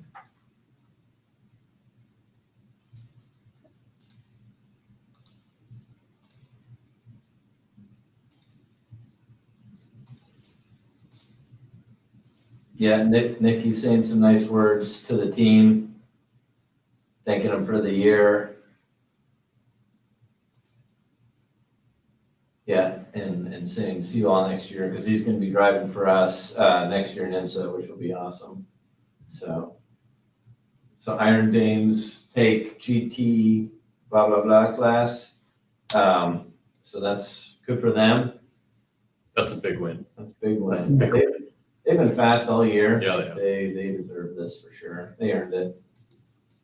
Everyone who joined, thank you so much. I hope you were entertained by us. Are you not entertained? In some way or another. But yeah, it's been a lot of fun. Great season, and we're super excited for next year. We hope many of you join the collective so we can continue this again next year. So. Yep. Thanks for tuning in, everybody. Thanks, everyone. Thanks, Ankit, for joining. Yeah, see you guys. Yeah, thanks for having me. Yep. Yeah, thank you. You guys have an awesome weekend, and we'll talk to you later. All right. See you guys. Bye.